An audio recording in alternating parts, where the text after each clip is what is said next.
It's loud. I hope it goes down a little. Let's see if we can get it. This isn't full screen though, so yet. Welcome home. Okay, let's see if we can get it full screen. Black Tabby Games. I know you can't see it. Let's see. Preferences. Full screen. That should help. I hope.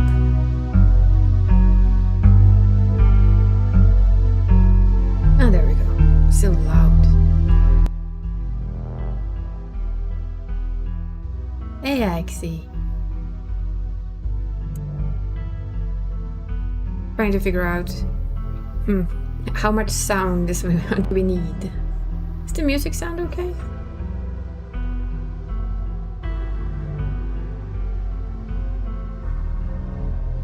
We don't want auto advancing on text, that would be bad.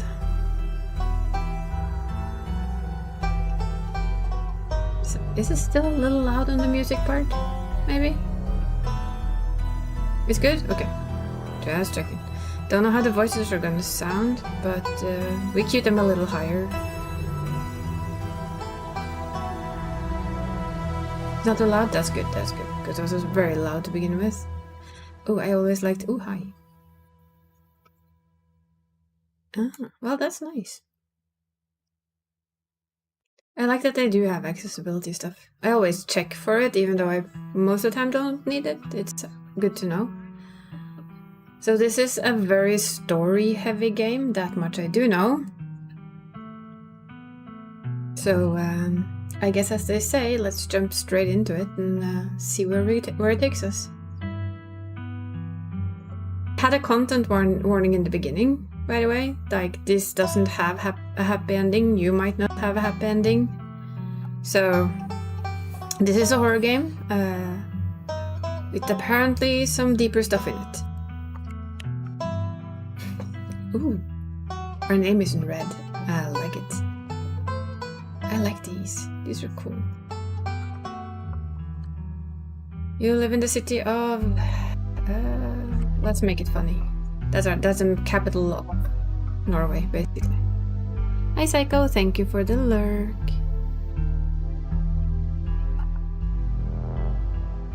Select pronouns. Well, I did not expect to see that in this game. Does not impact gameplay. Well, it's fine with me. Select 2 traits. Ooh. Oh, decisions. Traits unlock additional paths and dialogue options. This is cool. God, this is hard to... Let's see. Powerful build. Tough as nails, the pinnacle of fitness. An imposing presence that commands the room. A mean right hook. Okay, so that's powerful, not surprising. Strange and unusual. You see the threads of reality in ways others cannot. You can talk to animals. Animals can talk to you. A gift and a curse. I admit I've always kind of seen talking to animals as a possibility of being, yeah, it's a gift. You can finally tell your cat, hey, you know what? We're just going to the vet. It's not dangerous. You don't have to panic. We're going to go there and then we're going to go straight home again. On the other hand, it could also tell you it doesn't like you. At all. Street smart, good at lying, hard to lie to. Fast talker, you can read people and read the room, and no door can hold you. Observant, with a knack for picking up small details. Empathic. Book smart, well read and rational, possess a wealth of esoteric knowledge and know when to use it. A talented researcher. Hot. Extremely good looking. A natural flirt, people just like you. Because you're probably because you're a good person. What to pick? I would like to have street smarts though. Anyone else want to pick Exy, you want to pick the other? So we get a bit of fun. Which other thing should our character have?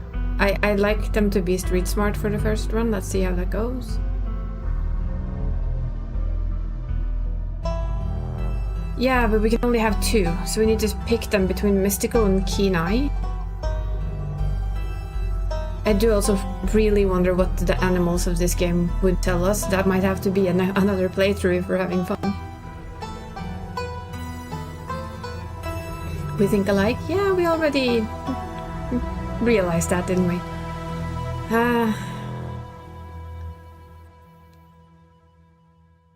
Either one.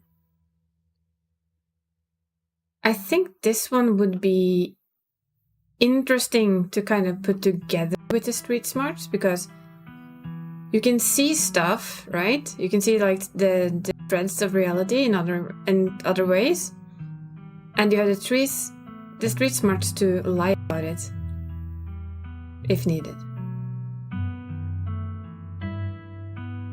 I have no idea what this game is about yet. That's the good part. I haven't read anything, I haven't seen anything, I know basically nothing about it apart that it has very positive reviews on Steam. And it's made by the same people who made Slay the Princess, which I absolutely loved. Mystical can be spooky though, you know what? It is Spooktober. Shall we take the mystical then? Maybe we get to choose more traits as we go. Yeah, as we go. Or we play it again with different traits. We have to do that one at some time. Oh my god, yes. These 2. That's for a second playthrough if this is fun. hot and book smart. We're gonna have to do it. But mystical. Let's go with. Could I pick? Okay, yeah, mystical and street smart. But yeah, a run with a hot bookworm. I'm gonna say yes to that. Let's see. You jolt awake as the bus hits a particularly nasty bump. You feel like it only just managed to drift off, and now here you are, awake again and still exhausted. For a moment, you're hazy on the details where exactly here is. Confusing this bus with the many others that came before it. But as your mind continues to reassert its existence in the waking world, the past few days come back into focus. The long-lost cousin, the bad news, the 26-hour bus ride with countless late-night stops in seeded depots. Depot? Yeah. That would have felt unsafe even in the middle of the day. You wouldn't normally find yourself traveling like this, but your cousin bought the tickets. The funeral of her land, Scarlet, your cousin's mother and your aunt. Seemed like something you shouldn't ignore, even considering your own late mother's rocky relationship with this side of the family. Mystical, but it was also, more than just the social pressure of the invitation that pushed you to accept it. Something has been tugging your back to this place your entire life. There was no choice to be made, because you were always going to find your way there, so when your cousin called, you knew that had to be done.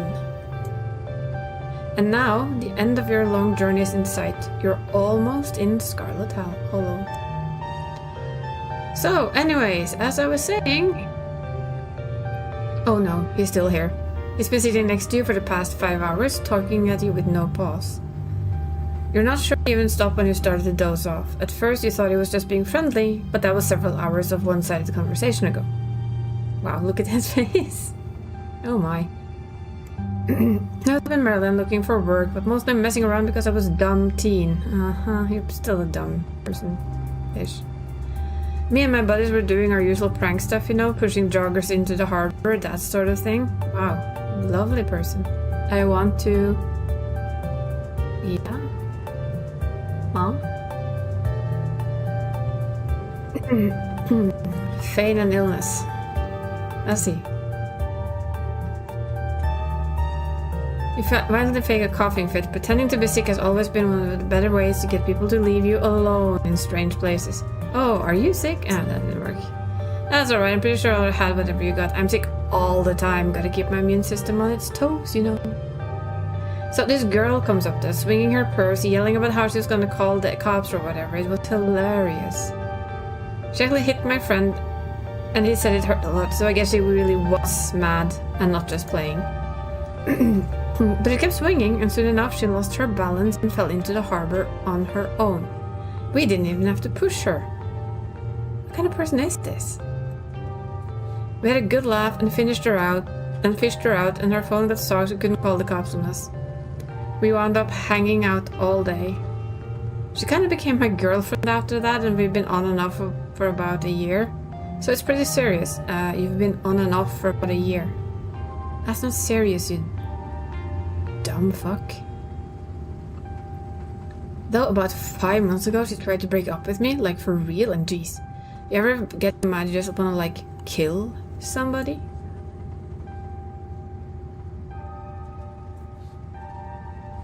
Stop trying to get a rise out of me. What is wrong with you?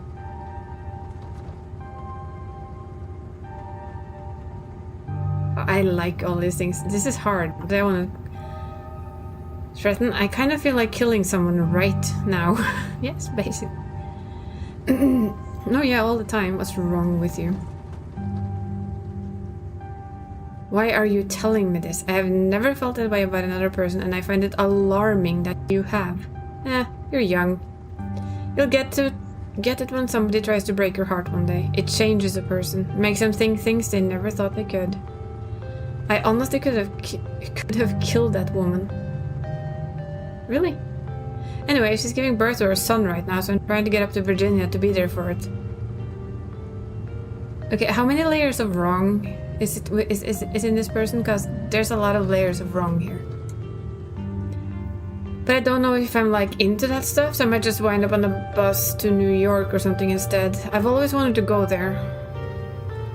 Seriously, what the hell is wrong with you? Smart move, get out while I still can, I think. You sit awash in horror, but doing your best to keep a neutral face as this man admits he thought about murdering the soon-to-be mother of his child, a child whose birth is currently missing and considering ditching to go have fun in New York. Lovely fella. I love this game already. Anyways, where did you ever head in? I'm coming home. I didn't. Scarlet Hollow, just a small town you probably never heard of it, don't answer. I'm coming home. My mother fled this place many years ago, but she's gone now. I can feel it calling me back. Some things can only be put off for so long.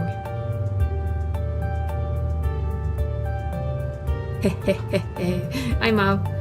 The young man anxiously shifts in his seat. For one perceptible moment, it's his turn to feel uncomfortable before he catches himself and heartily laughs. Oh, you must be talking about Scarlet Hollow, right? Or the Holler, as they call it in the mountains. And that's the only stop until this bus turns around. So if you aren't getting off at my stop, you must be headed up that way. Almost nobody ever goes there. I'm usually alone on the bus by now. Though, actually, can you shut up? I had a couple of buddies who went out there to work in the mine. There's a coal mine up in the Holler, you see. And there's always job listings or a job listing or two on the boards around here. I never wanted to do that thing myself. I like lungs the way they are, thanks, but my buddies got desperate enough to try it. I haven't heard from them in a while now that I think about it. I should see if they're on Facebook, see how they're doing up there. Hope they didn't die, huh? With the type of game we're playing, either that or they just ditched you, because you're annoying. He looks back at his phone, for once focused on something other than you. Oh, this is me. It was lovely meeting you. Hope you don't get too bored without me around to talk to. Bye. Here, I have something for you. Ew. The stranger rifles her back before presenting him with a dripping bag of peanuts. They're boiled peanuts, really. Boiled peanuts? I got them at the gas station a few buses back. I noticed you haven't eaten much. I figured you could use them more than me. Plus, they dripped all over my bag, so I don't want to carry them anymore. Tip. Sometimes picking dialogue options establishes a few new facts about who you are. Do you... Seriously though, boiling peanuts? I'm actually allergic to peanuts. Do we love boiled peanuts? You know what? No. Screw you and screw your peanuts. I will take them, but... Thanks. Yeah. You're welcome. And with that, I leave you. Safe travels, friend. Yes, please go. Please go away. The quiet. And just like that, the stranger is gone. Maybe you can finally get some sleep. Next stop, Scarlet Hollow, end of the line. Almost there.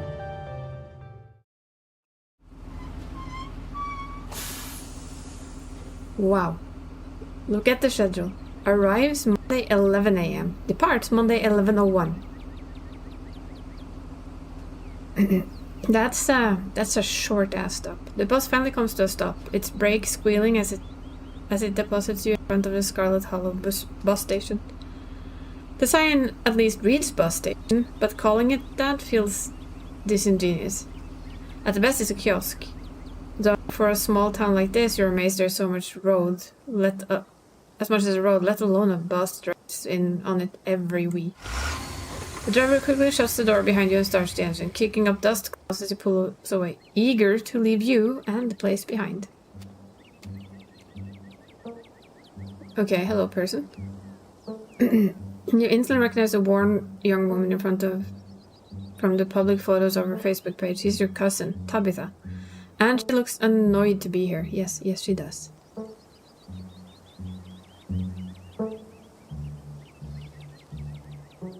Do you offer her boiled peanuts? I don't think that's a good thing to offer anyone as condolence, to be honest. Hey, Tabitha. I think that's more... Come on, let's get back to the estate. I don't want to spend any more time down here than I have to. Wow. Your cousin turns and motions to an old B&B parked near the bus kiosk. You follow her, clambering into the dusty relic.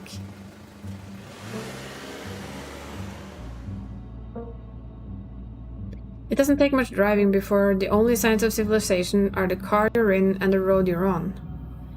Tabitha remains icy silent as she focuses on the road. Dialogue options labeled Explore can usually be taken without advancing the story. They can impact relationships and unlock additional story paths, so choose carefully. How are you holding up, of course? Fine. Don't have to hide how you're feeling around me. We're family, even if we just met. Sigh. Look, I appreciate the concern, but I'm fine. Really. We're gonna have to do that one. I guess we're both members of the Dead Moms Club now. Huh?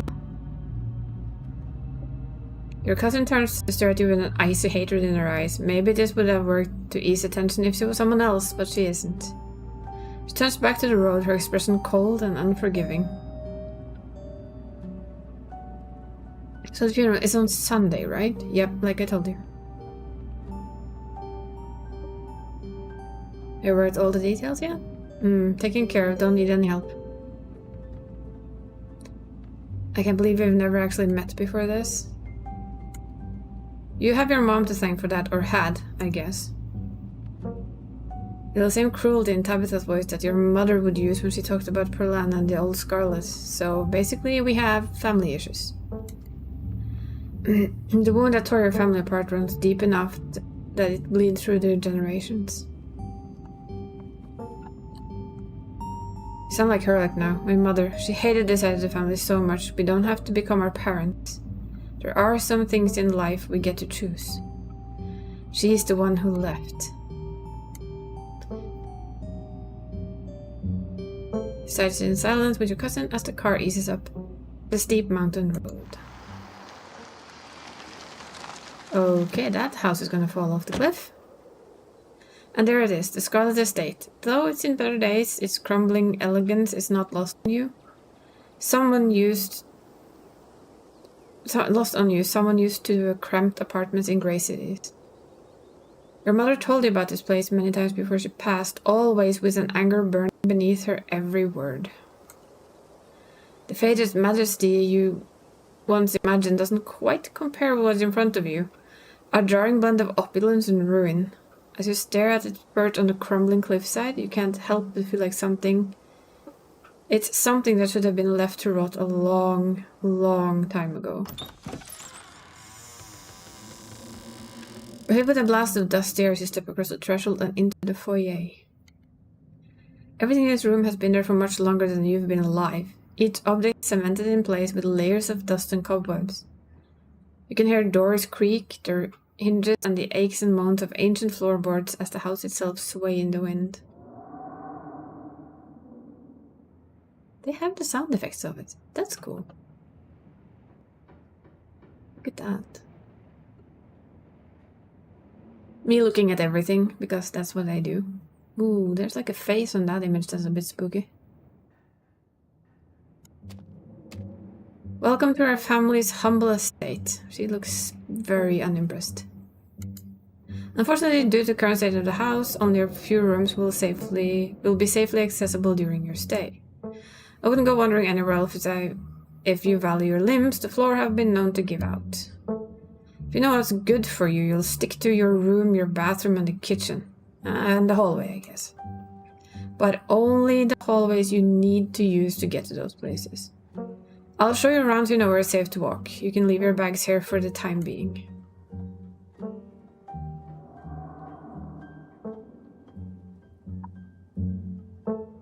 It's beautiful, right? It's beautiful. I don't think I've ever been in a building that feels as powerful as this. You're lying through your teeth, but Tabitha doesn't need to know that. In fact, not only she doesn't need to know that you're lying, but she won't know. Ever. You're a very good liar. It is. The estate was the prize jewel of this region for a long time. It's quite a magnificent piece of architecture even now. Shall we take our tour? Yes. Let's go for a tour. Oh, I hope that doesn't... I hate it when my internet does that. Ugh. Let's keep our fingers crossed. We met our cousin. She hates us as much as our mother hated her sister, apparently. And we've been told to stay in our room as much as possible. And we all know that's not gonna happen. And we just lied to her, telling her that we loved how this looks. Follow her. Put her bags down and follow Tabitha through a long and dusty hallway. She delicately steps over those holes and tears in the floor, and you do your best to trace her steps. Kitchen. On Wednesdays, a woman from town comes in and does the cleaning. Her name is Janie. I wouldn't recommend socializing with her. She'll talk your ear off. If you need any food, there's fixings for peanut butter and jelly. She's a lovely person so far. I like her. Mystical. As Tabitha speaks, your eye draws to the window at the overgrown garden outside. Dread and anxiety grips your lungs. You can almost feel the ground beneath you start to slip. This place is a step away from being swallowed up and vanishing forever. Ooh, look at the cat. I just noticed the cat. There's a cat. Is that peanuts? Are they boiled peanuts again? Ugh. Freezer, General Electric. I like to look at the room before I read more, just so that I have like a general idea of how it looks the first time I'm there, in case stuff changes. Don't touch my mac and cheese or my ice cream. Those are off limit. Oh, and you can also access the garden trail, but it's pretty wild, so I wouldn't if I were you. Tip. Some explore options prevent you from taking others. Choose carefully.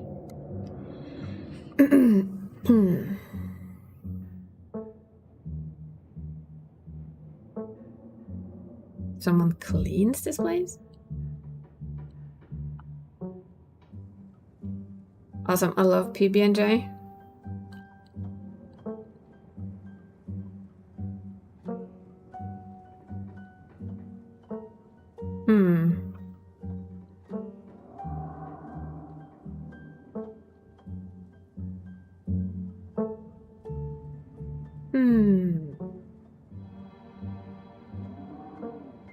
This place isn't safe. I mean in the sense of it being Persian little crypt. Something is very wrong here. Okay, geez, I get it.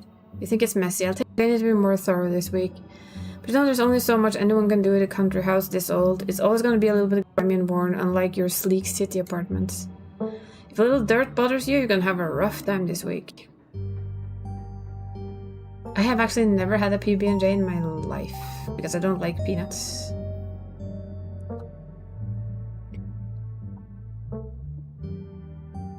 Might want to eat something other than PB&J this week. Is there anywhere in town we can get groceries? Well, aren't you fancy? Yeah, there's a general store, there's a diner. I usually order my food in bulk online though, so I wouldn't be going with you. Sweet, thanks. Cool, good talk. And what's next? I don't think we need to do the other two. What's next on the tour? Bathroom, follow me. Great, it's been an hour since I've gone. Oh wait, been hours since I've gone. The two living kitchen, you pass by a tuxedo cat sitting on the countertop. That's our tuxedo cat. Looks like he has a mustache. I wonder what he would be able to tell us if we had the talking thing. Is that your cat? I am a straightforward person. Is that your cat? What's his name? Imagine if we could talk to it. Another playthrough. Frou-frou, do not try and pet her. If she wants to be pet, she will let you know. We'll listen in, we'll be nice. You just have to follow Tabitha's advice. Shall we move on? The bathroom awaits. You once again follow Tabitha through a long, dusty hallway. Maybe after a few nights it'll be easier to navigate these spaces, but for the time being you feel lucky not to have fallen through the floors. Guest bathroom, not much to show, it's a bathroom. I'll wait outside. Do what you must if you must. that hasn't been cleaned in half a lifetime. It's a wretched bathroom. Piles of junk sit untouched in the corners of the room, and mystery stains paint the floor. And a lot of flies, apparently. Who exactly uses this bathroom?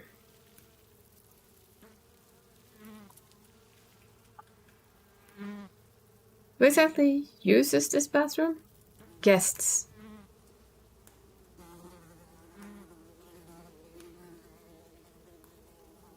What a wonderful bathroom. Oh, there's bathtubs with little feet on it. Glad you like it. The bathtub is an extremely valuable antique. Are you sure this toilet works? I would ask because, are you sure this toilet works? It does have nice decor on it though, under all the yucky grime. Yes, why wouldn't it? The water bills get paid, therefore the toilet works. Now do your business and we can move on. Okay. Okay. That's the spirit. Well, at least they left when you opened the seat. Let's just use them. A toilet is a toilet. Sure, it could be cleaner, but your business needs doing, and this is as good a place as any. I mean, if we've just been through a million seedy places with a bus ride, I don't think those toilets were any better. You must do what you must and rejoin the cousin in the hall. Next up, guest bedroom. Last up on the tour. Follow me. I would clean that bathroom, though, if I was to stay there for a week. And Tabitha briefly returned to the foyer before climbing the stairs and reaching the guest room. The room smells old. Dust, mildew, wood rot, it has it all. A week of sleeping in this place will give you permanent lung damage. This is where you'll be staying. The linens are fresh. I had Janie wash them last week. I had to endure half an hour rant about her kid to get her to do it, so you better be grateful. An unmistakable stain coats this room. Someone has died here. No, people have died here. The closet is full of old family stuff. You can hang your clothes up, but you can't hang your clothes up, but you can use a dresser. It should be empty.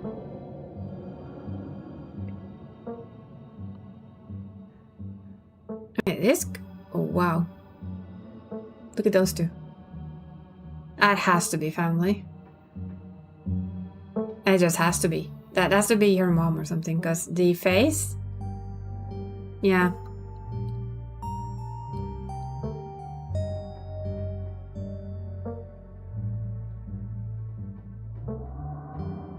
So the heavy spiritual fog hanging around this room. People have died here, haven't they? When? This house is almost 150. I mean, look at her face. She knows. Obviously, people have died here. It's incredible. How do you know somebody? How do you know I love cherubs? That chest is to die for. I know they have the same, and it's the same like, ugh, do I have to be here expression? I love it. That chest is to die for, really? I'm surprised to see that you have such discerning taste. Every last piece of furniture in this room is genuine antique, handed down through the family for generations. Who used to sleep here? Ooh, we got a new one there. I mean, it is basically carbon copy. Different hair, slightly different nose, but still. Who used to sleep here? Like I said, this house is over 150 years old. Many, many people slept here. And now you'll sleep here, carrying on the fine tradition of bedrooms being slept in. Okay, I like her snarkiness already. I'm sorry. I guess I'll start to get settled. Follow me, I'll take you back to the foyer to collect your belongings. I'd like to clean the bathroom though. This concludes the tour. I'm afraid I must return to my duties, so you'll have to entertain yourself for the rest of the day. Don't expect to see much of me. Tip. Some dialogue options will open additional conversion paths, some right away, some down the line. Okay. Why are you being such a jerk to me? That's not... Now, where are you going? Wait, where are you going? To work. Somebody has to pay the bills around here. Ooh, what kind of work do you do? I run the coal mine, same as every Scarlet who came before me, so she should know something about the two friends. Right? Ooh, he has a doggo. Same doggos that there. The friends of the yapper in the bus? She could maybe know those two then. Except for you and your mom. It requires a lot of time and concentration, so I'd appreciate it if you didn't keep me for too long. I didn't know you own the coal mine. Yeah, we don't own a coal mine. I own the coal mine. Your side of the family forfeited any claim to it years ago. Can I come watch? What? No, the mine is dangerous. I can't babysit you and do my job. Girl boss.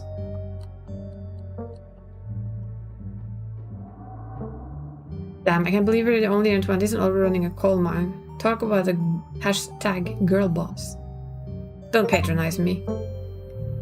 Ooh. Get your cousin to flash her pearly whites. Hey, we gotta have a patronizing look. Yeah. I know you have nothing to your name. Any other inane questions before I leave? Did I do something wrong? You asked me to come for this funeral, but since the moment I got her, you've been acting like a spat in your coffee. What's going on? Was it something I said? I don't know. I think it's hereditary. Both the coal mine and the attitude. I'm sorry, it just popped into my mind. I'll throw myself out. Okay, I'm sorry, I've been tested since you got her. You haven't done anything wrong, I'm just under a lot of pressure right now. Ooh. Please, just stay out of my hair until later, okay? I have work to do. I won't keep you, but we should hang out when you get back. Alright, I won't keep you, but we should hang out when you get back. We'll see. There's a lot that needs to get done this week. Hey, we got half a question. We got under some kind of skin there. I'm sure of it. Oh yeah, I think it's hereditary. Your cousin leaves through the front door, and now it's just you and the sprawling, decrepit estate. And go straight to the forbidden wing of the estate. I think we'll settle into our room first. Now that cousin is gone, the aches and pains of your journey sink into your bones. You stumble back up the stairs to your room, suitcase in tow, eager to unwind before you face the rest of the day. Is that the entrance to your room? Put spare clothes in the dresser. Oh, hi. An opossum lurks within. It's quiet, but angry. Ooh, let's offer it boiled peanuts. Ew. The possum hisses in disgust, stiffens and begins to drool, feigning death. You close the drawer, you might as well leave it be. That was an averted attempt. You open the top drawer next. It's empty. As good a place as you'll find to put your clothes. Based on the state of the house, you wonder if it would be better to keeping your clothing in your nice, clean bag. But there's no going back now. I'm not sure I want to take a nap in this room. Ooh, examine the painting on the wall. This must be an older relative of yours. Judging by the dates and the inscriptions, you've never heard of her. But you barely heard of anything about your aunt and cousin until a week ago. So it's not really a surprise. Maybe you should ask Tabitha about it. Scarlet. About this Maribel Scarlet the next time you see her. That is, if she's actually in the mood for conversation. Check the closet. Ooh, that's a creepy doll. Your cousin said he wouldn't put your clothes in a dresser instead of the closet. Must have been decades of family history stacked up in there. Pick up the doll. Let's pick up the doll. Of course you're sharing room with the creepy doll. You pick it up to examine it more closely. Its foot read, property of Alexandra.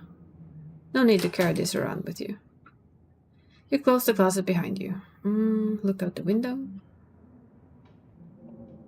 You can only imagine how beautiful the garden must have been in its heyday. If you owned this place, you'd totally get out there with a shovel and some gardening gloves and whip it into shape. You'd go out and pull the weeds, chop the trees, carve the topiaries, and do whatever you needed to return it to former glory. And once it was all done, you'd sit by the fountain, which of course would have little goldfish in it, and drink a floral tea while enjoying the birdsong. I mean, she has lofty dreams. Yeah, you definitely do just that. Just not right now. Would we dare to take a nap?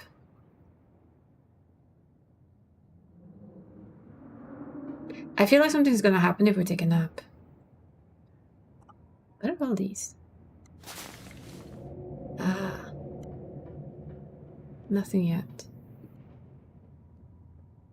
We can have a save. Save are good. I just noticed the hand. Take a nap, we've earned it. You immediately collapse into the bed. You're tired enough that being alone in a strange new place won't stop you from passing out. Or so you thought. You cough as a small cloud of dust rises up from the mattress. These sheets might be fresh, but everything beneath might have been around since the dawn of civilization. You try to settle in, but the bed is lumpy in strange places and you can feel the springs pressing through the fabric. You might be tired, but you're far from tired enough to get in more than a few minutes of uncomfortable napping. Okay, that's enough.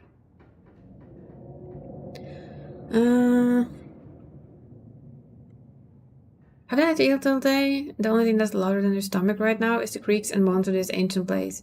A PB&J sounds exactly like what you need to take on the rest of the day. Time to head to the kitchen. There's the cat. You're back in the kitchen ready to craft a beautiful peanut butter and jelly sandwich. It's a daunting task given the state of the place, but the aggressive growls of your stomach outweigh your fear of food poisoning. To get started, you'll probably need to find some peanut butter, some jelly, bread, a plate, and a knife. Approach Frou-Frou. The cat hisses as you draw near, but remains firmly in place. This is clearly Frou-Frou's spot on the counter.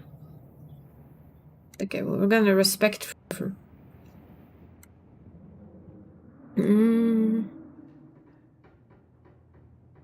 Search the fridge. As you approach the fridge, your eyes catch a note taped to the door reading, "Janie, stay out," in all caps. Below it, in separate handwriting, are the words, "Okie dokie." You open the fridge, you already feel a deep urge to wash your hands, even though you have yet to touch anything other than the handle. Oh dear.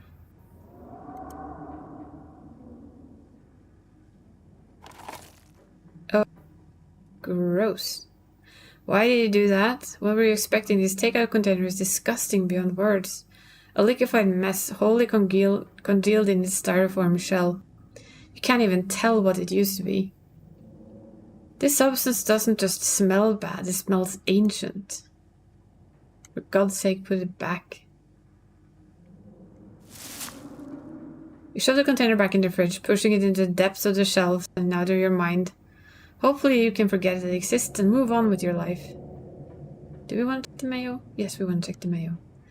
You know, probably shouldn't, but a part of you has to know how old the mayonnaise is. Pick up the jar, its label flaking in your hand. It expired 10 years ago. This jar of mayonnaise is old enough to graduate the 5th grade. Best put it back and forget you ever saw it. Let's take the jelly. Let's stay away from her ice cream, although that ice cream is basically boxed in by now. Lucy's jelly.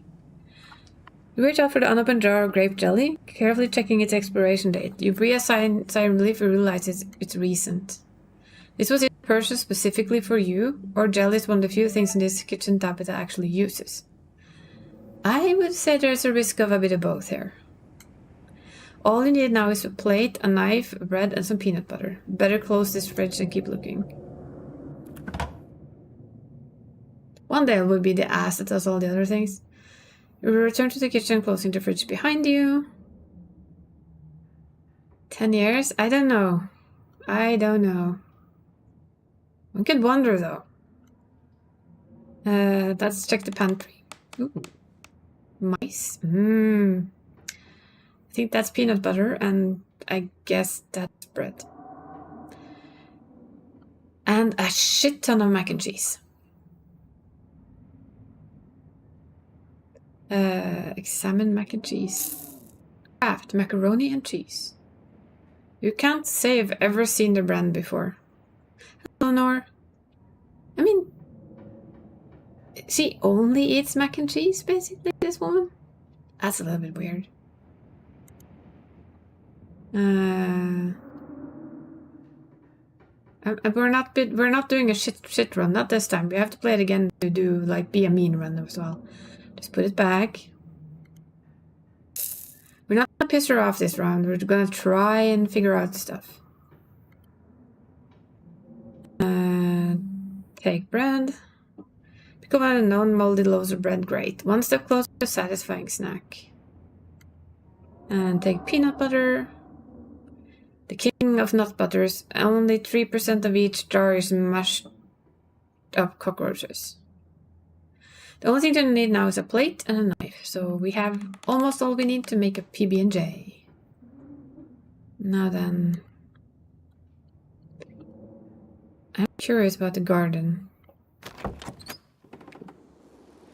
Okay, this gives off Princess Slayer vibes.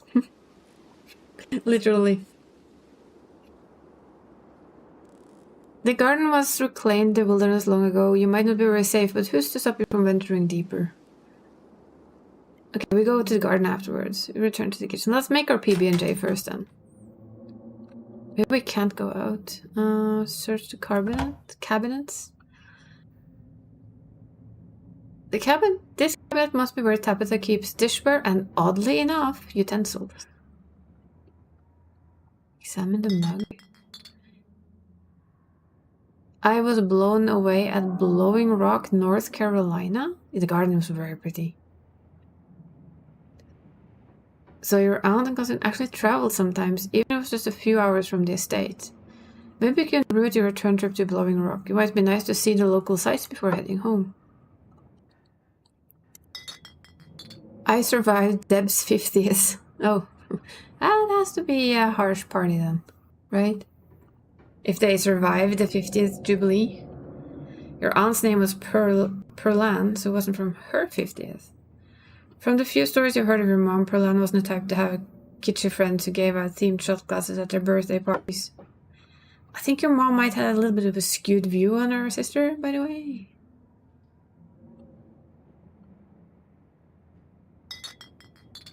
Grab a plate and a butter knife. It's the last ingredients to make PB&J. Time to get to work. We don't need a bowl. Close the cabinet and look back at the rest of the kitchen. Make that PB&J. Despite the state of this horrendous kitchen, you have successfully combined your 3 ingredients to make peanut butter and jelly sandwich. Congratulations! You can now feed yourself. We followed the recipe. I like the random achievements. All of that hassle took you less than a minute to eat. The rest of the day lies in front of you. We can't go back into the garden. Damn it. Feel that was a missed opportunity. Congratulations, you've eaten on a full day ahead. What do you want to do next? Can we go back into the garden? Keep exploring the kitchen? No, okay, we can. Yeah. There's no stopping me from going to the forbidden wing of the estate. Except for the locks and chains sealing them shut. And the cat? Is that a cat? Street smart. An insurmountable obstacle for most, but a mild inconvenience for you. The locks fall, the doors moan open, revealing the entrance to what must once have been an incredibly lavish ballroom. Faintly in the distance, you can hear quiet notes of an old piano playing from another room. The forbidden wings are yours to explore. Excellent. I mean...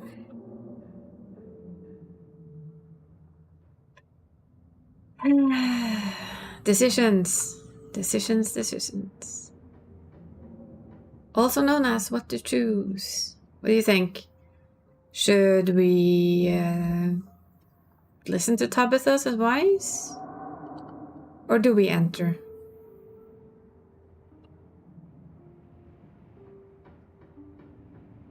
That is today's question.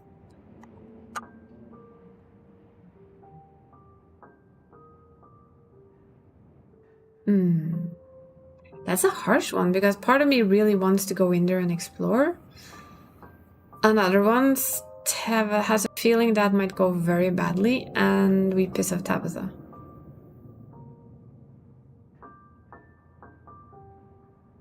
We did unlock the doors, though.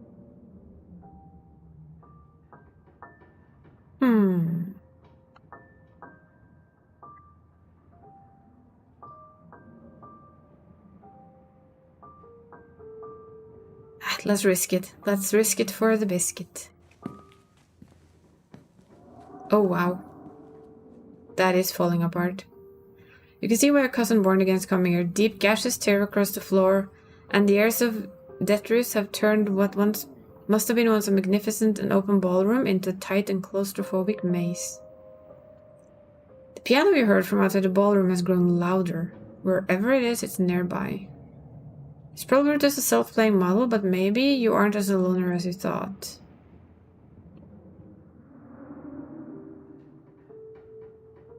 Oh, let's see. We should be able to move our butts. No, that's not it.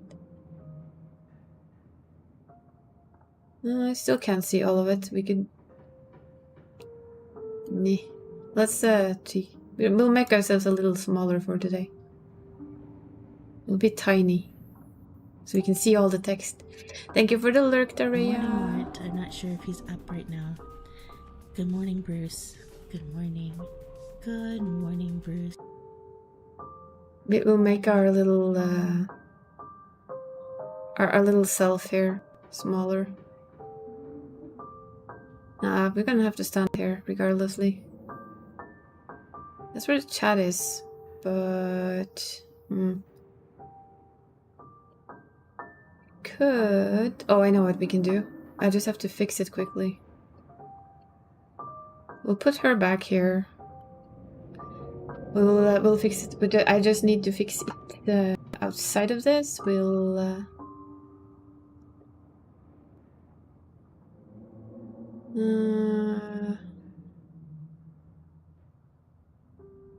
let's see if we can find an old model to use, because it's not as big. And I haven't gotten I can use let's see, we use this one. And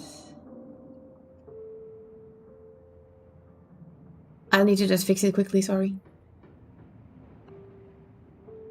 And remove and remove. Ooh, that was the wrong pocket. That's also the wrong pocket, apparently. There we have it.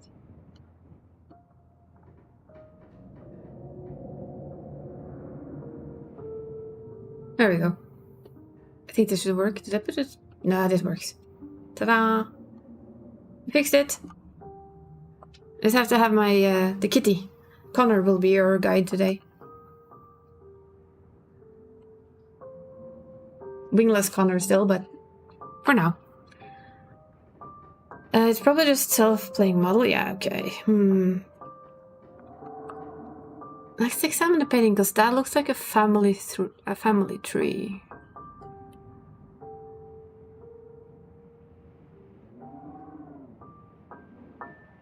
Either that or I have to bring back I could take in the old wingless. I know, right? This is the first version of Connor, without wings and everything. We'll have a full version of him as a GIF only, but yeah, it's still cute. Let's go. I want to see this painting, because that is a family tree. Angry black scratches cover the space where your mother should be. Look at that crack, like straight through the tree.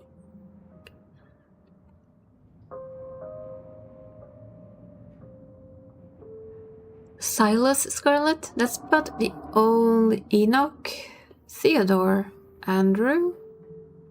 And there we have Mary Bell.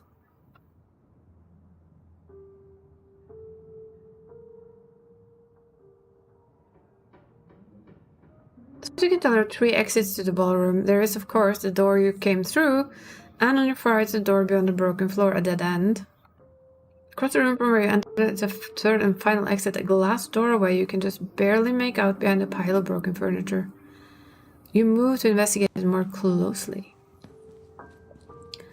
As you approach, the playing grows clearer. Without a doubt, the piano is behind this door. Though you try with all of your might, it's just heavy for you. So if we were a powerhouse, we probably could have done this one. You can't do anything more than budget. Leave this place. Turn the entrance of the sealed wing carefully, reattach the locks. After what you've seen and heard in the ballroom, you weigh how much longer you should even stay in this state on your own. Might as well head to town. With your cousin gone, there's nothing for you to really do here. You leave this state and head out to explore the town.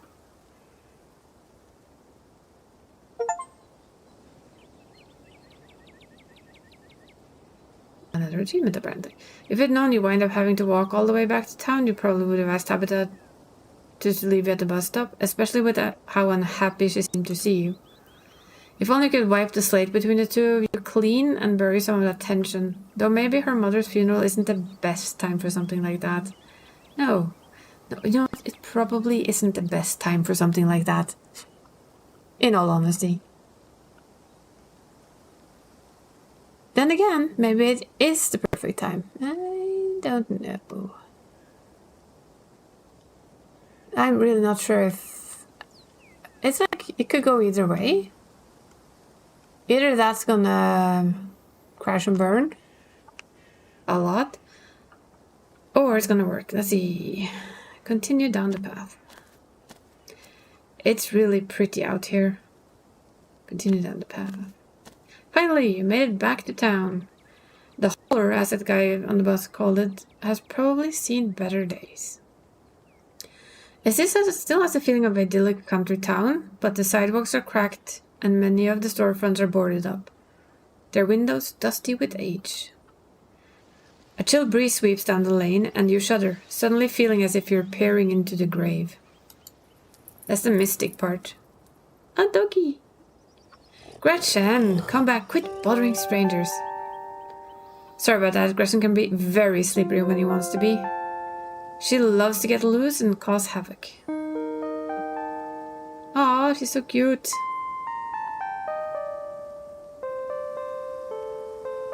A pug, she's so cute. I love pugs. She's so cute. Thanks, she's cute. Sure, most of her teeth have fallen out and she got a couple of weird growth, but for a 17-year-old pug, that's pretty good.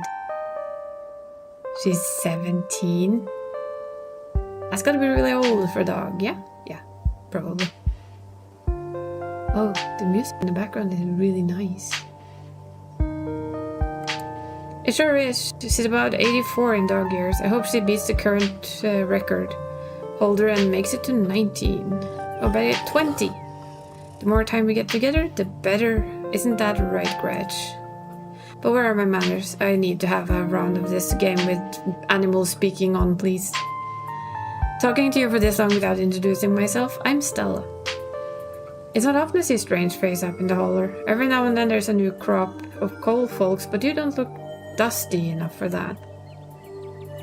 You aren't in town for the funeral, are you? The Scarlet funeral? I don't think she wants boiled peanuts.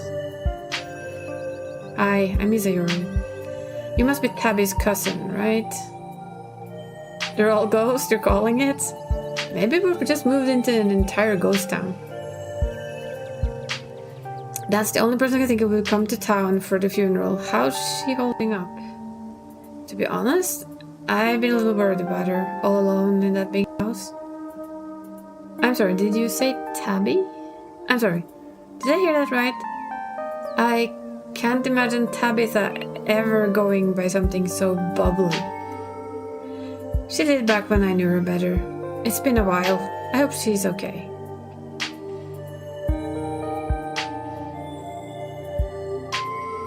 She looked wonderful with herself. Whoever I met today isn't the real Tabitha. I hope you mean that metamorphically. To tell you the truth, it's always been a little rough around the edges, but most people don't really catch on to that. It'll probably be good for her now that you're staying there, even if she doesn't think so herself. How long have you known her? Oh, quite a long time. The town is really small, so everybody knows everybody else as far as back as they can remember. Tab and I got a little close when we were both in school's production of A Midsummer Night's Dream. I was Puck, and she was a mustard seed. As you might have expected, she was more than a little prickly, but I managed to soften her up a bit in the end. But then she graduated, and that was that. Oh, if you just go to town, you must be starving.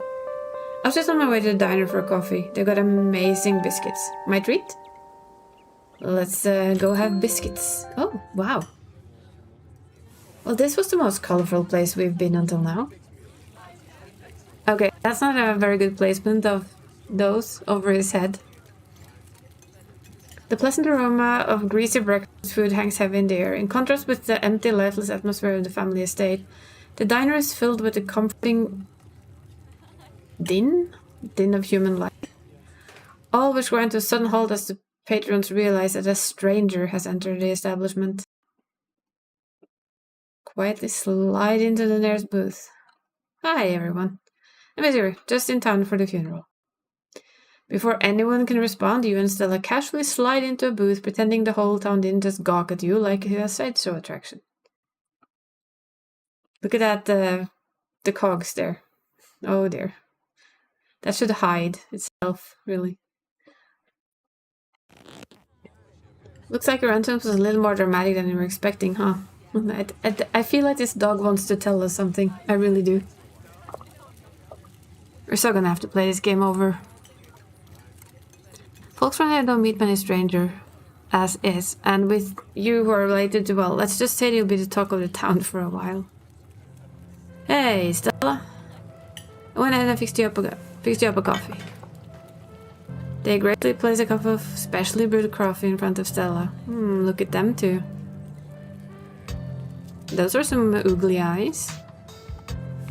Aw, shucks. Thanks, Avery. And here's some bacon for the little lady. Aw, we like him. To hide the text box at any time? Ah.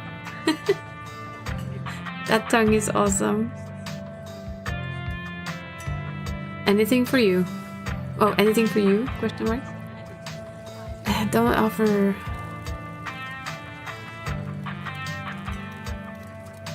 How much is the coffee? $1, but I guess you unlimited refills. Sweet deal, I'll have a cup. Sweet, I'll have a cup, thanks. No problem. Avery pours a fragrant brew into your empty mug in front of you. They linger after pouring the coffee, turning to you nervously. Oh, and I'm sorry for your loss. Whatever. It's not much of a loss, really. We didn't know her. Before you have a chance to respond, they're gone. Should have gone for the biscuit. They're really good. But I guess you get all week. You'll get one tomorrow. Anyways, if you notice, not until Sunday, right? That's true. That gives you quite a bit of time to slum around town. I'm trying to think if there's any cool events going on this week. There's always the reading adventure at the library, which is supposed to be for little kids, but I do it every month anyway. Oh, and I'm pretty sure Avery's throwing a party Saturday night, so that's a fun thing to look forward to. And there's the weekly Sunday potluck. That should be right after the funeral too, so it'll be a special occasion. Is the potluck like a church thing? Would it be weird for me to come if I'm not a member? No. The Sunday thing is coincidental. It's actually hosted by the library. Not too many people go to church around here, if I'm being honest. A non-religious community in the rural south? That's gotta be unusual. I know, we must seem like such heathens. They're all dead. I'm with you, Exy. They're all dead. There are plenty of good God-fearing folks in town. They just aren't the biggest fan of the local church. So what the fuck did the local church do wrong? Look, the dog has eaten all its treats. There's no more bacon left. I love the little details. Polar Picayune? Well, the building's okay, but the pastor's another story. There's something a little off about the guy. You'll get what I mean if you ever meet him. And unfortunately, you probably will. Anyway, those are all the big events that I can think of. As for the day-to-day, any idea I want to kill time for the rest of the week?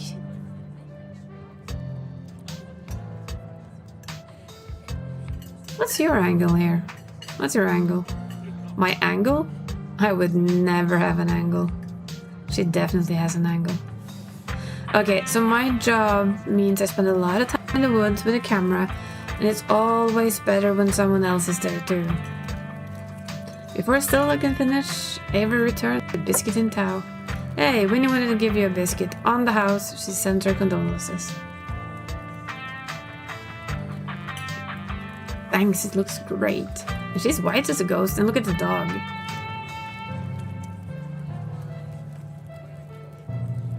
Where if it's either the ghost town or time loop.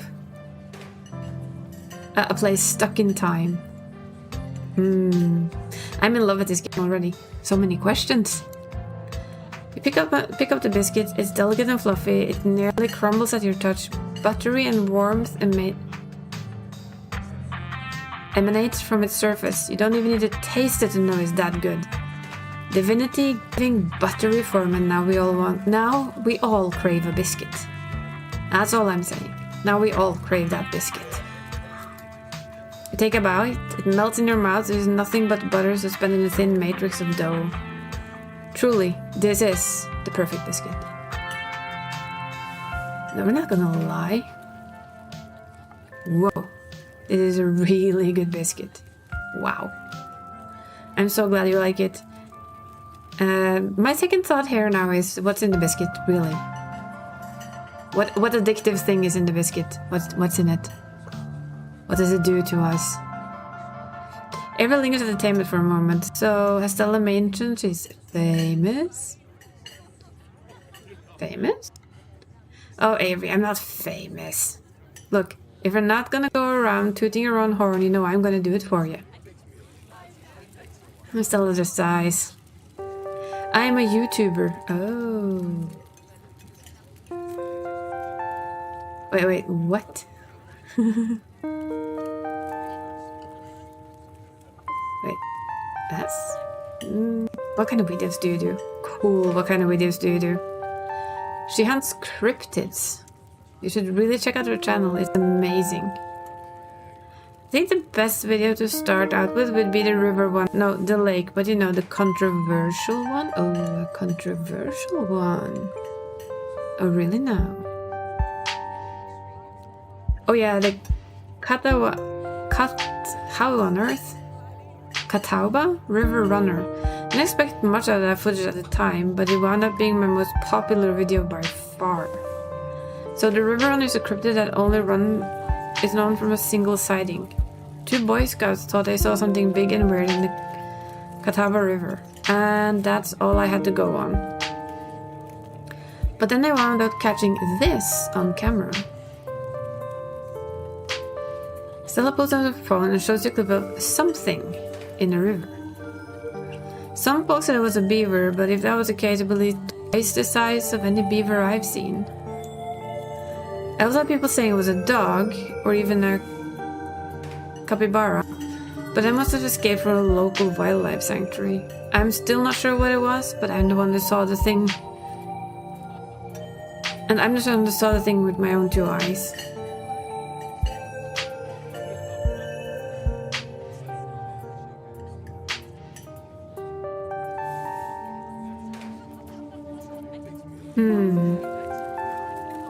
There's an honest-to-godness cryptid out there? No way that's a beaver or a dog. There's no way a capybara would even be swimming in a river in the mountains of North Carolina.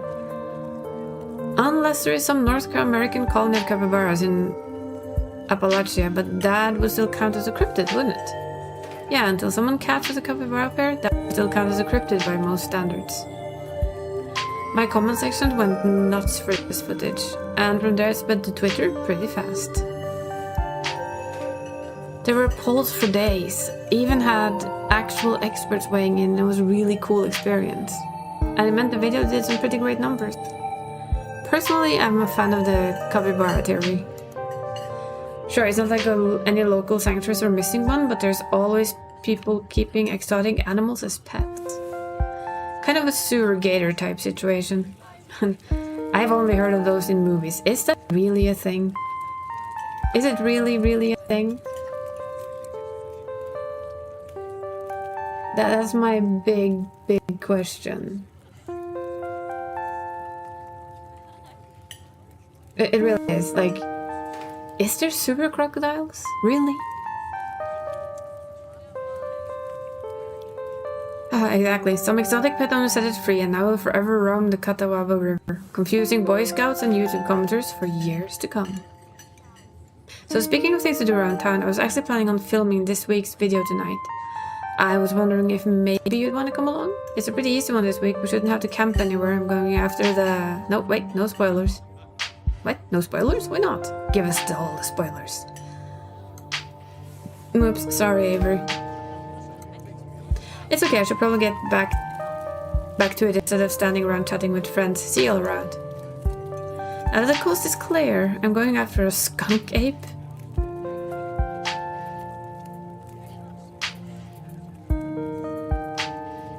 Ew, stinky. That's what they say. You should be able to smell it before you see it, according to some sources. Most skunk ape sightings are from Florida, but while I was doing research for last week's video, I came across a report here where a lady from town claimed to have seen one on her deck, playing tug-of-war with her dog. And as I leave no stone unturned, I decided it's worth investigating. So what do you say? You want to tag along?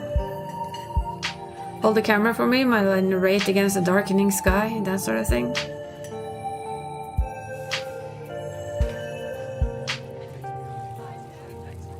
Will Gresham be there? Depends, will Gresham be there? Of course. It's actually been a while since I've had anyone but Gretchen out there with me. Say no more. We're in. This is gonna be a lot of fun. I actually started out the channel with a couple of buddies of mine back in middle school, so it would be like a blast from the past. Me, Kanika and Reese running around in the woods, flipping over rocks and bothering salamanders. Our videos were terrible, but we had a lot of fun, and that is all that mattered to us. You know, that gets me thinking. I wonder if they'd be down to come with us. Getting the old gang back together. Though I guess Kanika has to close at the general store tonight, so I'm pretty sure he's a no-go. But Reese, I think there's a decent chance we could get him to come out of his hidey hole. If he's up for it. Do you mind if I make a quick call? Stella pulls out her phone and dials out waiting while it rings. Reese, dude, what's up? Feels like it's been forever. Oh man, I'm sorry to hear that. Do you want me to come by, or... Okay, if you're really sure. But if you change your mind... I was just calling to ask if you wanted to come to the woods tonight. I met someone cool in town today. She's Tabitha's cousin. I know. Yeah, just here for the week. Anyway, we're going out to look for the skunk ape. We take the easier trials if that would help. Dang man, that sounds awful. I hope you take it easy tonight. I'll swing by sometime this week when we have a more low-key hang. How's that? Yeah, I'll bring her. Talk to you soon. Bye, bud. So she just decided she's going to bring us, apparently.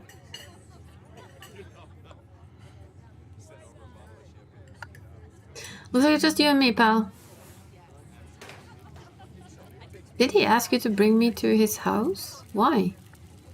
He's excited to meet you, of course. I think you'll find most folks in town are. Is he okay? Is he okay? He's not feeling well, that's all. He had a lot going on the past, 10 years ago or so, but it feels like it got a lot worse recently, so mental health. This is actually the World Mental Health Day, so we might be touching on things here. I can't remember the last time I saw him leave his house. Oh. So... perfect shut-in? Oh well, it's not my place to talk to you about, really. I just got a little excited thinking about having him along again. He's hilarious. You'll love him. We should swing by his place sometime this week. Ew, haven't I met enough people already? That would be me. We'll see. I don't know much about how much I should commit to doing this week. That's fair. But if you find I have the time, he'd love to meet you, and I think you'd get along. But we can talk about making friendship plans later. For now, we got a skunk ape to hunt. So we should probably head out. If we want to make it up the mountain before it's too dark. Come on, let's blow the popsicle stand. Popsicle stand. You pause before getting up. Maybe it's time to make good first impressions. We'll leave a generous tip.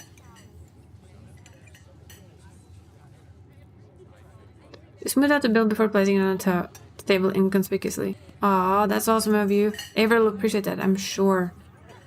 Stella turns to leave the diner with you, following close behind. We're doing like a sweet, semi-decent sweet run. We can always do an absolute asshole run later, because I find those really, really fun. It had been very cold when you first arrived in town, but as the sun dips closer and closer to the horizon, a chill depends upon the hollow, and you see your situation with renewed clarity. We're in a new place, far from civilization and the people you know, following someone you met into a dark forest in search of a monster. You feel strangely calm, or more alive than you've been in years. A sense of foreboding? It's a little bit, I don't know, I don't feel a sense of foreboding. Look at where our house is. Oh my god. Okay, so that's the church. I mean, how is this house still standing up there?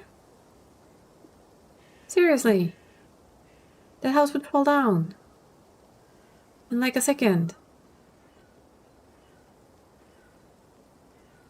That's the gas station. That's another big house.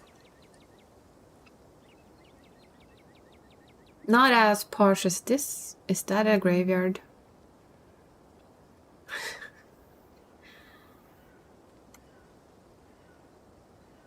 We feel an overwhelming sense of foreboding, which seems only natural considering where you are. Your instinct screams at you to leave, but at the same time you're curious to see what the night has in store for you.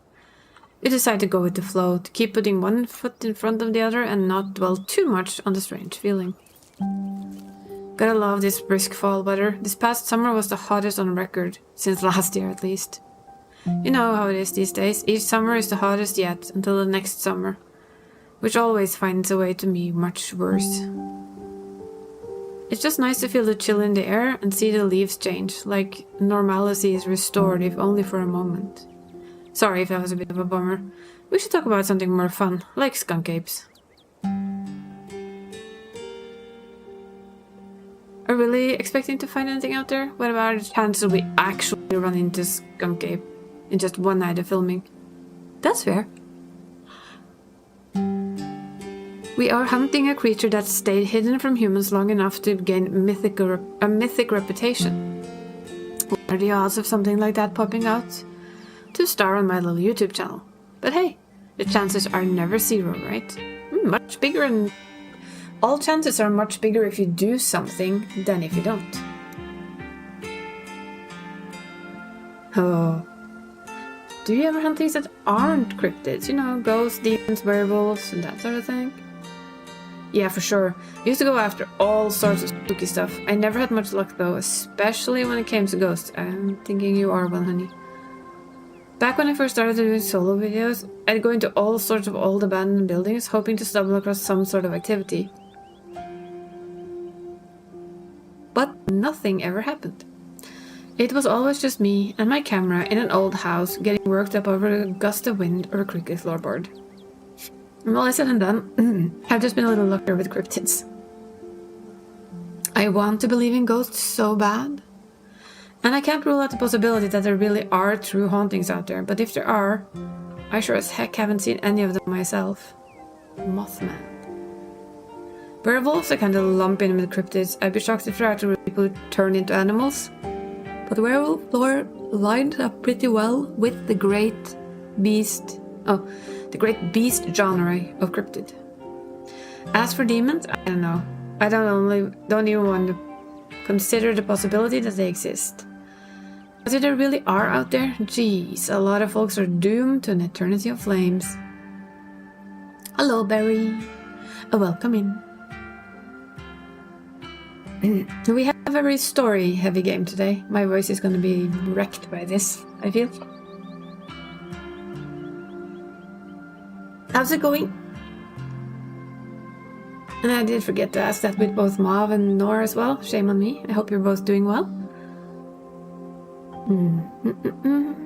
Really are there, yeah. Demons. I'm doing good. This game so far is actually really good and fascinating. We have 2 theories so far. They're all ghosts, or we're in a time loop. Not spoopy as of yet, more like intriguing. But we never know. It is a horror game, so we might get to the spoopy part. What about aliens? What do you think about aliens? Don't even get me started. Did you see those UFO videos the government declassified? Aliens are definitely real. And they have absolutely visited Earth. Like, I believe in aliens way more than I believe in cryptids. You don't see me hunting aliens out there because we know they're real.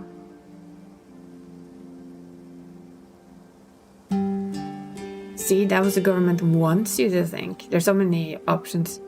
We're not allowed out here, but everything is cut from the same cloth. Whoa, you got to meet my friend Kanika's mom. You two would get along. What's the weirdest thing you've seen out here, other than anything cryptid related? Of course. Oh gosh, that's a good one. Let me think. Where there's always a deer I saw stealing baby birds out of a nest, eating them. That was pretty messed up. That was pretty messed up. But I think most people know that these days. Most people know about that these days. I've seen a ton of videos of other deer doing it, so I'm not sure if it counts as weird anymore.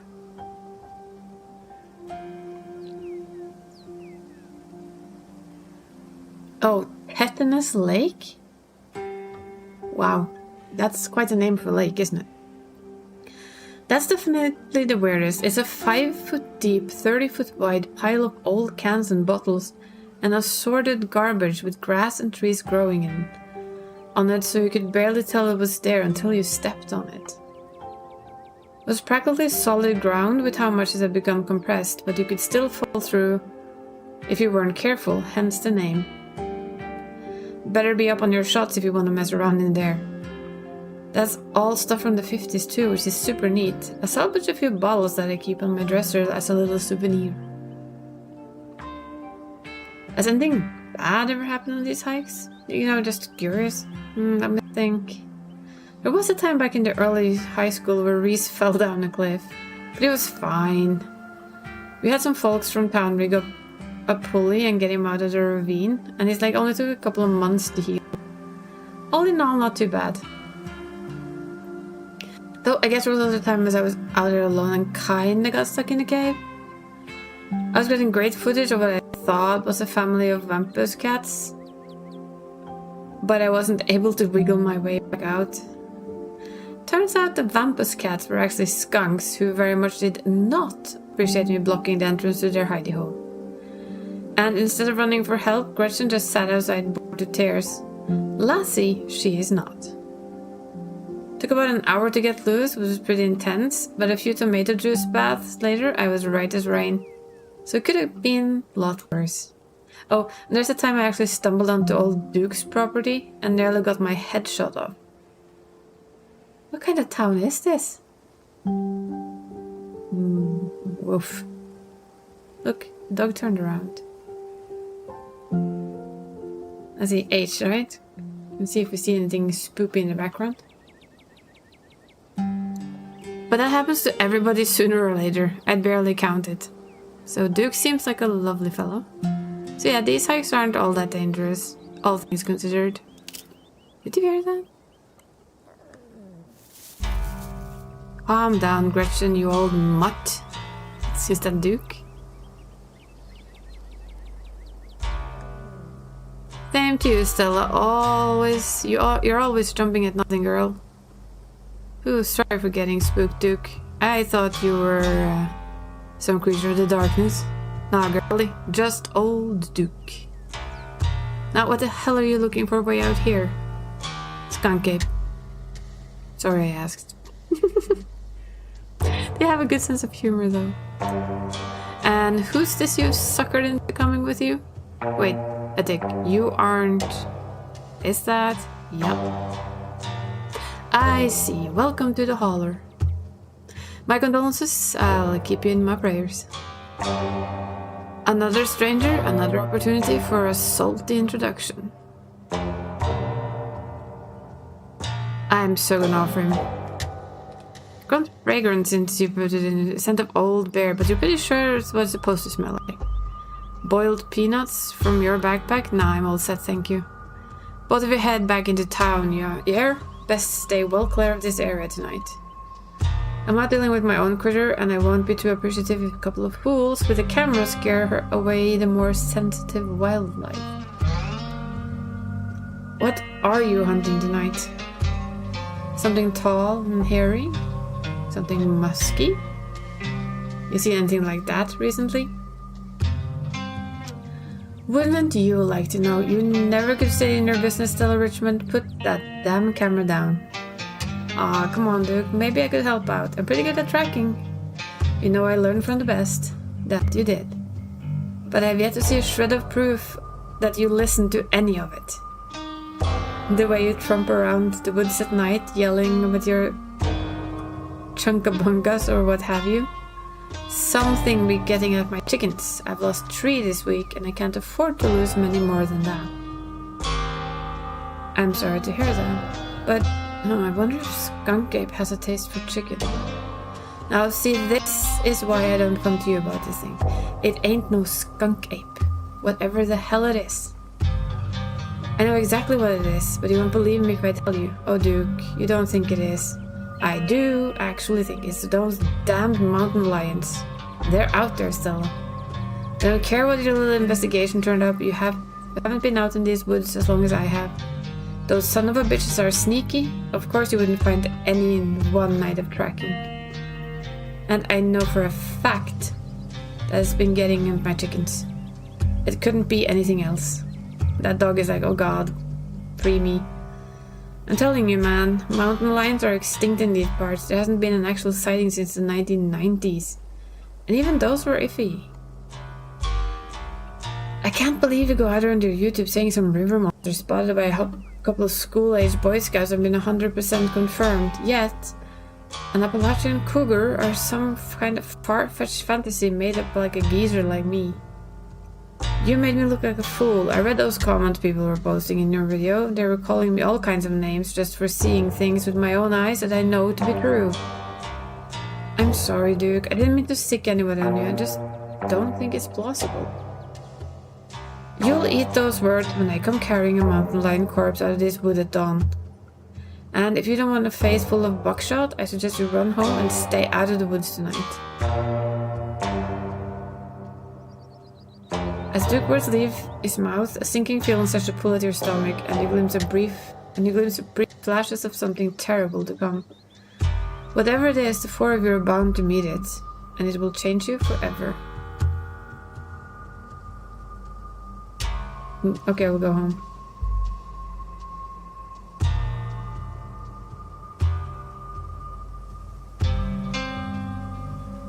Oh, let's go for this room. Oh, okay, we'll go home. What? Good, I'm glad you got some sense. Stella needs somebody like you around. But I gotta film tonight. The video gotta be out tomorrow evening so I can keep the schedule. If I miss an update, I might lose my new sponsor. And who knows what that will mean for my career. No, Stella, we should leave. We should leave and we shouldn't come back. You turn around and wink as Stella as you can. She immediately picks up on what you're putting down. Alright, Duke, maybe you've got a point. Come on, Isa. Let's go back to town. Maybe my viewers won't be too angry with me. Glad to see you're finally hearing some sense, Stella. You two run along and be safe. We're gonna get ourselves in so much trouble, aren't we? Well played there. Billy threw him off the trail by pretending we're going back to town. Now come on. I know we can loop around without him noticing. Can we actually go back to town though? The trail's just up this way, let's go. I think I pressed the wrong one. Alright, this looks like a good shot. Mind holding the camera? She hands you the camera and takes her position.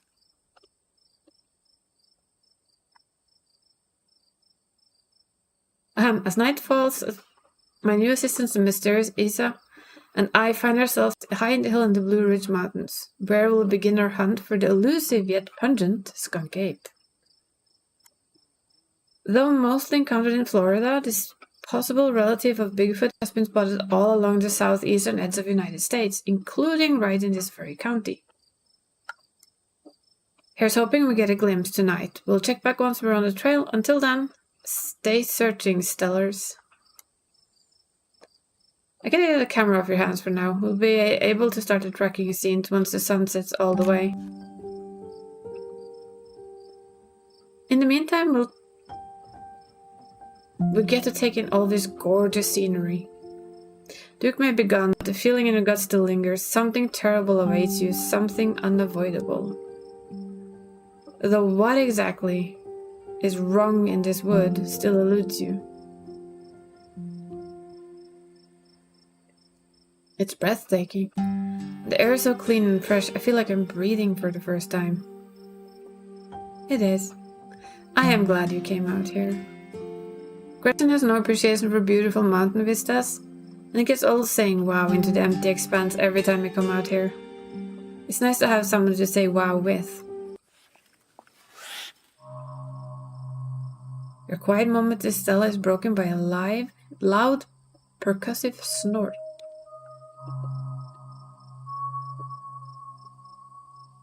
What was that? I don't need to panic, that's just the sound a deer make when I want to warn the rest of the herd, big scary predators like us. Let's check it out. And you and Stella hear the footfalls of animals retreating into the woods as she reaches for her flashlight. Oh dear.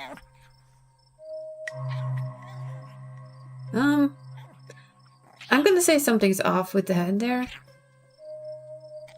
That there doesn't look right. A single deer remains behind, staring down the beam of light while Gretchen whines and pulls at her harness. And then it's gone. Yeah, that didn't look right. Jeez, Gretchen, calm down, you're gonna hurt yourself. She cannot handle deer. When she gets like this, I usually have to pick her up and hold her. She has a bad habit of slipping her harness once she gets far away from something. You're too much of a potato.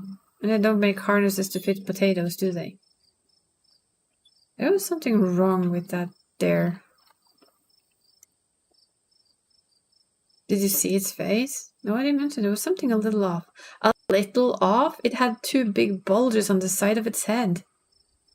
That's not a little off, sweetie. That is something major off. But it was an abscess, maybe a tumor. Of course, that could be true. But two of them? In that case, I hope Doug finds it and kills it. It's not like white animals can get those taken care of, so they just get bigger and bigger. Poor thing. There's not much we can do about it. Why'd you bring Gretchen with you?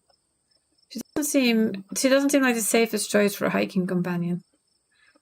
I actually find her to be quite the opposite. Sure, she wants to chase stuff, but I usually let her when I'm not on my cryptic hunt, so I can't hold that against her. I'm just happy she's still so feisty even at her age. Pugs aren't exactly known for their good health, but here she is, running in the woods at 17. Yeah, I'd let her do that too if I had a pug at 17 that ran around in the woods. 100%. And I feel like the fresh mountain air and exercise have helped a lot in that regard. Now that I also do believe. You defy the laws of nature, don't you, Gretch? She does. Well, that got my heart rate up. I'm ready for the hunt. Same for me. How about we take a quick snack break to fuel up, then get right into the night's activities? I've got all the best trail snacks. Trail mix, extra M&Ms, apricot. Something chocolatey on almond bars. Oh, trail mix, extra M&Ms. Classic choice. It never fails to satisfy. I like to mix my own to make sure it has the best stuff. And I use dried cherries instead of raisins. I approve of this. Maybe it's a bit of a controversial pick, but even someone who's passionate about dried fruit, I simply cannot abide by raisins. Why not? Raisins are good. Yes, finally somebody who gets it. Raisins are glorified mouse droppings. They destroy everything they touch. I don't agree, but that was a fun answer. Anything of dried fruit is better. Glad to finally meet a fellow preserved fruit connoisseur who can appreciate my refined taste in trail mix. You and Stella sat down on the overlook, snacks in hand, as the quiet sound of evening wildlife washed over you. Gretchen gnaws a stick, distracted for the time being. So tell me, what is it like in Oslo? Do you have a house? An apartment? Do you live with family, roommate, pets? Tell me, what is it like to be you? I live in a closet in a house with 10 roommates. I live in a doorless basement that floods whenever it rains. I live in an internet cafe. Wow, no, not really. I live alone in a dingy studio apartment. I think that would be my answer. And I love it. Because that would so be me. And I love it. It's a little cramped. The lights flicker. The toilet's constantly getting backed up because the lady upstairs keeps flushing her cat litter. It smells like cigarettes for some reason, but it's mine. I mean, technically it's the landlady's, but I don't have to share it with anybody. It's a mess, but it's my mess, and I wouldn't have it any other way. You know, that's a great way to look at things. I can't imagine what it would be like to share your place with people you don't know. Speaking of, it's gonna be wild. It's gotta be wild staying with Tabby, both of you. So what do we do for a living? I'm a streamer. Well, I'm in the service industry. That's actually pretty good. Well, not food service, but fine. I'm on my feet all day, getting yelled at for things beyond my control, and I mostly get paid in tips. It's a living. Street smart. Crisp breeze passes over you. You can't help but shake the feeling that you're being watched. Whatever watching you has been doing so for a long, long time. I do like the way they made the sky here. That's pretty. You scan the tree line, but whatever might be out there is nowhere to be seen. I think we're being watched. Might be the skunk ape. Do your best to pretend it isn't watching us. We don't want to scare it off. What about you? What is your living situation? Gretchen and I live in a little house just outside town. It's actually the house I grew up in, so it has a lot of pleasant memories attached to it, and I'm glad I could keep it in the family. My great-grandfather built that house, and he must have done a great job because it's just as sturdy as it's ever been. I gather your parents aren't exactly around anymore? Yeah, you got it. They died a few years back. Everybody's parents seems to be dead. It's okay. I've done my mourning. Life goes on, and we still get to live in our beautiful family home. Just me and Gretchen. It could be a lot worse. What were they like? Did you get along? They were amazing. Two of the nicest people you'd ever meet, and interesting too. My dad was a bit of a regional legend among the hunting trappers. He was always out in the woods on the trail of something, and we certainly had interesting dinners because of him. He had to learn how to fend for himself, see, since his family didn't have much growing up, so he learned how to hunt and trap and got damn good at it. He always made sure I had food, and that I know how to get it if I find myself too far from a grocery store. I could make us a pretty good salad if it just was in this clearing, if I had to, though it wouldn't exactly taste great. As for my mom, she was a saint. She was a local vet, the lady all the farms in the county knew to call if their animals were in need of something. She was as smart as a whip and strong to boot. Turns out pulling calves out of 1,600-pound cows all day was a great way to build muscle. I believe that. But she was gentle too. Even the smallest mouse would get proper care in her hands. I'm sure she's most of the reason Gretchen is here. Harry is one of the oldest dogs I've ever met. So yeah, those were my parents. I'm sorry for your loss. I don't know what else to say. I'm just so sorry. Okay. I know it's weird, especially since we just met today. Whoa. That sound wasn't meant for human ears. Whatever lurks behind the tree line is something best left unseen. Oh, there's ads. I'll wait. We'll wait for people to not have ads in their face. We'll keep reading as after that.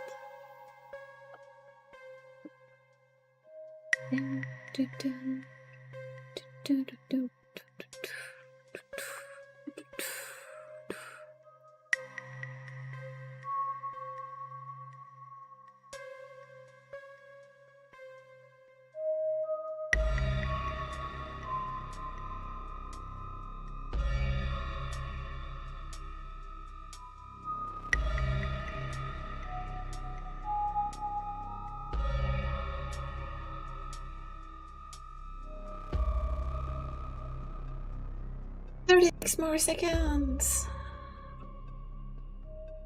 Yeah, I couldn't actually put it off anymore, sad but true.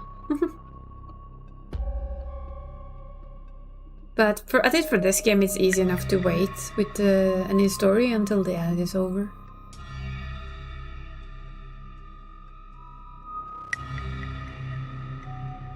I am enjoying this game though. It's good so far. I would have loved it if it was voiced so that I didn't have to sit here and read everything, but you know, here we are, we're back. We can continue. So, that song wasn't meant for human ears. Whatever lurks behind the tree line is something best left unseen. But the events of this evening are already set in motion long before you stepped in Scarlet Hollow. There's no turning back now.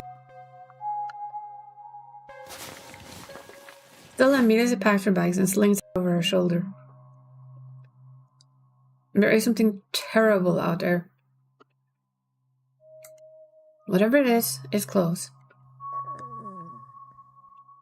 Here, hold Gretchen's leash for me and let's check this out. As Stella inches towards the tree line, she shines her flashlight into the woods.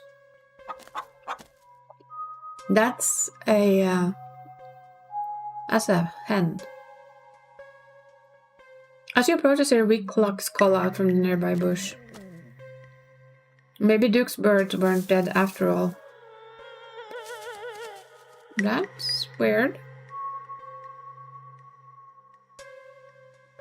The hell was that? Hold on, I gotta play that back. Holy shit. I'm guessing we're maybe 2-3 feet tall. Doesn't look hairy either. I think we can rule out the skunk ape. But whatever it is, it has one of Duke's chickens. Looks like it headed north. Let's go after it. Right behind you. You follow Stella as she sprints along the unknown, Gretchen excitedly pulling you along by the leash. Uh-oh. What the?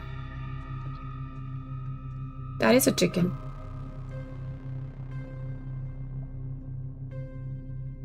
Are you okay? Yeah, my rider's tripped on something weird. Oh no, that poor thing. It must have been one of Duke's. Oh Jesus, he's still alive. That's what I saw, right? What the heck is on his stomach? Don't let Gretchen too close. She'll try and take a bite of it if you don't stop her. You hold Gretchen's leash close to your chest. She seems nervous, squirming slightly against her harness.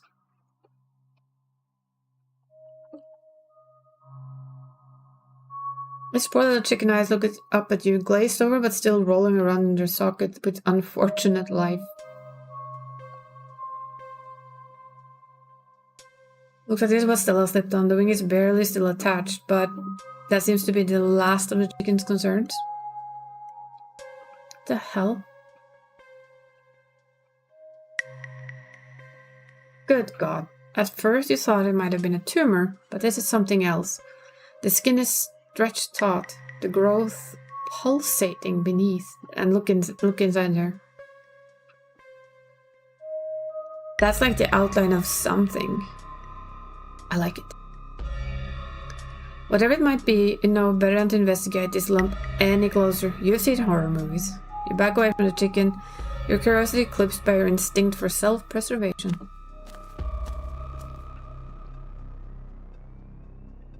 Oh, well, she's gonna film. Since we found out Duke's chicken's folks, and she's not looking good. I'm hesitant to speculate, but she definitely seems to have some growth under her skin. Could be a tumor, could be something else. Either way, I don't think there's much that can be done for her at this point. Jeez, I'm gonna have to put a massive content warning for this video. Hey, do you hear that?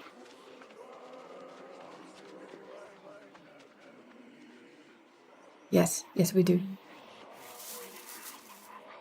What in the Sam Hill are you two doing out here? Didn't I tell you to... Birdie?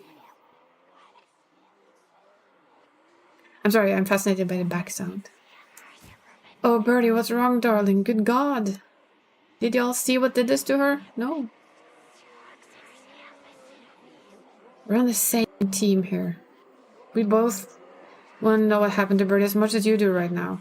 We'll get to the bottom of it, I promise. We were on the trail when we found her, like this. Whatever did this to her, I think we can hear them in the trees. Put the camera away, for God's sake, girl. I don't want to be in another one of your videos. No one needs to see me like this. No one needs to see Birdie like this. You wouldn't put her online, would you? Not when she's like this, all swollen and hurting. Duke, did you hear me? I think they're getting closer. Come out, you sons of bitches. Duke, don't shoot them. We have no idea what's gonna happen. You hear that, Stella? That is the sound of something peace-like. Whatever these things are, they will pay for what they did to my girls. Look at the dog. Oh God, I wish I'd... Imagine if we had the animal speak. What the hell is she telling us? I'm sorry, I'm fascinated by the dog and the sounds. That's so cool. What are they saying?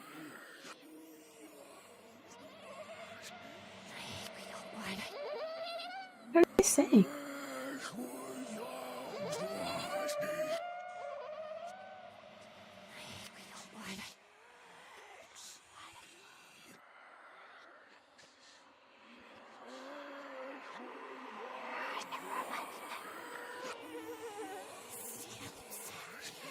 Huh. I can't make out what they're saying. But it's a really cool atmosphere to it. I love it.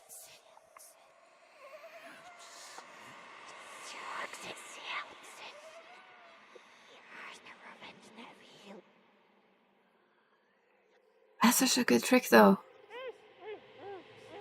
And the dog is like, yeah, for fuck's sake, let's go.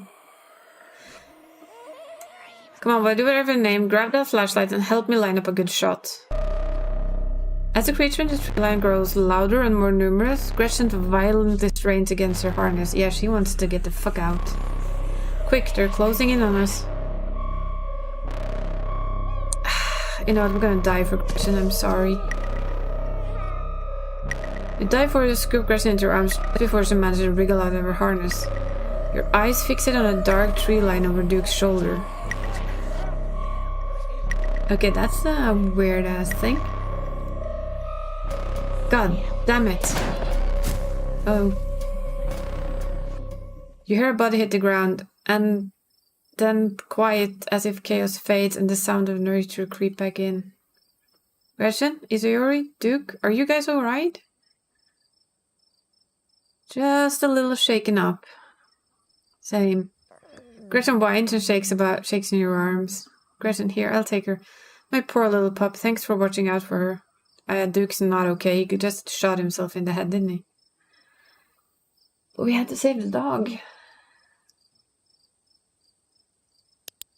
No, I doubt he's okay. I think he basically, blew his brains out. An unfortunate accident. Oh my god, dude, holy shit, what do we do now? What the hell are we supposed to do? Call the cops. We gotta go to the police. Remember what we do. We gotta take this to the police, a man's dead. You're right. And we have footage of what happened here. But it's so dark and shaky, it all seems unbelievable. We need more footage. Come on, let's go after them before we lose our chance. There's a part of me that wants to answer this. Are you nuts? A man is dead, Stella. But I will go with, are you sure this is a good idea? Nope, we're already in deep. What's the harm in digging a little deeper? And maybe we shouldn't? A man is dead. You're right. Let's get back and call the cops. My phone should get reception once we're on the main road. Oh, wow.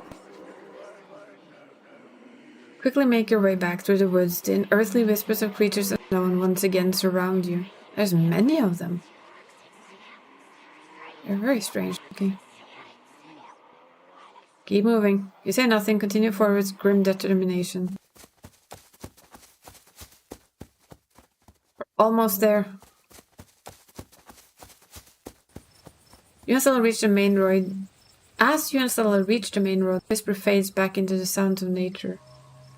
It sounds like they've stopped following us. I should get reception now we're back on the main road. Let me find my phone so I can call the sheriff. I feel a buzzing sound in your pocket. Oh, Tabitha has called us just a few times. Where are you? Where the hell did you go? And 13 text messages.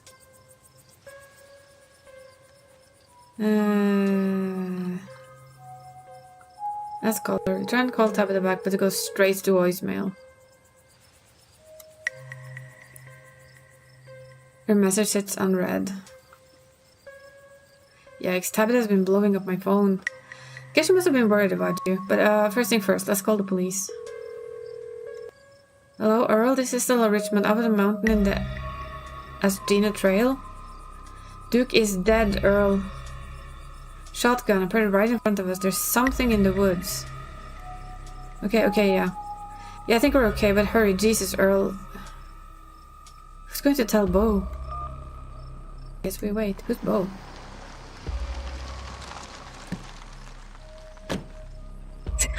That has to be the calmest looking cop I've ever seen. Take a little while, but eventually a patrol car arrives at the scene. Out of it walk two officers, Sheriff Hugby, a friendly older man, and Deputy Franklin, a serious man wearing his sunglasses despite being in the middle of the night. Former FBI, anyone? See, right there, the thing jumps out of the woods and the shotgun goes off. What in the Sam Hill is that? Some kind of Pillsbury Dowboy? Could have been a naked maniac. No, there was more than one. They chased us through the woods, but whatever they are, they're not human. Hi, Galt. Baldwin just subscribed. Thank you for the 4 months. resub. Hi, Isa, how has the game been? This game has been very good so far. Very interesting. My only wish is that it had voice lines. Because I'm bad at reading this much, but hey. It's more than good enough to warrant reading. How are you? How was work today? I think you had day shift today, right? Trying to keep up with people's shift, it's hard. But yeah, it's been very, very good, this game. It has an interesting narrative. We have two, now I think we basically maybe have 3 possible opinions. We are thinking they're all ghosts. We're basically in a ghost town. We might be in a time loop, and now we have aliens or some kind of creature that basically attacked us. And it's funky. And I like it.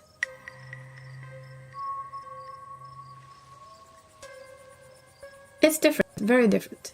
But it would have been nice to have it voiced. It's a lot of text.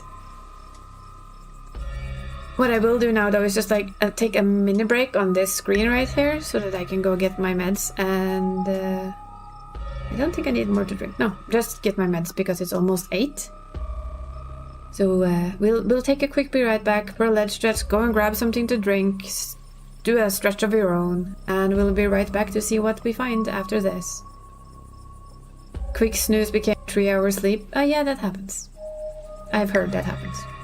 But yes, quick, be right back. See you soon.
Small stretch.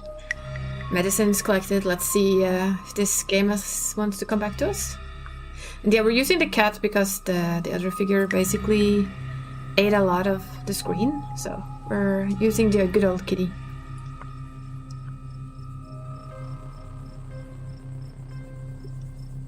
Whatever they aren't human. And they killed Duke. Now we're gonna have to confiscate this camera, Miss Richmond. If you don't mind, that is evidence. But, okay. Let me just turn it off to save the battery. Stella gave into the request suspiciously easily. There you go, Deputy Franklin. We appreciate the compliance with the law. We'll get a team out in the morning to retrieve the body, but for now, Sheriff Huckabee and I... Please call me Earl. Earl and I will escort you and... Who are you exactly? That's Isa. She came to town today for the funeral. As in... Tabitha's cousin, yes. Damn, didn't think you'd actually show. Well, we'll escort you back to town. If there's a naked maniac on the loose, it's best you don't walk back on your own. It wasn't a... Never mind. Why aren't you going out there tonight? There's a dead body in the woods. Those things out there could attack somebody else. Well, it ain't exactly like old Duke's gonna go anywhere at this point. He'll still be out there in the morning. We only have a skeleton crew at the moment. Monday nights are Deputy Derrickson's bowling nights. We'll be on alert for more reports of naked maniacs, but retrieving Duke will just have to wait. Now, if you'll kindly step into the vehicle, we can return you safely to your home. Do we have to ride back with you? We can just walk. The creatures left will be fine. I'm afraid I'm gonna have to insist, for your own safety. Okay, thank you. I thought we brought a car. Maybe it's not. You can ride up front with me, little lady, if your mama permits. Sure, Earl. You can hold Gretchen on the way back to town. The cops usher you in. See, I would love to know what the dogs would have said. Should have picked animal dog. And still in the back of the squad car. You're just the cutest little thing, Miss Gretchen. Yes, you are. No, don't leave me, Mom. Sheriff Huckabee pats Gretchen on the head affectionately, but remains fully focused on Stella. A bright look stretched across her little pug face as Huckabee scratches her behind her ears. For such a gregarious person, Stella is unusually quiet in the car. It makes its way down the pitch-black mountain road. Hey, Stella, you good? Stella, you good? She doesn't respond.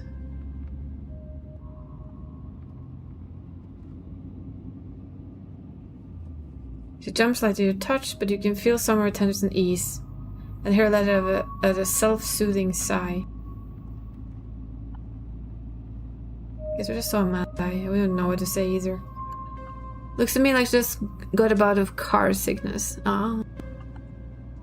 Must be why she thought walking home sounded like such a good idea. Guess whatever you all saw in the wood wasn't as bad as an upset tummy. I'm sure she'll be right as rain once we get back down the hill, though she'd best try not to hurl in the meantime. We wouldn't want Franklin here to have to work late cleaning the squad car. Or, you know, you could let us out of the car and just let us walk. We're only a few minutes away now. Y'all better keep it together until then. Soon the rumble of gravel beneath the tires gives way to uneven pavement and the car comes to a stop in front of a small cottage. You two stay out of trouble. We'll have this all sorted out in the morning. Just get a good night's sleep. And you, whatever your name was... Fox Mulder. Fox Mulder. Sure, you're in town for the funeral. Good. You go leaving before then. I can imagine we need to ask you a few questions about everything you've seen tonight. Stella, keep an eye on her for us. Make sure she doesn't get into any more trouble. Really? You all have a good night now. Bye-bye, Gretchen. And you all have a lovely evening. If any boogaboos give you trouble, you know where to get in touch. That's a weird old man. That is a weird, weird old man. And here you are, back in town, away from the woods, with no one but Stella in sight. And Gretchen. Holy shit.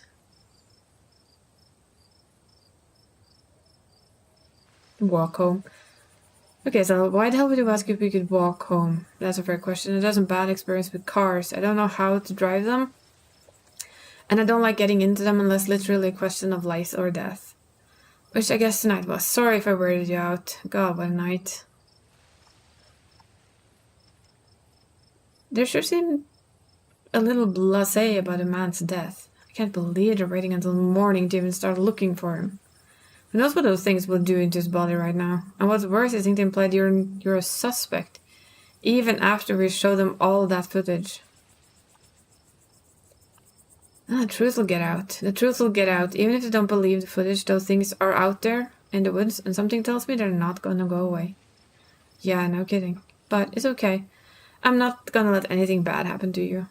I was there. I filmed the whole thing. At the very least, it will never hold up in court.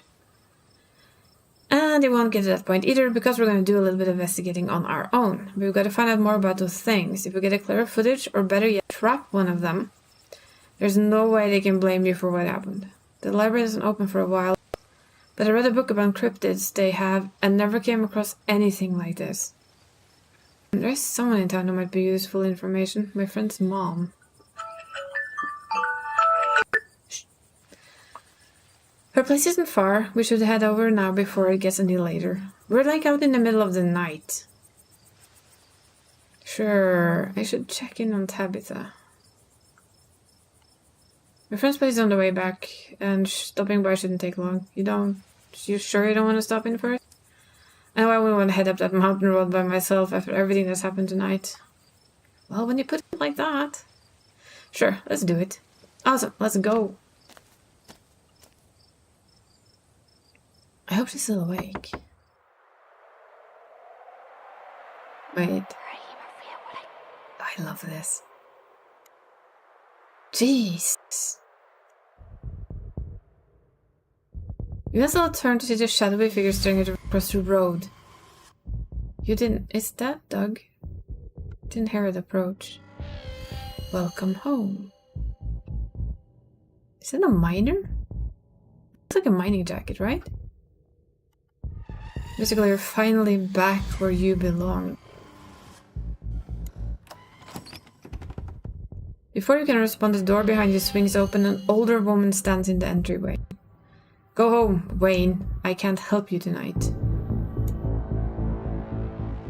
You look back and the figure is already gone, disappeared into the shadow of the night. I'm sorry about that, some people just can't be helped. What brings you out here so late? And who is this? Hi, Miss Forsyth. This is Isa. Is it okay if we come in? You and Miss Forsyth briefly lock eyes. She's impenetrable and you feel small, almost naked in her presence. There is something about her that's far beyond you, but you feel no threat, no malice. And then the moment passes and you see only the woman before you. Of course, you're in luck. I just put on water for hibiscus tea. And for goodness sake, you can call this Miss Sybil. You're an adult now, after all. The dog didn't like this person either. Okay, I like this home. This is nice. Tea is life. Okay. Welcome to my little nook. I love her already. Which of course is probably gonna bite me in the ass later on. It's nice to finally meet you, Isa. I'm so sorry to hear about your mother. Vivian was such a lovely soul, and she's been sorely missed in the holler. Really? You're the only one who said that. And now poor Perlan is gone as well. Do let me know if there's anything you need while you're in town. Let's just... Oh my, thank you for the kind offer there, but I'm afraid it's far too late for me to have something so salty. Who was that outside? Just a very sick man, you don't need to be worried about him. You knew my mom? Of course there, she was a good friend of mine for many years. She was such a lovely woman. You should come by sometime, I can delight you with unsavory tales of her youth. Well. How do you know that she died? Oh, Perlan was a chatty woman. Not much went on that I wouldn't get an earful of, bless her heart.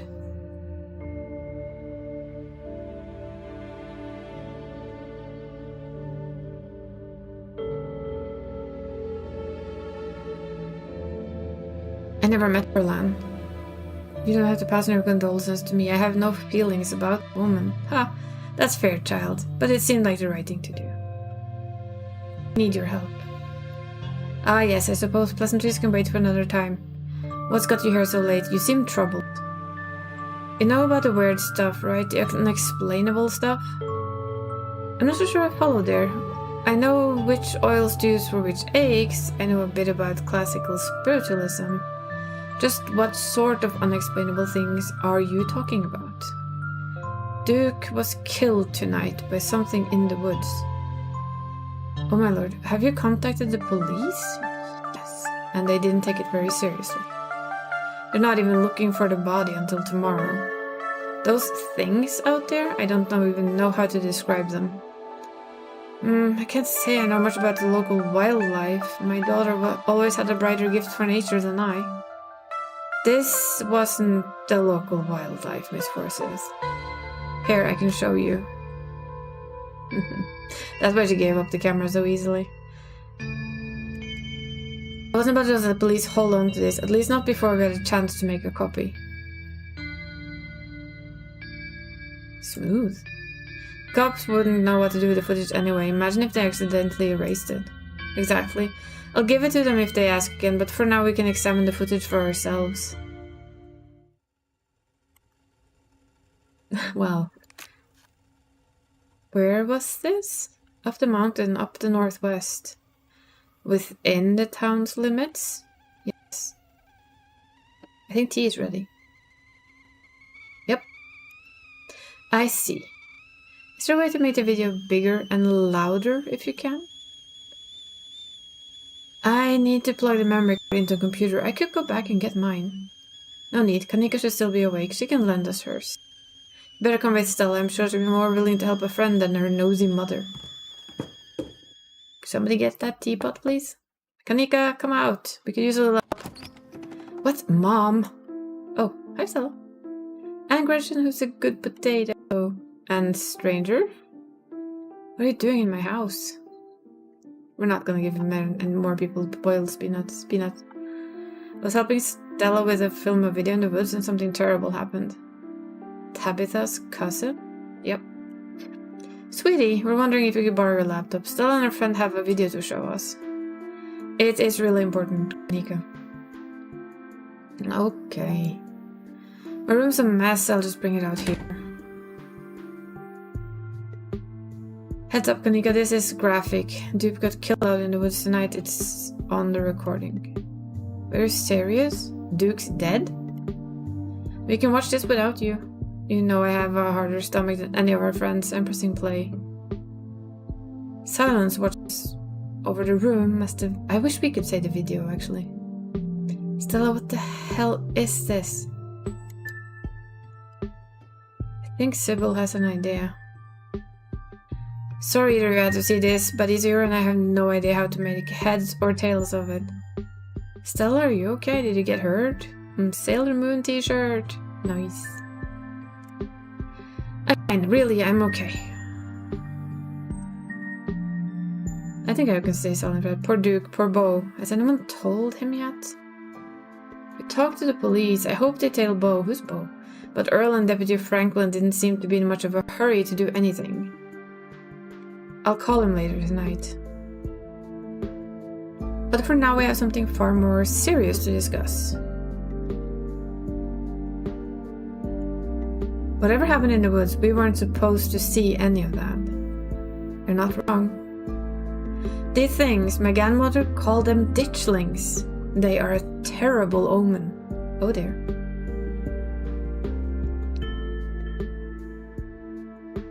A sign of great suffering and destruction to come. Mom, come on, whatever's doing this is serious. Wait, stop scaring Stella and Isa with these tailipo crap. A man just died, have some respect. Kanika, sweetie, let your mother talk. The creatures themselves are harmless to people, despite that grisly scene in the woods. How can you say that Duke is dead? An unfortunate accident, nothing more. Just as birds flock before a storm, the ditchlings congregate when tragedy is soon to fall.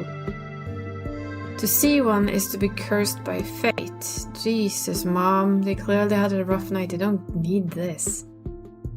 It's okay, Kanika, it's helpful. Still, whatever these things are, aren't magic. We can't rule that out, not after what we saw. But it's fine. Let's focus on what you know. Whatever they are, they're doing something to these animals. You saw the chicken in our video. What is that growth?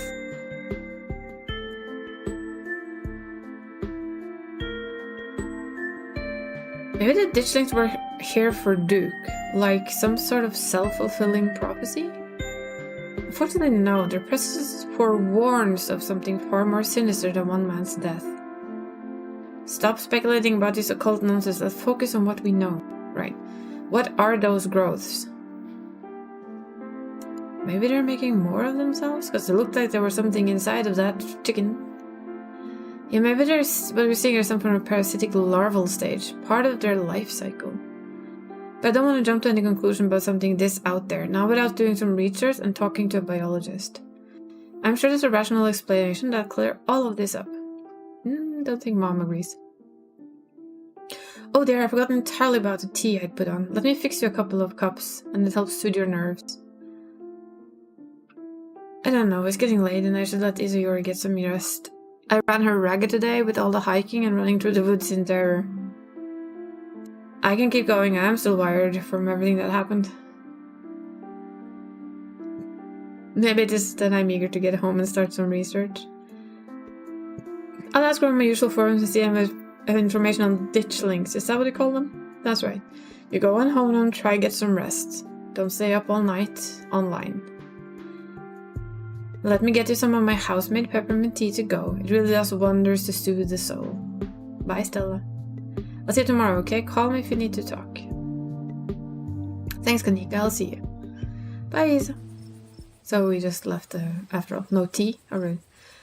It's excellent iced or warm, though with the nights getting chiller, a warm will probably be best. Help wake up the bones. Be careful out there, both of you. Alrighty, let's head back home. My home, I mean. Wait, I'm not going to my home? And here we are. You're welcome to stay the night if you want.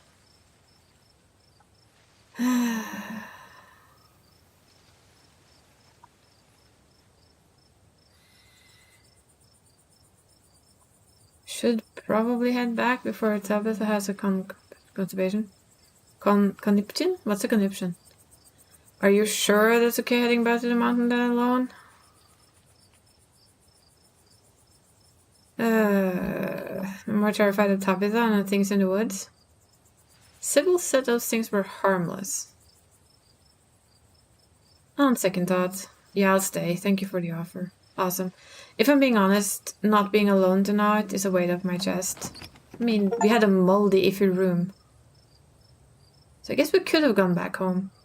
Doesn't take long for Stella to fix up the guest room for you. While it's certainly smaller than its counterpart at the estate, it's far better cared for.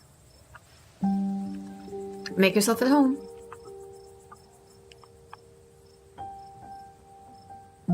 What do you make of all of this? Gosh, I don't even know where to begin. Those creatures are out there and Duke is dead. I know that some things Dibbles are a little wild, but if she is right, and they are an omen, maybe we can change things and stop whatever brought them here before it happens. I don't know what to think.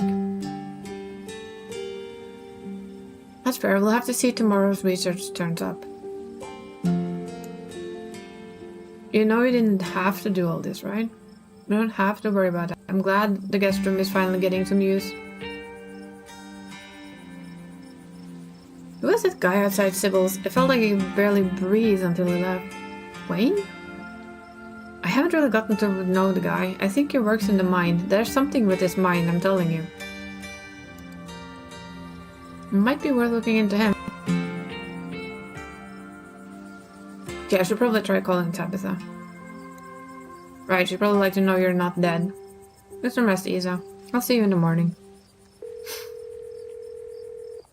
You pull out your phone and call her cousin. It rings for a moment before she picks up.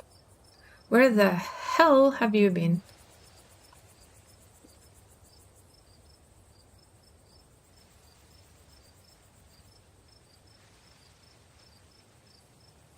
I met this girl in town and we hit it off.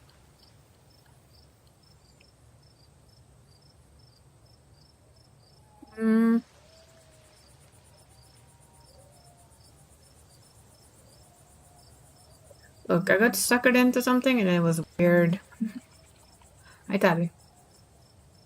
Oh, you met Stella then. That explains everything. I'm going to bed. I'll collect you tomorrow. From the comfort of Stella guest bed, the events of the past event seem like nothing.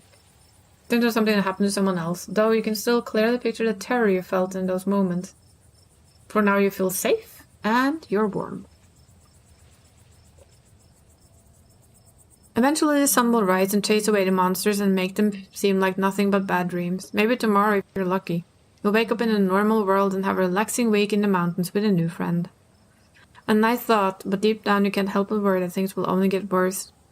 From behind closed doors you can faintly hear the sound of quiet sobs.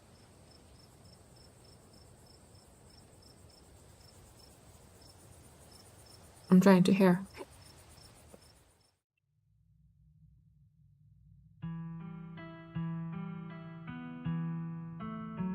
That's a pretty cool animation. All the glowing eyes.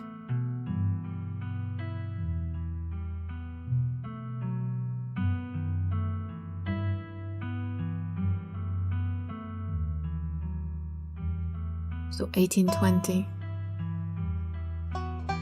So who's reading in the library? That doesn't show up. Do we have a ghost in the library?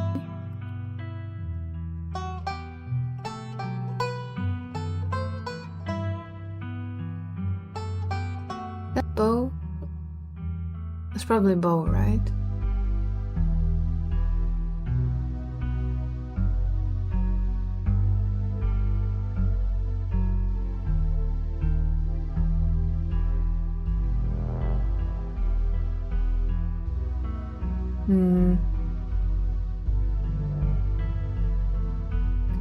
A hole in the ground. Oh, look. Halloween.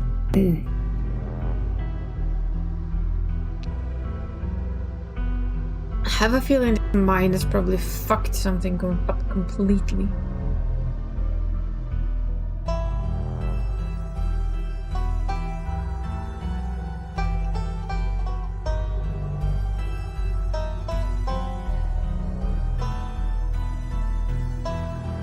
That's a lot of locks on the door.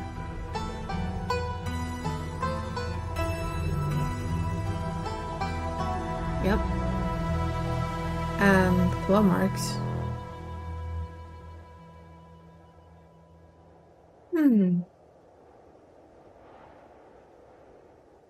That's chapter 1.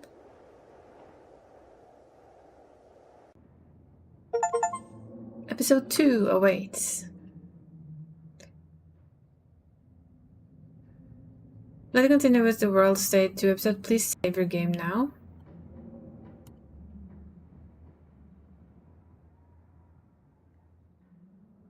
Continue. Would you like to see a recap of episode 1? No. Yes? No? Maybe. Yeah, let's do a yes. I just want to see what happens. The long-lost cousin, the bad news, 26-hour bus ride. You wouldn't normally find yourself traveling to it, but your cousin bought the tickets. The funeral of Pearl and Scarlet, your mother...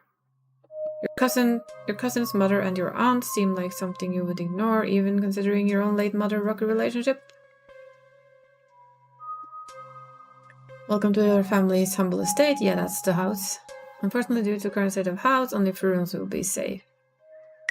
Don't go wandering anywhere. I mean, if this came out in episodes... oh yeah, our famous YouTuber. He's a YouTuber. We go out and hunt cryptids with her. That's what I'm saying. That's not right. And then, of course, Duke dies.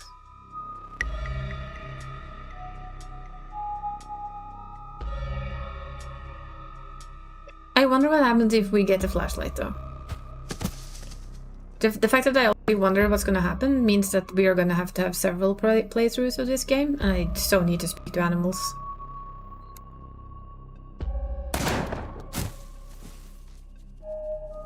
And yeah, that's what we ended up with. No trouble. Well, Laura's gonna get in trouble. Well, he's nice. Welcoming us home, and the ditchlings? Yeah. So. Tuesday morning awaits. Wake up! You open your eyes. The sun has risen, the birds are singing, you're alive, and for now, you're safe. Your gaze wanders across the unfamiliar room to the window in the woods beyond, and you wonder if the monsters are lurking just beyond the trees, ready to pounce you as soon as you leave the comfort of your new friend's family home. You can't help but remember Duke slumped against a tree, pieces of him scattered across the clearing. And then a knock at the front door. A distinctly unhappy voice filtering through the house and past the closed door of your bedroom. Where the hell is she? Oh, hi, Tabby.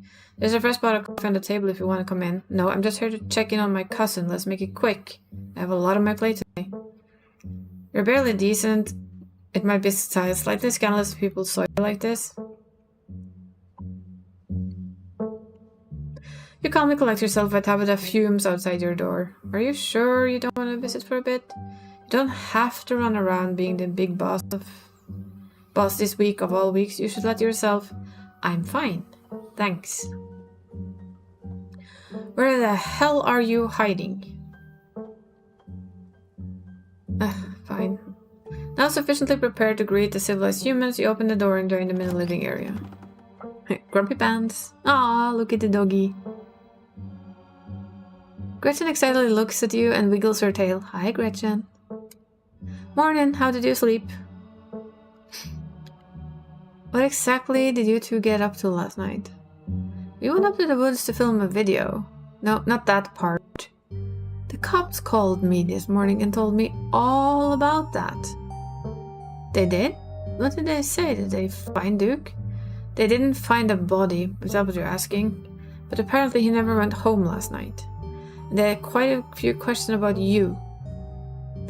Ugh, don't worry, I told them you were an upstanding citizen. You should remember that kindness the next time you think about blowing me off to spend the night with a stranger. Hey, don't be so hard. I asked her to crash here. And look, I don't care what the cops think, Tabby. There's something horrible out in those woods. I don't think anyone in this room wanted Izayori to walking up that mountain last night.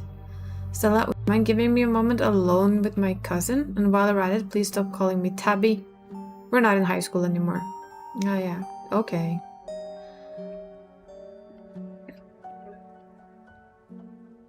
Isn't this Stella's house? Why are you bossing her around? Come on, Tabby.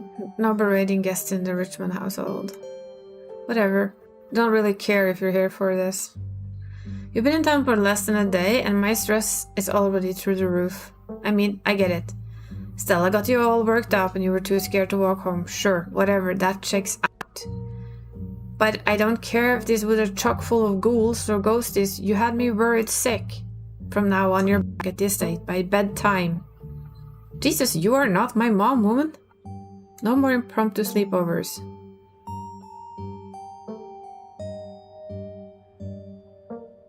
I'll be home tonight, I promise. I'm glad we could have this talk. That's it, icky smile again. Hopefully I treat my time with respect it deserves from here on out. Speaking of, I've got places to be. I better see you back at the estate tonight. Wait, Tabby, let me know if you're free sometime, okay? You're relentless. We'll see, but don't get your hopes up. Yeah, she's working herself to death. Look at her. Hey, you good? Sorry about Tabby. She's totally blindsided me. And the dog is like, oh my god. Shouldn't let Tabitha treat you like that. Thanks. It's complicated, you know.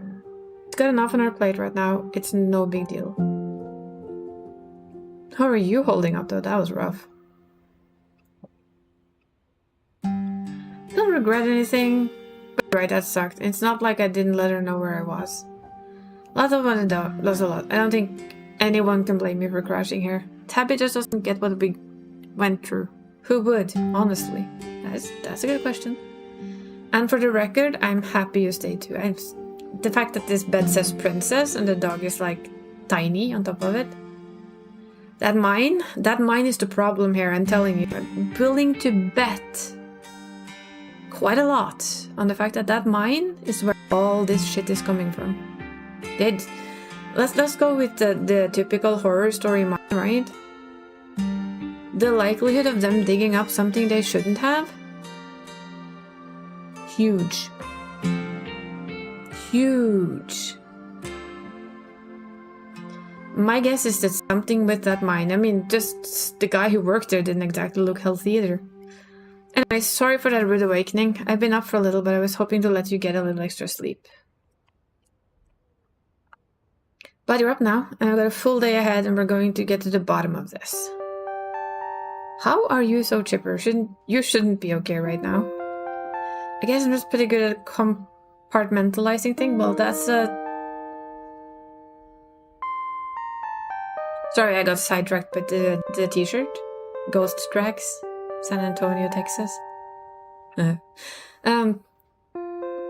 When people tell me that they're good at compartmentalizing things, the first thing that comes into my mind is, are you a serial killer? Because they're very good at that. I might be colored by the stuff I watch and listen to. A lot. What happened out there in the wood last night was horrific, but right now we have something more important to focus on. I'll have time to process what happened to Duke when I get to the bottom of things. You shouldn't just bury feelings like that. What happened to Duke last night would mess with anyone. Yeah, that might be a thing too. Is they extracting that leaks into the water that the animal drink? But would that turn them into those little grey squiggly lines? I don't know what else to call them, but almost like squiggly lines, right? Or are there... What if those omens, as she calls them, are there because of something they're unearthing in the mine. Maybe they're an omen for the mine, that something is going to absolute crap there. This game has me hooked. I'll give it, it really does. If it has me hooked enough, we might actually pull up an extra stream to see if we can finish.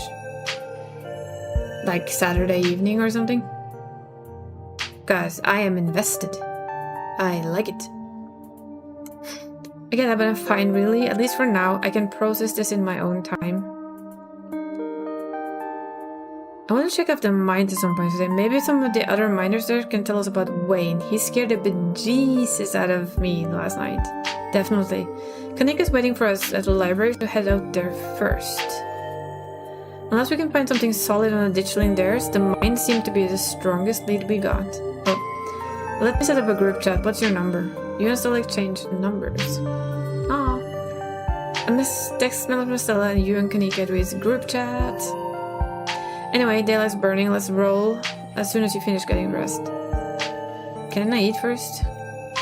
Don't worry about it. I packed all sorts of snacks for the day, and Oscar totally won't mind if we eat at a library.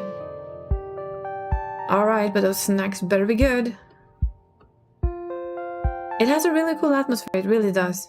And it is very much a mystery more than horror, for me at least so far. Don't judge horror on me though. Just don't. But it has... Look at the dog. I love these little things. These little things... That the dog has been lying there. Like, it was sleeping, half sleeping, looking at us, wagging its tail. And I was like, you're not leaving me, are you? And then you know that there is one trait that we can pick for a second playthrough. Where we can talk to animals, and animals can talk to us. Which means we would understand what Gretchen is saying at all times, which would be a very interesting run. And I still think we need a hot bookworm run. As if you even need to worry. Yeah.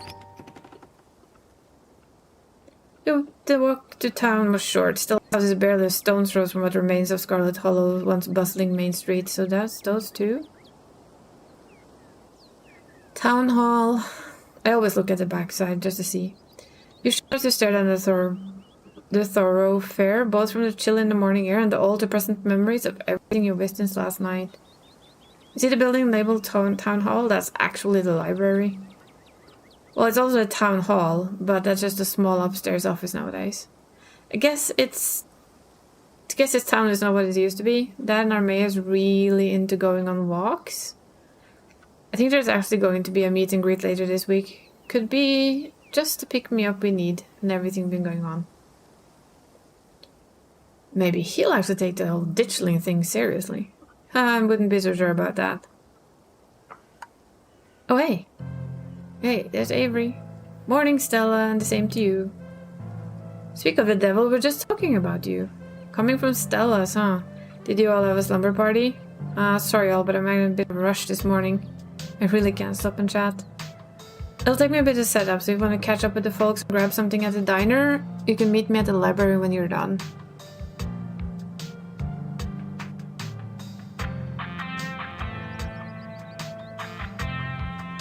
Oh sure, see you in a bit, Stella. Cool, see you soon. I need to talk to these two. Whoa, she always has time to chat. Is she feeling okay? No. Oh, suddenly Isa just got up a bit of trouble last night, that's all. You can't just drop something like that and leave me hanging. What happened?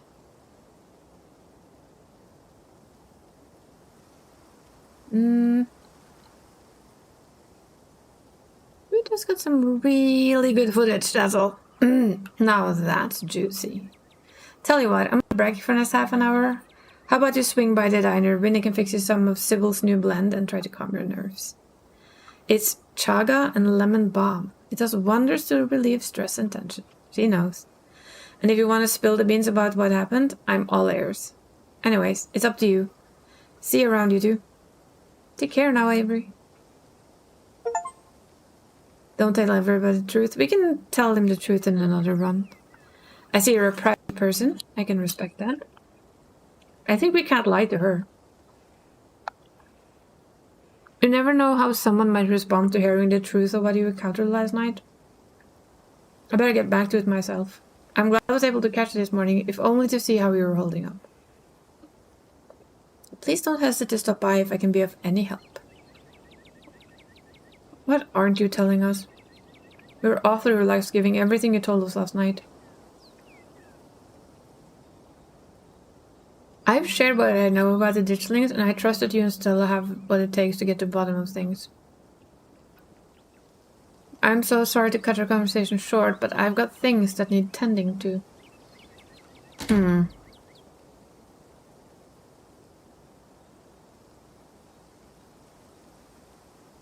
Let's swing by the general store. We've not been there.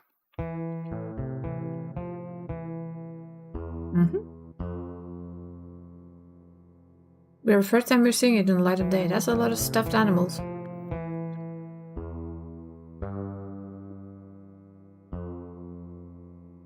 I'm not gonna offer him yucky boiled peanuts.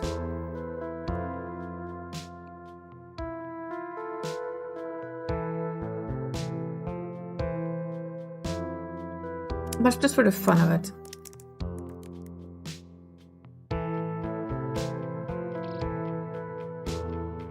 I wonder if some chips or something else. Do I talk to you or his eyes? Get it, Kanika decided to skip work for today, so because whatever plans I had didn't matter. Just take the chips, I don't care.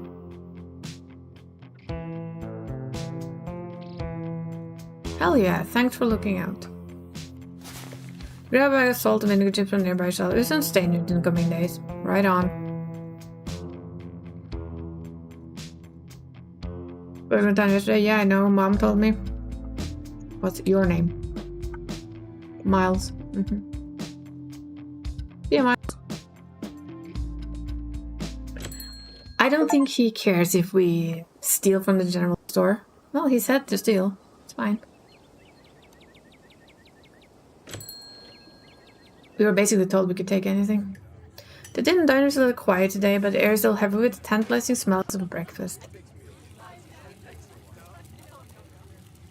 Do we want to warn patrons of danger? I think that's going to be a weird thing to do. Talk to Avery.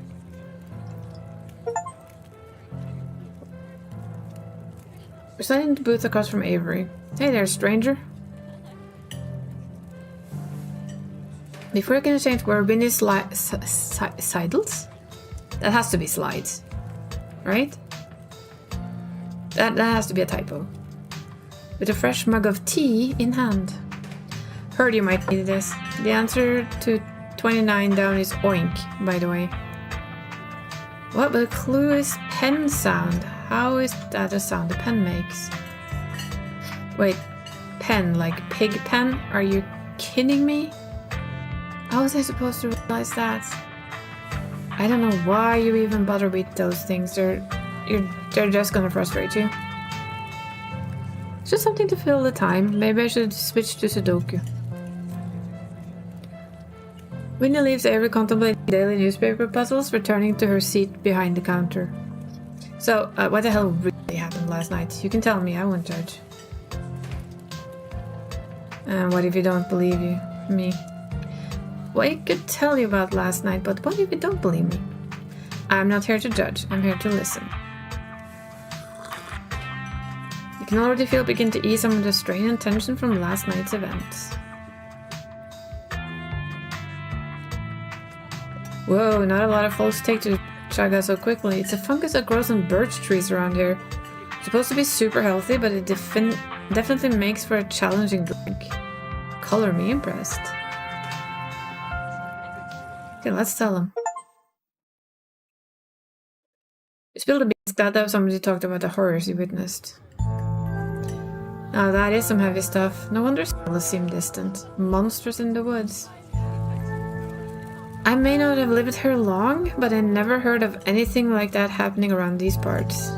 We have an ad in 1 minute, so I'll stop when the ad hits so that you don't lost out. And for those who are here without the famous subs and all, don't want to lose sorry.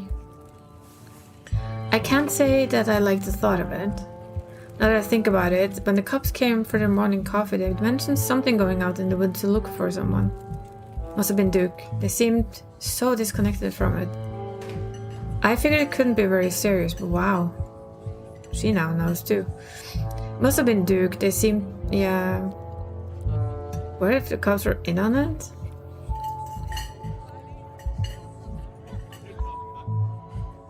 I don't get it. They saw Stella's footage, they saw what happened out there, but I feel like so far they're done is hound me. Hey, I don't know if it's gonna help with their anxiety. But even if they think you did something, I'm pretty sure they wouldn't bother going after you. Those cops come in there every day and I feel like I know them pretty well by now. And let me tell you, they have no follow-through. I can't tell you the number of complaints that just like dropped after a day or two. And I'll vouch for you if they try anything. I hadn't pegged you as a transplant. Where are you from? I moved here from Charlotte, gosh, 3 years ago, maybe a little more, I lost track. Aunt Winnie offered me a place to stay and a job. Who was I to pass on that sort of generosity? To be honest, it still feels like I just moved in. Okay, we have an ad. I'm just gonna stop. So that Exy can get the story.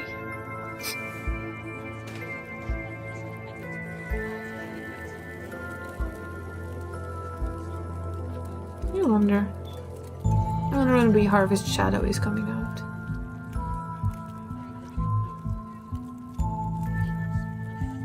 I like the music they've used in this so far. Really do. It's very much murder, mystery, horror slash kind of a thing, this one.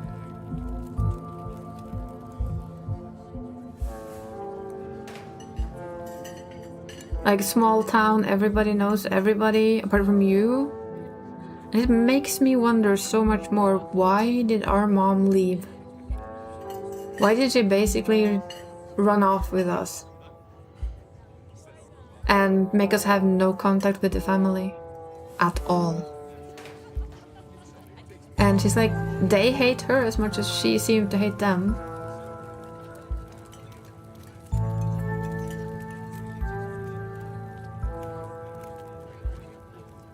Oh, it's fine, it's fine.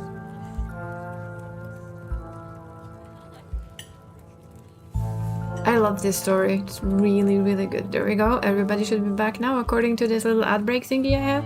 There we go. Yeah, this story it's really captivating. I like it. Practically everyone apart from the Cole folks grew up in this town. Okay, so all the people working in the mine are outsiders. That's what I'm getting. I'm the perpetual new kid.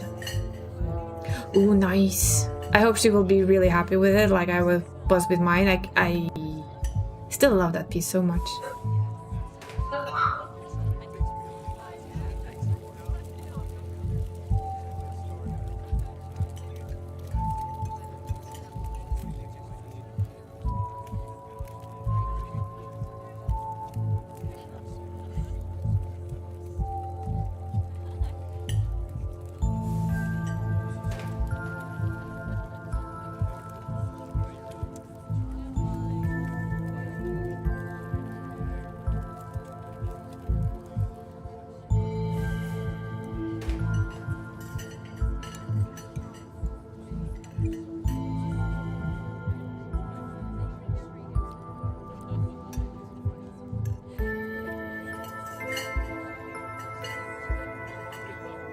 Let's see.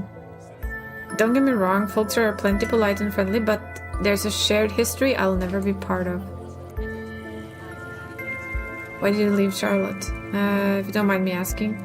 That's cool. I was having some issues with my folks about my education, which wasn't great. Especially since I was still stuck under their roof. When my aunt heard about it, she offered me a job and a place to stay, and the rest, as they say, is history. I know that the person you're making that come for is going to be ecstatic about it, just like I am about mine.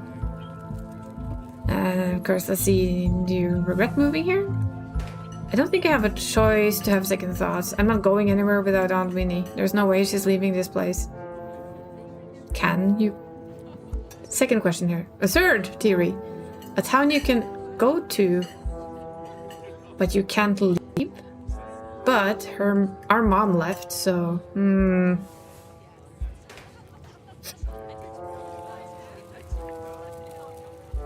I get it. I felt out of place the whole time I've been here. Folks on the whole have been plenty friendly, but life here is so different than what I'm used to. It's hard to explain, but I feel like I don't belong. Exactly. There are worse ways to be, but I'm not sure I entirely feel like I belong here.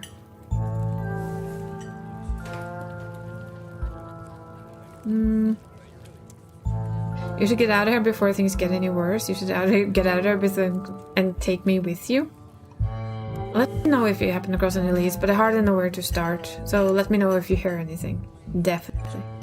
Oh man, it looks like my shift is starting. Hopefully the Chagas had a chance to work its magic. The diner is where everyone comes to gossip, so I hear a lot about what goes around here. I'll let you know if anyone mentions monsters or anything strange or unusual. Avery steps out of the booth, giving a friendly half wave before disappearing into the back. You leave the diner, ready to continue your day. This game is actually a very good judge. It so far really has just a simulator of you power washing dirty shit. You'll see it here in a little bit. Which game is this? It's literally what you would expect it to be. Oh, that's... in all of its glory, good and bad. The name I never remember the name of. The build and stuff. Build and fight. That also has a build mode. Glad I'm liking it? Yeah, I am. It's really dragged me in story-wise. Holy shit, we got that! So far, it's a bit like the tension is there. Slight horror elements are there. The questions of what on earth is going on is in here. It confused you, Barry? Yeah, that was a clip. Because the judge said hi.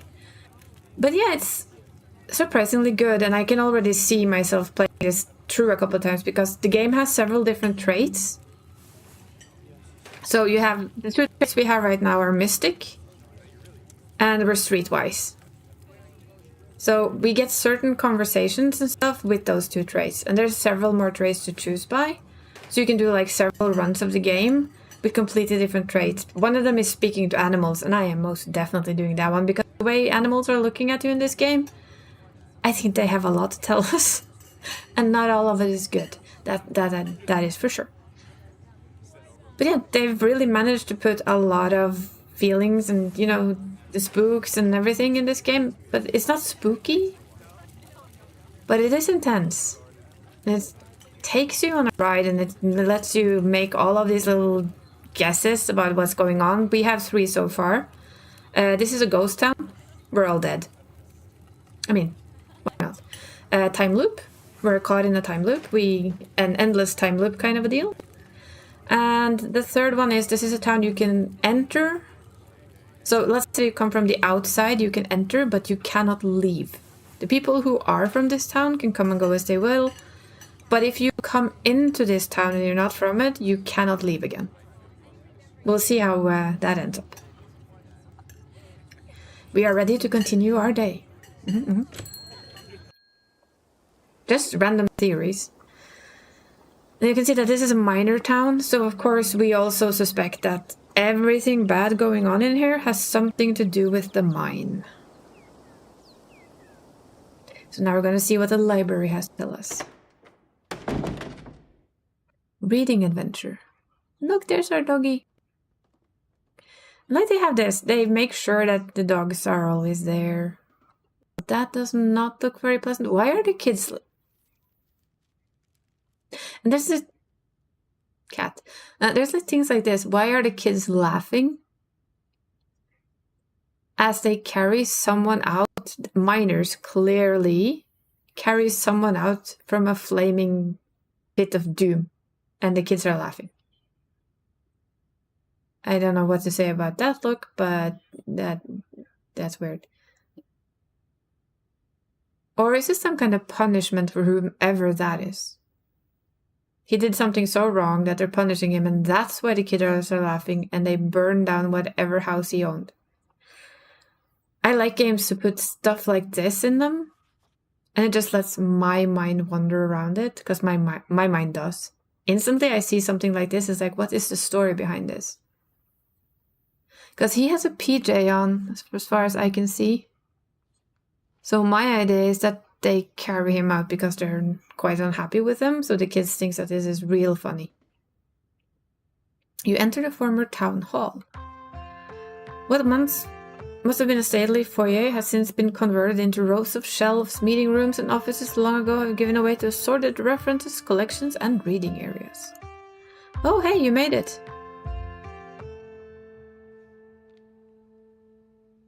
Shush Stella and point to all of the books before heading over. Nah, settle in with the two. We head over to Stella and Kanika's table and settle in. Aw, doggy. And you can do this so you can see. Ah, look, it's a fun detail on the laptop too. Yeah, we're using the cat form today because my model is so big that it took away the text. So that's where this good old cat form is nice to have. Glad you found the place. Well, it wasn't exactly hard. Hey, Isa, you look tired. Well... It was hard to fall asleep last night, all things considered. We're not gonna snitch on Miles, honestly. It's pretty hard to fall asleep. Can't say I gotta wink myself. Yeah, same. Anyways, I guess we'll get started. Wonder what the dog is saying. Hi there, strangers. That's probably our librarian. And literal stranger. We're not gonna offer people the yucky boiled stuff. Hi, I'm Isa, Tabitha's cousin. I'm in town for the funeral. Oh, I should have known you were a Scarlet. You look so much like Vivian. But a lot of people here know our mother, who's no longer alive. Look at that face. I'm sorry, but look at that face. The animals in this game distract me. I apologize, but sorry, not sorry. I think he wants cake, right? Does it want cake or doesn't she like him? I'm not sure. Not that I knew her very well, but still a kid when she left. But that Scarlet's resemblance is strong. I'm Oscar Gutierrez, the chief librarian and only librarian. Oscar's amazing. He practically built this library from scratch. Yeah, I'm a little jealous of what the kids around here get to grow up with. They don't know how good they have it. Back when I was in elementary school, all the library had was a couple of shelves of boring books donated by old people. Can I have cake, please? That's what his face is saying. Please, can I have cake? I see there's cake on the table. Can I have it? I can has? Y'all are too kind, but speaking of kids, have you ever seen Rosalina around town? I don't want to be a helicopter dad, but she hasn't been answering my text, and I wanted to make sure she isn't getting into trouble out there. You know the crowd she hangs around with. They're good kids at heart. I'm sure they're just up at old Maxwell's place doing a teen stuff. I went up there plenty of times in my day, but I'll be sure to keep my eyes peeled. What is the old Maxwell's place? It's a great old abandoned spot. We used to hang out there when we were teens. I can't believe I used to be so reckless. The floors there were like Swiss cheese. Dog, I would like Swiss cheese, please. I should really have a talk with Rosalina when she gets home. Kids are smarter than you think. She can take care of herself. You might want to let her run off without anymore, though. It's not as safe as it usually is around here. Is that so? Kanika's right, there's some weird stuff going on out in the woods. That's actually why we came in today. Have you ever heard of creatures called ditchlings? They're a type of cryptid that shows up around places on the brink of disaster. They kind of look like the Pillsbury if the Pillsbury Doughboy was a creepypasta. Kanika's mom told us about him last night after seeing some footage we got in the woods. Ditchlings. Doesn't ring a bell. That's like, can we please not talk about the ditchlings? I don't like the ditchlings. Seriously, Mom. Can you tell her to stop, please? Dang, worth a shot. Okay, if you say we're trying to predict horrible disaster that might befall our town, where would you start looking? Oh, look at the little ditchling. Well, I said the history repeats itself. It's probably try and figure out what sort of disasters this region typically falls prey to. Or should I be worried or something? I don't know yet. I'll be right back. I'm gonna nab some more books. I can have it now, can't I? You will give me the cookies. I'm making extra story, I'm sorry. Behave while I'm gone, Gretchen. Oh, I don't worry about her, Stella. You're such a good dog, aren't you, Gretchen? Ah, there it is. He has treats. Look at that. Ah, they did such a good job with the animals. I love it. Gretchen inhales the soft biscuit, drool leaking from her toothless mouth as she swallows it whole. I'm pretty sure Stella's barking up the wrong tree, Oscar. I don't think you have to worry about any horrible calamity befalling the town. But she's right about the weird stuff. There is definitely something unusual going out in those woods. We're doing the man's already dead. We're going with the mystical. If I were you, I'd keep loved ones close in the coming days. I'm gonna try calling Rosalina again. Dog is like, I got a cookie! I had cookie, look at me, I'm happy. I'm sure she's fine, really. I'm sorry, the animals are just making my day now. Completely making my day. Don't mind these ears, she's been hanging out with Stella too much. Hey! Bitch, please.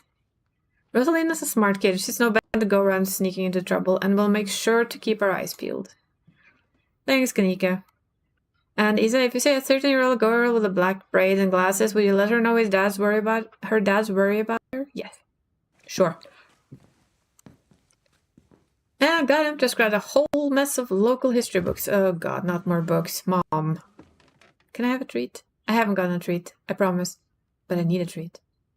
Do you have a treat? Stella sets massive miles of book on the table and pulls up a chair. Alright.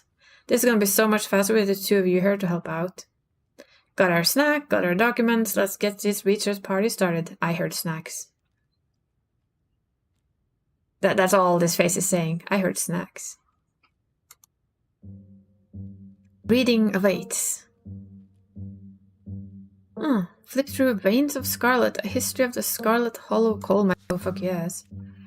Forced into retirement at age 50 due to war injury from his time in Indian wars. Exasperated by his short stint serving as captain in the Confederacy, Silas Scarlet, we saw a picture of him, also lost his eldest two son to that bloodiest of wars, leaving his third and eldest son, Andrew Jackson Scarlet, to take charge of the mine. Under his leadership, the mine prospered, undoubtedly in part due to the growth of the railroad industry. I love that dog. This dog is... Imagine the next playthrough when we can talk to this dog. It's gonna be hilarious. Then the growth of the railroad industry managed to evade the coal union for decades, making it one of the most profitable mines in the country. Andrew Scarlet built a surrounding town in what is today with an expensive stone... Andrew Scarlet built a surrounding town into what it is today, with expensive stone buildings, a bustling main street, and overseeing it all, the elegant Scarlet estate that was until 1895. The largest and finest of architecture in the region, culminating in a tragic collapse of 1918. It was found that Charles Shaw, the co-manager of the mine, has loosened security measures to increase production during World War I, resulting in a fatal collapse and the death of over 160 men and boys, some as young as teens. Told you there was something iffy about that damn mine. The casualties include Andrew Jackson Scarlet's son, Theodore, his brother Enoch V Scarlet, who had taken over for their aging father during the bustle of the war, managed to pull the mine from brink of ruin, thereby saving the town. So this is how my family, made its fortune. The Woodman leader. Silas Everett Scarlet was born to Colonel Everett J. Scarlet in 1818, one of 12 siblings. He grew up in eastern North California during the tumultuous time in the state's history, and not much is known about his life before he joined the army in 1836.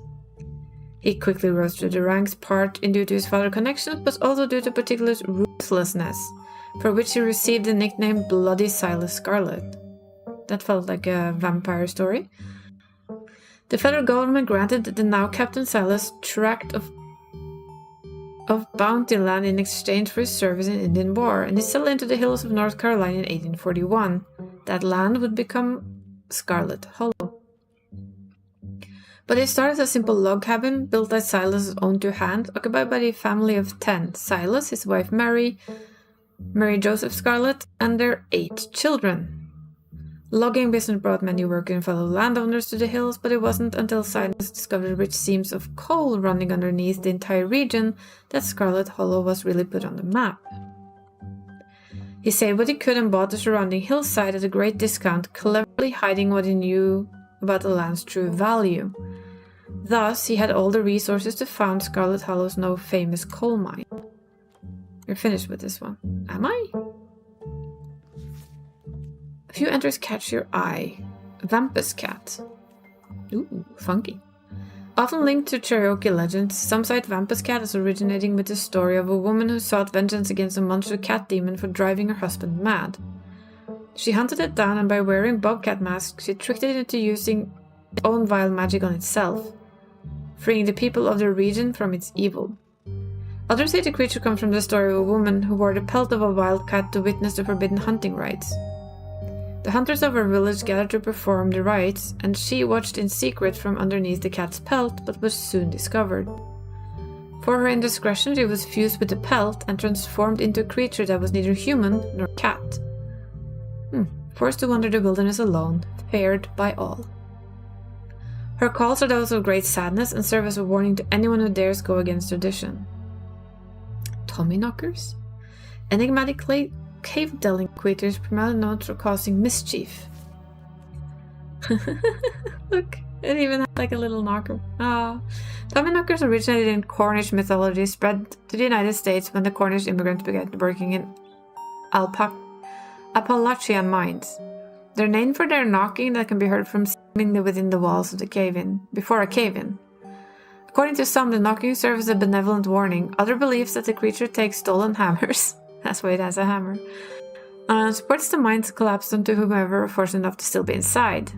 They're traditionally thought to be impish, leprechaun-like beings, but some claim they are spirits of dead miners, forever cursed to haunt their final resting place. My logical brain just thinks, well, that's just a creaking that happens just before a mine goes boof. Haley poo. There was a hunter who lived in a tiny cabin in the middle of the woods, all alone with his hunting dog. One night, after a particularly bad week of hunting, both their stomachs were empty and the hunter spied something out of the corner of his eye. Ooh, you don't want to play with the taily poo, apparently. A small creature got into the cabin through a hole, and before he could even figure out what it was, he'd drawn his gun and fired the thing, his hunger guiding his action. But it was quick, and ran back to the hidey hole, out of sight, leaving only his long black tail shot off by the hunter's rifle. "Guess it'll have to do," he said to his dog, and threw the tail in the pot to cook a soup. He and his dog ate well that night, the tail filling them both up. The hunter crawled into bed, satisfied, and his dog curled up at his feet. He woke up to the sound of long nails scrabbling across the wood. His dog was nowhere in sight. Only a rumpled spot on the covers where he had been, and in the gloom he saw two big yellow eyes staring right at him. "I want my taily poo," a high, hoarse voice croaked from the darkness. "Go away," he screamed at the thing. But it stepped closer to him, still shrouded in darkness, the sound of long claws dragging across the hardwood accompanying its movement. "I want my taily poo," the creature growled again. "I'll get my dog after you," the hunter squeaked, his voice catching in his throat with fear, but there was no dog to be seen. I loved that drawing. "I want my taily poo." Before the hunter could as much as scream, the creature leapt from the darkness, long claws stretched out towards the hunter. No one is sure what the creature did to him that night, but the next morning all that remained of the hunter, his dog, and his cabin was a chimney, standing alone in the woods. Look at the drawing. I think it found his taily poo. We're done here. You close the book and put it back. Okay. Since it's 9, I have a date with the boss cat, so we're gonna have another little close break and I'll get something to drink. So get yourselves a stretch and we'll be right back to this. Just a few.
We're back.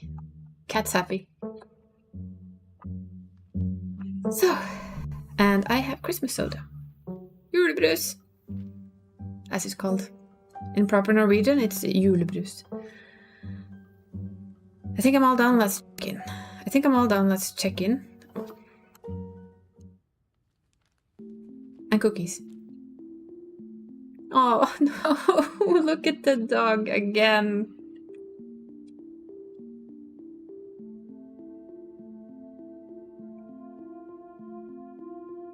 We have eaten some cookies though. Hamar. The only good one? I'm kidding. Not the only good one. Hamar og Lillehammers julebrus. But my favorite.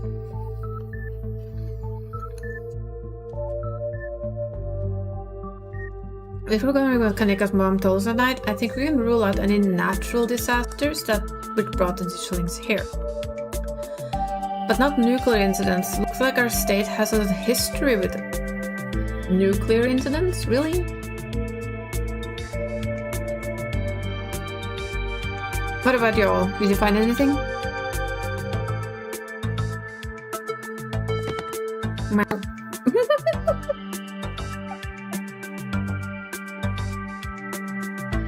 I'm sorry. Look at the face of the dog. And the smug face of the cat. I need to play the next round of this. Wait, we have to be able to talk to animals, I'm sorry.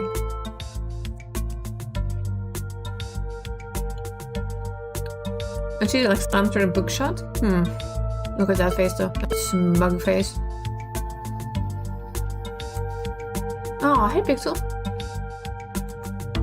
Might want to close your book. He loves to rip out any paper he can find. I don't think Russian like Pixel. Either that or it's the face of this cat is gonna steal those. And they're mine. I want these. You don't get to have them.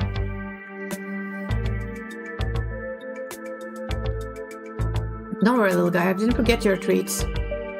Wait, what do you mean, his treats? All treats are mine! Pixel me to go down to Stella's treats. And she's like, she gave somebody else treats. She gave somebody else my treats. How rude!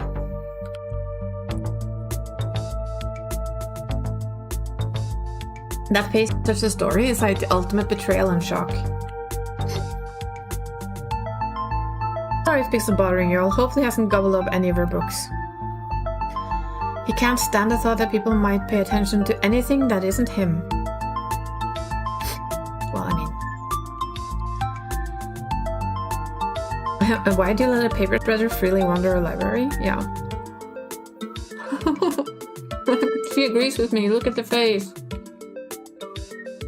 Have you seen this little guy's face? How can I say no to that? Just I leave Pixel be.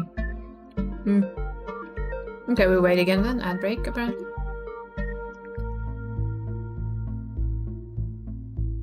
Oh, that was in an ad break. Sorry about that. Look at the face of the dog. It's like the ultimate betrayal that the cat got treats. That's very cat-like, though. The dog is still like... Unforgivable sins have been done. Alright, I better get back to shelving. Let me know if you all need anything. Any luck with Rosalina? Not yet. I knew a teen would be a handful, but I didn't think it would happen overnight. Ultimate betrayal still present. I'll probably head out once you're all done and check in on our usual haunts. What were you saying about nuclear risk? Okay, we have a lot. So what about nuclear incidents? You were talking about Goldsboro. The Goldsboro thing, right? Apparently in the late 60s, a B-52 carrying a live warhead broke up mid-air and dropped a couple of bombs. Fascinating bit of history there. The first of the 2 bombs landed upright after its parachute got hung in the tree. Thankfully it didn't go off. At the time, the government claimed that the bomb was unarmed, but later came out that the only thing that prevented it from detonating was a single electrical switch which failed to trigger on the descent. And 60 years later, the second bomb still hasn't been recovered. Right. Its conventional explosive disintegrated in mid-air, but most of the nuclear material was made unrecoverable by flooding. If I remember correctly, they just buried it and sealed it up. I don't think disarming nuclear bombs is part of our skill set. Absolutely not. Also, Goldsboro is almost 400 miles from here. I think we're good. I'm just saying, you never know with radiation. We actually know quite a bit. It just melts you, it doesn't make you a monster, and 60-year-old bomb isn't gonna explode on its own hundreds of miles away and kill us here. You never know, there could always be a whole underground society of bomb-worshipping mutants just waiting to blow it up. Hello, Sandra. How's the evening? We're in the middle of a quite adventure, where we wish we could talk to animals. Because that face. Ah, that face. Oh dear. That face is just... That is the epitome of if you own a cat or if you own a dog, right? If you own a cat, that sleepy cat there, that is what you can expect to have.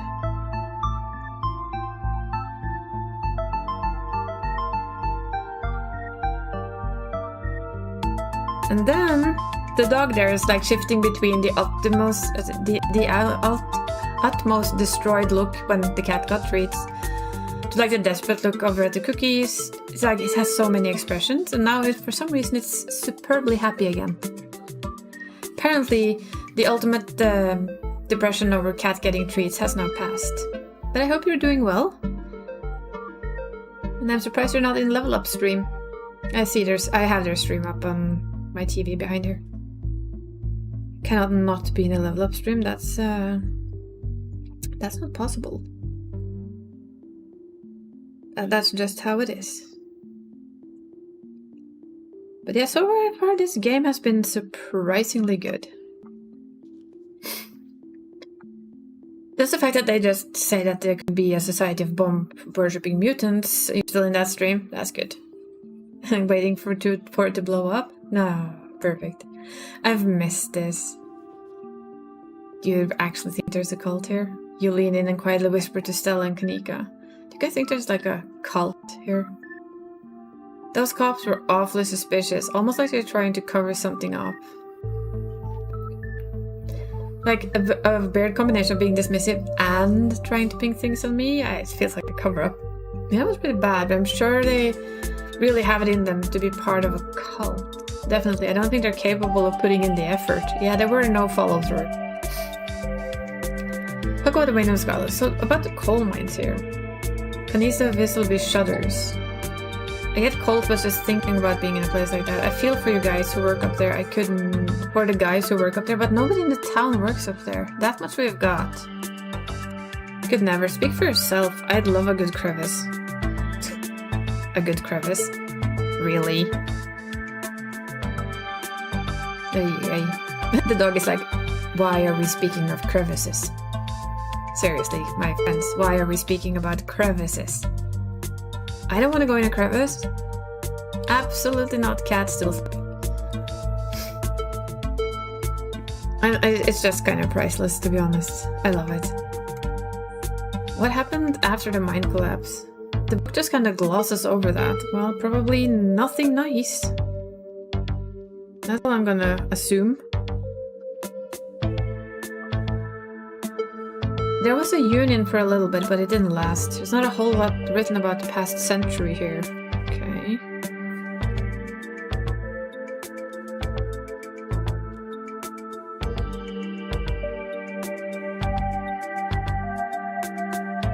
Yeah, the Scarlet Hollow Mine isn't exactly the most ethically run business. That much we understood. That much we've gotten, right?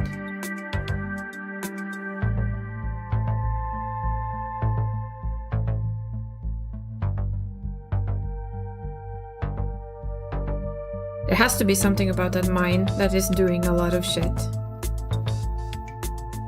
I'm just, it feels like that is a thing. for sure.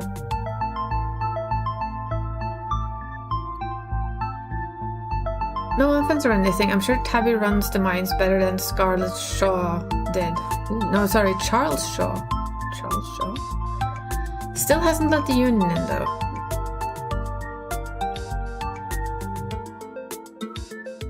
There is a reason she and I don't talk, okay? A union-busting mine collapse from poor working condition. Color me shocked.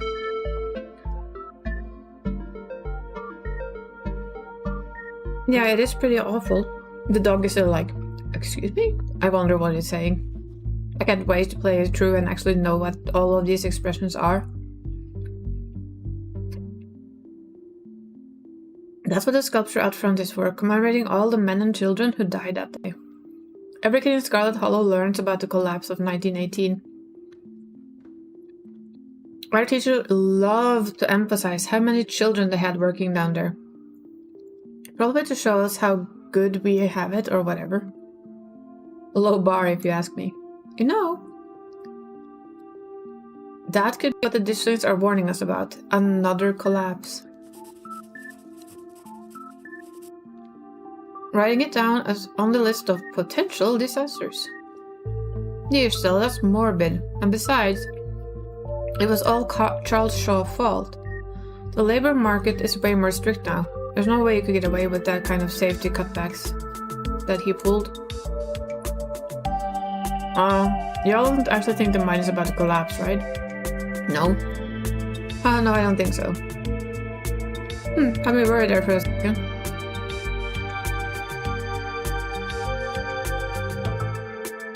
Hate to give Tabitha any credit, but the mine is safer now than it was back then. Still, what a horrible thought. You never know. You guys were looking to have a bone to pick with Charles Shaw. That's what happens when somebody directly causes a monumental disaster. Especially in a small town like this, people tend to spit whenever they hear your name. He got run out of town on a rail. Oh, so that's the guy we saw where the kids were laughing, right?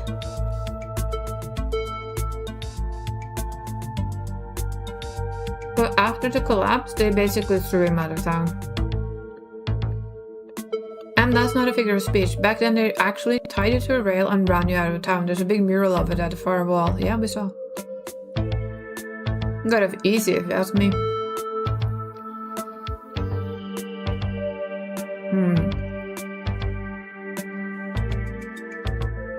What if the Ditchlings are coming from the mines? Dog, no, don't tell me these things.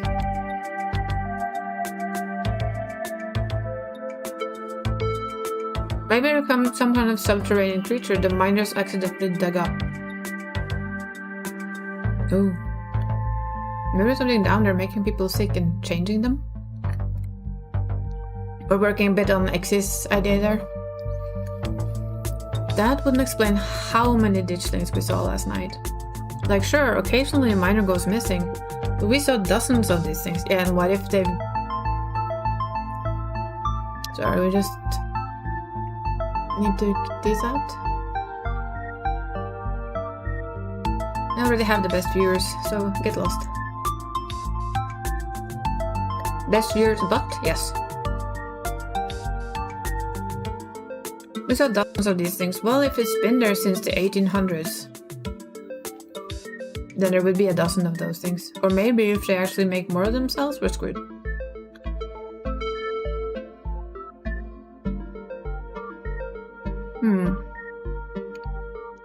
I mean, definitely mutated miners, but what if there's some sort of parasite down there? Maybe got into some of the animals and spread to the woods. That explains the parasite we saw. Now that I think about it, Wayne's a miner.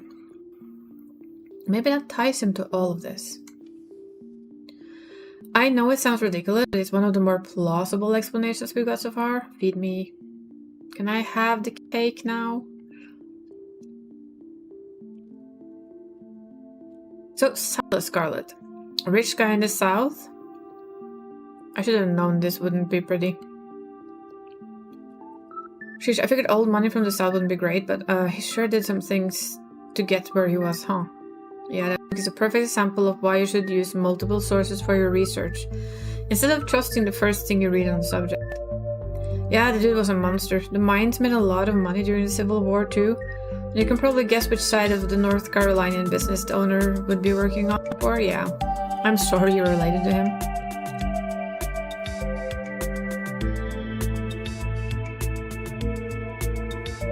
This town is stuck in the past and built on atrocities. It's practically collapsing onto itself. No offense, but maybe that's why the ditchlings are here. I mean, as an outsider, that's how I would see it. None taken. Why would a ditchling be here now, though? Scarlet's always been like this for as long as I can remember. It's like, could we please not talk about ditchlings, Mom? Or feed me. One of two. Why did the ditchlings be here now? Yeah. So, the Appalachian folk monsters, but Vampus cats kind of sound like it could be mountain lions, like the voice of a woman crying. A person-sized and cat-sized. They are 100% mountain lions. I know there's some mountain lions up here that were supposed to be a skeptic. But the myths are old. Mountain lions didn't go extinct in the Appalachians that long ago. The legends just hasn't died up yet. Almost every cryptid can be tracked down to either a hoax or something getting confused with a perfectly normal animal. Sometimes both. Bigfoot, for instance, started as a prank. Then folks saw bears walking around on their hind legs and got freaked out, and now here we are. You'll eat those words when I get the first clear footage of a Bigfoot. If you manage that, I will print out a piece of paper that said Bigfoot isn't real, and I literally eat it. I promise. I'm holding you to it. Did I hear food? Can I have food now, please? Ah, humans.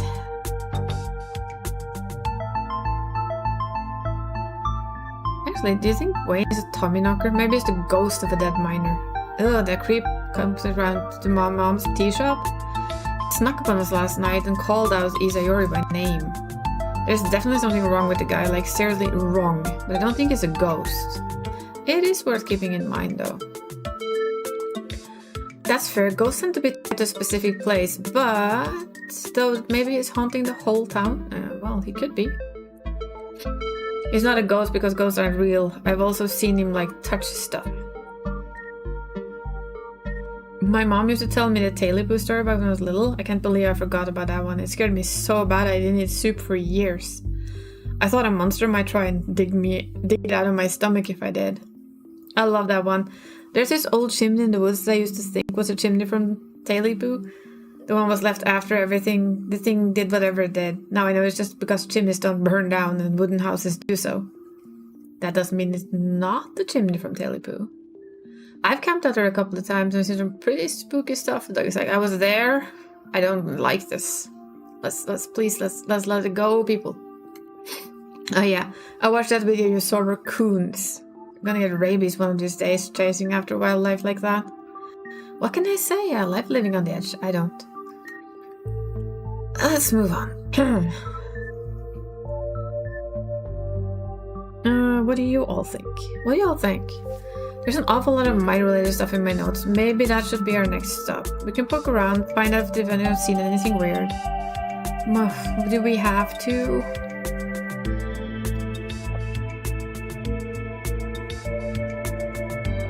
Just to clarify, you're suggesting we go question some of the miners, right? We're not poking around unprepared in the actual mines, right? Right. Yeah, totally, 100%, I would never. We don't even have good reason to go down there. Good, let's keep it that way. I know how you feel. You know how I feel about mines. I promise, Nix, we're just going to question some of the miners. And if that question gives us a good reason to poke around, I say cool. Abandoned coal mine, we'll cross that bridge when we get there. No, I don't want to. Ignores everything. You can cross that bridge when you come to it. I am not going underground. I'm just messing with you. We'll stick to the surface. Okay, good. And hopefully you'll find out what's wrong with Wayne while we're at it.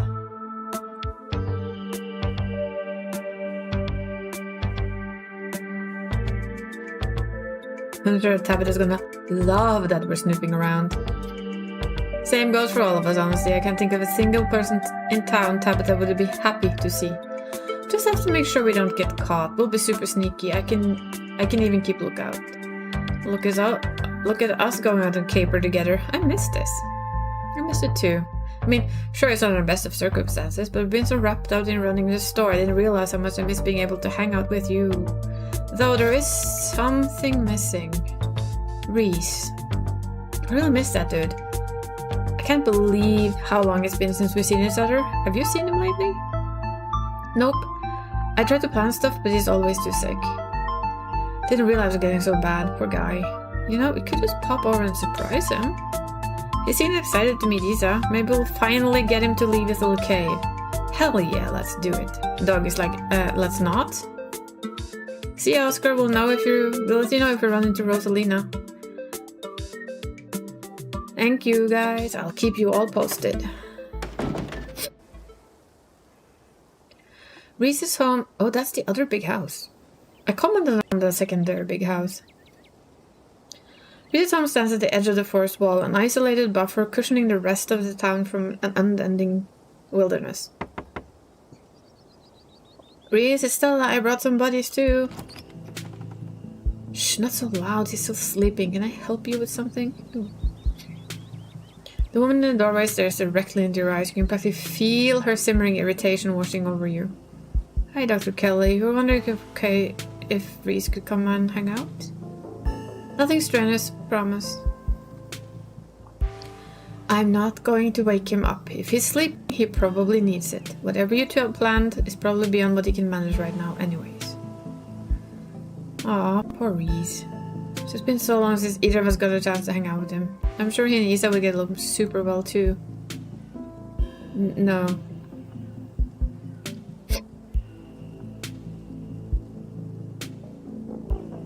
Stella, what if Reese is that sick we shouldn't be dragging him along on an adventure? Hi, I'm Vivian's kid. I know who you are. Oh, there.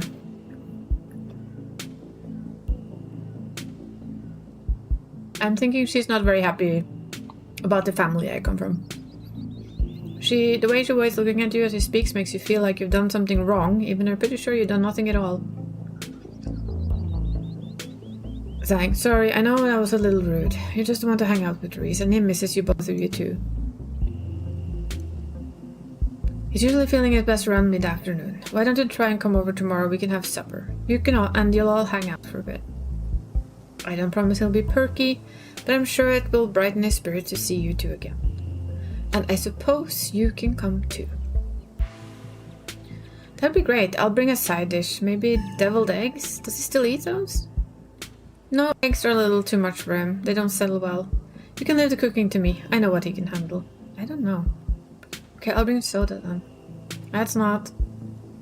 Okay, yes, fine. Bring soda. Nothing with caffeine, ginger ale preferably. Oh, and leave the dog at home. She might cheer him up, you know. They had those therapy dogs in hospital.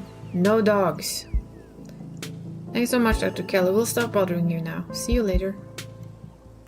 Is she a doctor and a mom? Wow. The sound of several locks clicking in place heard from within.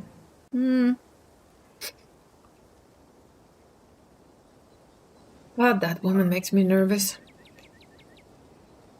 I remember she used to be so nice and carefree when we were kids. She always had the best stickers when we got our shots. Maybe she's just stressed out about Reese. Or maybe she's just nice to kids. Either way, I guess it's just the three of us. You gonna drive?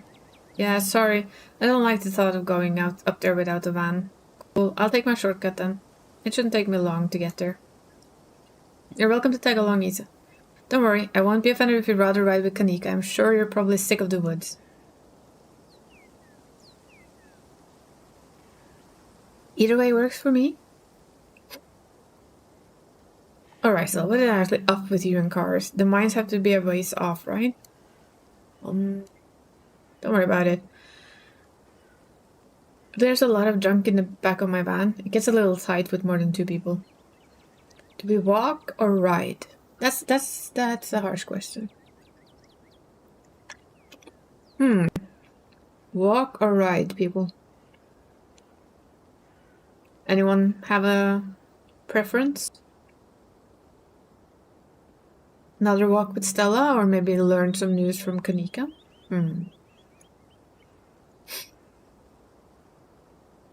The dog. Again, they nail the dog so much. That worried look.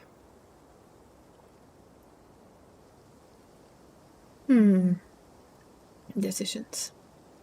Always the hardest thing in these games is decisions. Part of me wants to stick with Stella, and part of me kind of wants to go with Kanika to see what she has to say. Out of curiosity of what she might be able to tell us. Or maybe what she wouldn't. Actually, let's check what Kanika does. I'll ride with Kanika. See you at the mines. Too much forest the other day. Kanika's a careful driver, but her old van still bumps around on the mountain roads. Thanks for indulging us on another diversion. Reese's mom is scary. I don't think either Stella or I have seen the guy outside his house for years. I've seen him in person maybe 5 or 6 times in many years. Always in his house and with his mom right there the whole time. No one even knows what he's sick with. That sort of isolation can't be good for his health, no matter what his mom says.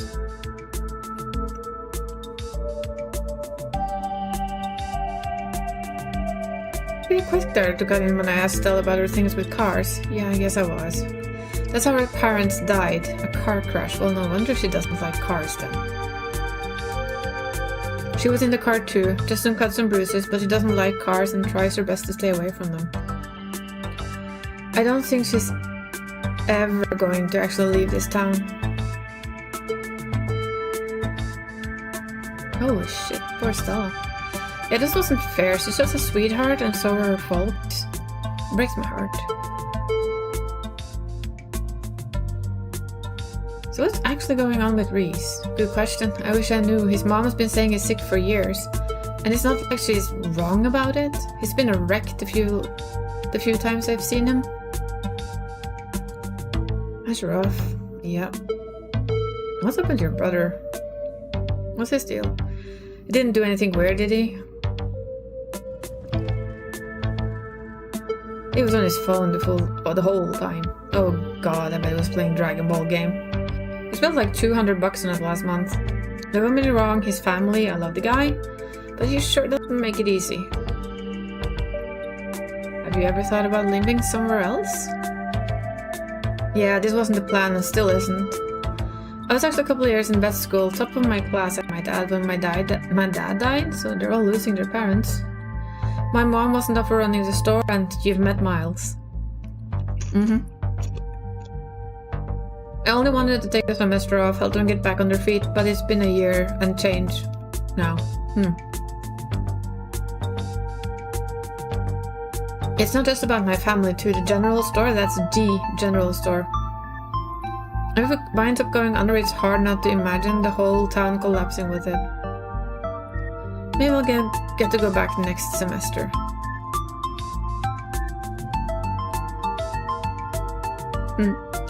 I'd say welcome to the Dead Dad Club, but I don't know if my dad is dead. You're funny. That's cool, just like Stella's mom. You know, I never really thought of it, but yeah, I guess you're right. You'd be a great vet. I've seen how you are with Gretchen. Shucks. I was really into biology during undergrad, and growing up around Stella and her mom gave me a special kind of love for animals. Can you please drive me out of town, like right now? God, that is tempting.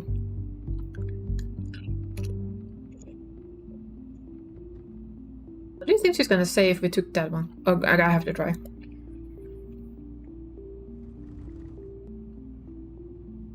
Please drive me out of town like right now. We could both just leave and go somewhere far away from here. Neither of us need to worry about ditchlings or cataclysmic events. Whoa, whoa, whoa. There's no way I'm crossing Tabitha like that. The fact that she brought you here is a big deal. She doesn't see people, she doesn't have guests. You being here gotta mean something to her. And if she found out I was going to drive her out of town, which she would, there's no doubt. There'll be no telling what happened. The Scarlet still holds the last sway in town. Even if your cousin is all that's left of them. And hey, I don't think there's a lot to worry about yet. The ditchlings are just some weird animal, right? If you stay out of the woods, I'm sure we'll be fine. I'm not so sure about that. Do you have any other theories about what's going on aside from what we talked about in the library? I don't know. I don't think there's enough information yet to support any strong conclusions. Though I've been wondering if what you saw might be some kind of mutated animal, like a strain of hairless monkey or raccoon or something. Do you know about Morgan Island? It's off the coast of South Carolina. There's a whole population of research monkeys infected with herpes, like 4,000 of them. Maybe the ditchlings are some kind of alopecia research monkeys. Which sounds ridiculous now that I said it out loud, yet I said anything.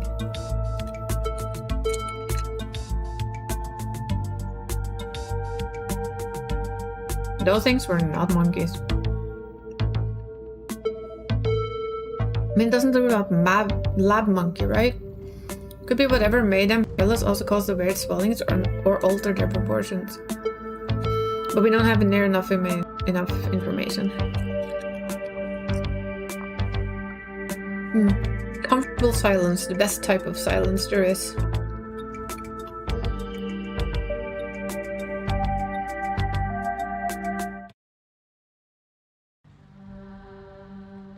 Did you arrive at the mine before Stella? Yeah, we drove.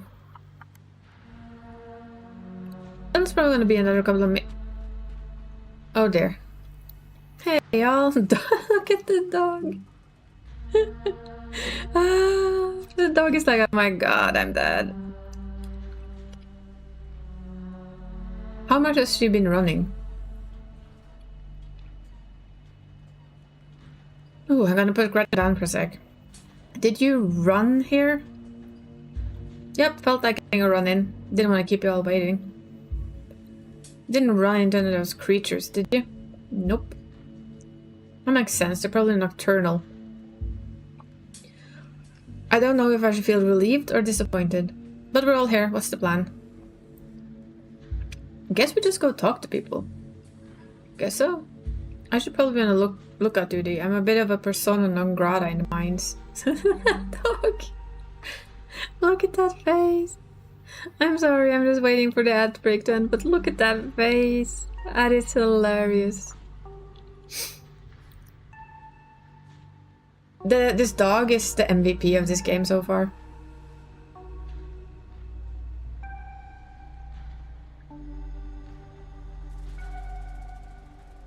I mean, seriously.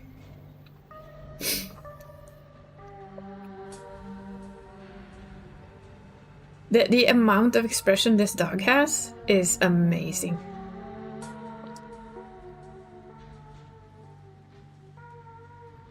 Whoever drew this dog, Jesus, they have my full attention. Look at it.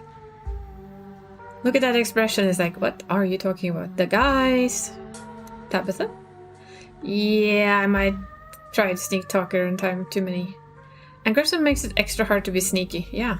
We're probably less likely to be caught if only one of us is snooping around like there.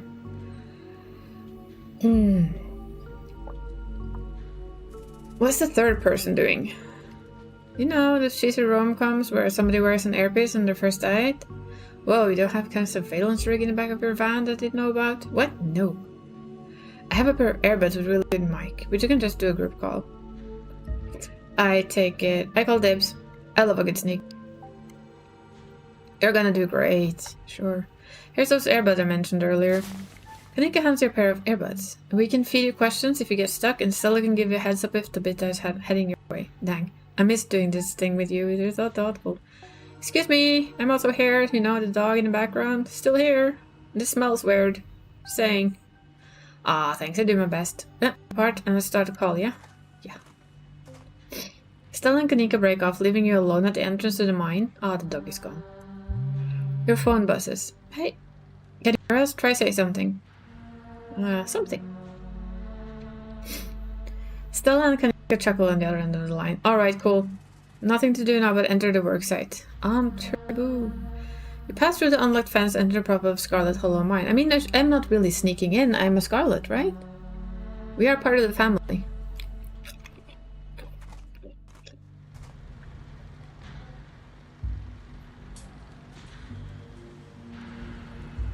I'm in. Alright, Morpheus, good to know.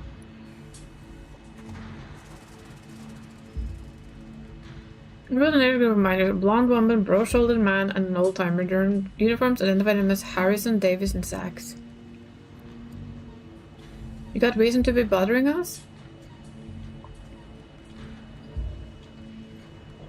Hey, I'm Tabitha's cousin. Yeah, we know. Me and Davis was at the diner yesterday when you popped in. How can we help? I can chill out. I'm just here because Taz doesn't mean I'm a snitch. Yeah, alright. Do you know anything about a guy named Wayne? Yeah, we knew him. Knew him? I'm such a cut up. Missed that dude. What happened to him? The miners shift for a moment, uncomfortably glancing at one another. Isn't that the guy you all said was, he's gone. That's all that matters.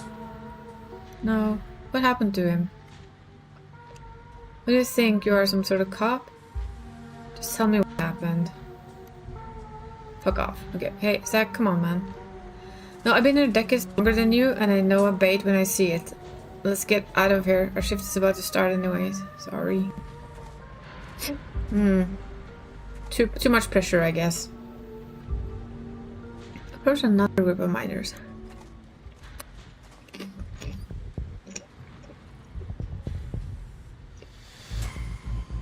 Oh. Inside of there. Before you can reach the miners, you're struck by an intense feeling. You recognize the hollow terror, the same thing you felt last night when you set eyes on that awful man in the miner's bracket. You shouldn't be up here. It's dangerous. What are you? Flesh and blood, much like yourself. You don't have to be afraid of me. I don't know. Stay home. Wait for the week to end. Don't keep putting yourself in the path of danger. This is all I ask.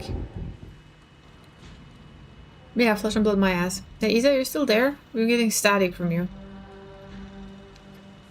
Oh, don't mind me. Nothing happened. Just friend. Whoa, I thought you said you were talking to someone down there. Are you okay? Whatever he is, I don't think he's human. Or he's a ghost. I hate to say it, but how to call onto static? What if it's a ghost? Like, actually a ghost?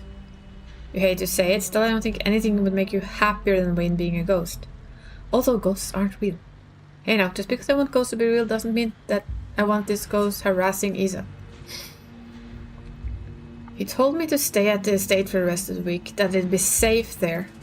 Why would he tell me that? What the hell is that supposed to mean? Yeah, the plot thickens.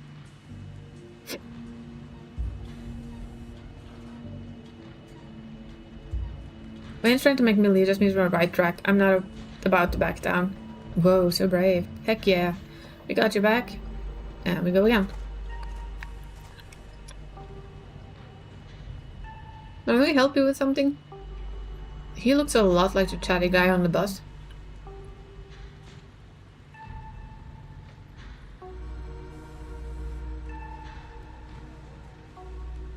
Do any of you know a man named Wayne? Wayne? You mean Sam Wayne? What ask about him for? Wait, have you seen him? I saw him just now. He muttered some creepy stuff to me and disappeared. I knew it. He probably just got back to camp after whatever he went off to do. Hold on, Trick. Creepy isn't exactly his MO. You know that, Isaacs. How do you know it's Sam Wayne? Don't recall seeing your face around there before. The name was on his jacket. Looks like yours. So do all our jackets, but if I switch with Isaacs, it doesn't make me Isaacs. That's true. No, it's gotta be him. There's no way he's dead. Oh, he's so dead. Dead, that is doornail dead. Just saying. You really think running around town creeping on strangers and ignoring his friends and co-workers?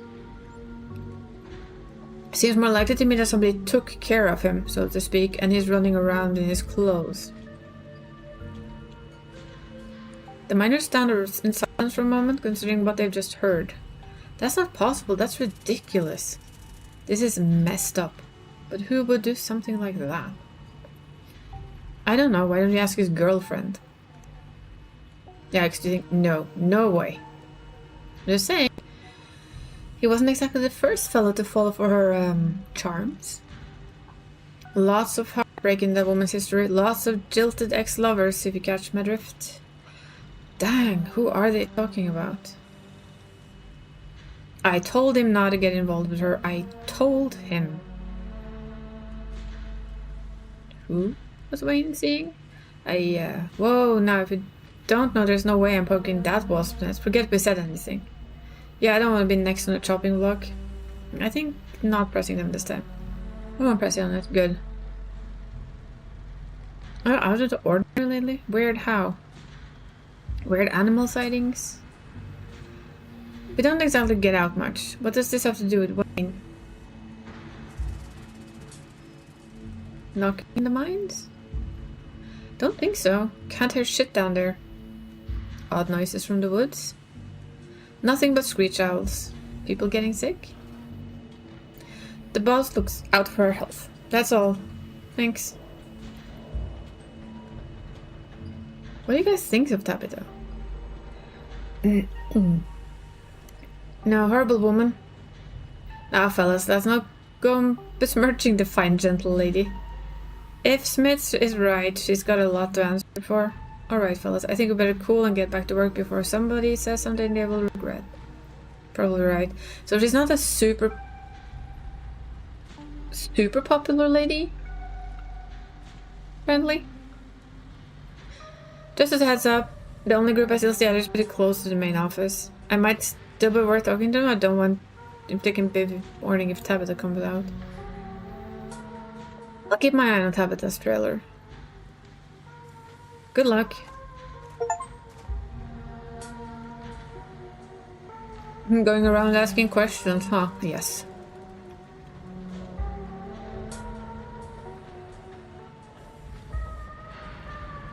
I'm going from the inspector's office.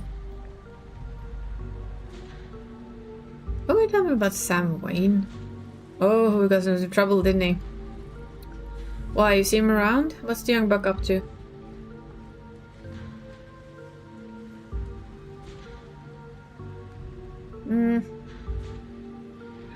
I heard from another poking up a nasty spot with an axe and disappeared not long after. Ah, you mean the boss? As far as I know, that never ended. Yeah, I figured he just ran off to live with a big mansion with his belle. The thought of strapping him with that sour-faced broad always left such a sour taste in my mouth. Oh my god, gross. As if you wouldn't fall on your knees at that woman of mean showed the slightest bit of interest, or any woman at all. I love these people. Fair enough. I suppose this begs the question, did she run him off, or did some jealous son of a bitch oust him?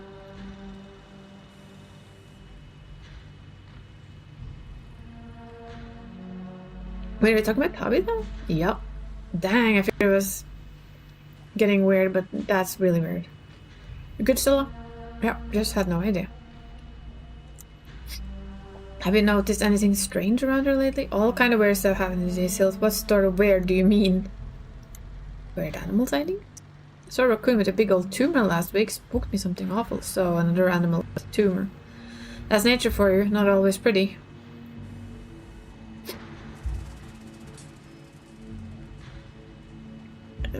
This feels weird to say, right?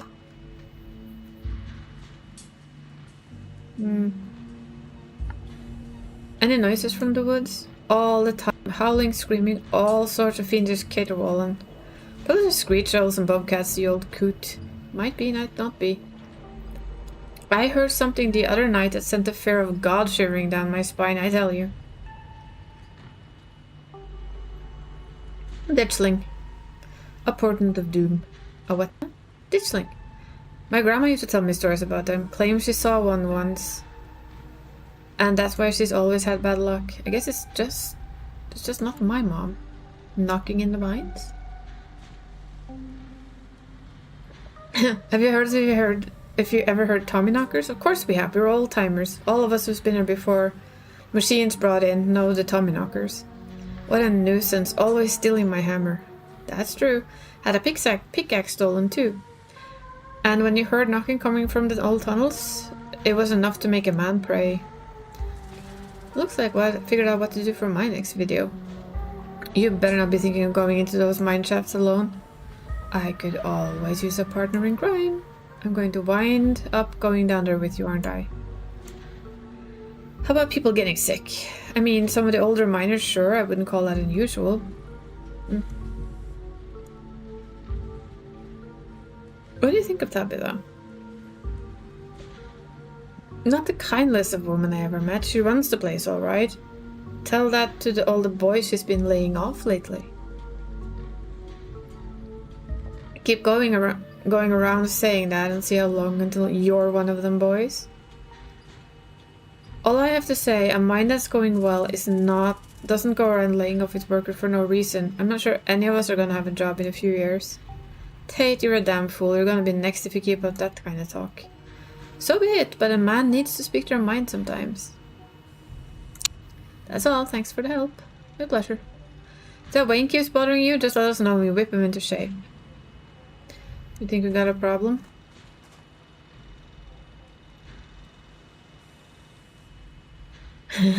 So street smart help us like dodge all of this.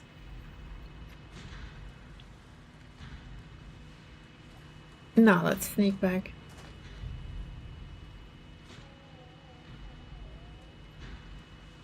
We're not gonna let Tepet catch us in this one. Maybe another time. And that is who? A girl carrying a bundle of snacks pops through the hole in the fence and disappears over the crest of the hill. I think I just saw Rosalina. Wait, really? What's she doing here? I'm going after her.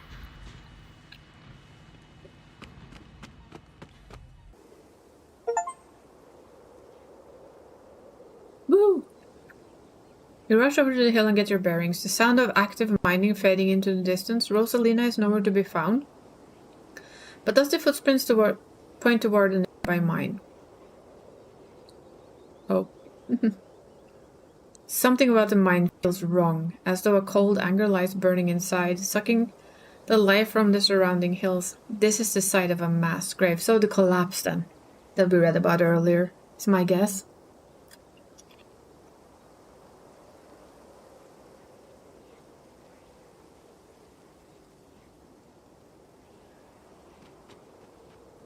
She didn't. Oh, but she did.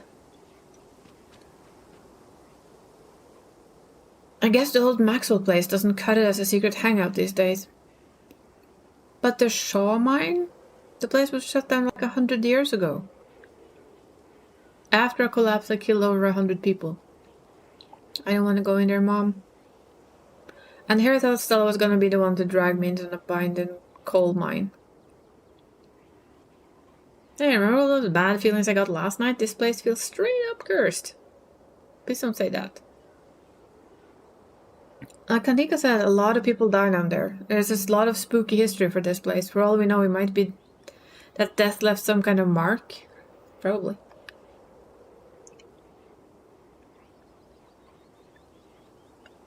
Okay, just because a bunch of people died in there doesn't mean it's cursed. Come on. I'm not about to let Rosalina get her in there. Even if I have to go underground. You sure, Nix? Ethan and I can handle this on our own. Yeah, I'm sure. As much as I hate confined spaces, I hate the thought of other people getting trapped down there even more. The dog is like, no!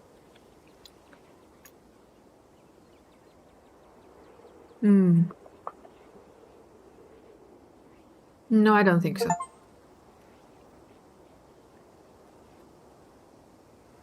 Take a deep breath and follow your new friends into the mine. That's probably a bad choice, but you know. Inside is warmer than you expected. The air is thick and wet. The ceiling hangs much lower than you are tall, forcing you and your companions to hunch over, legs bent in a quite painful squat as you begin to navigate this maze of corridors. I would never, ever go in that. My claustrophobic self would never.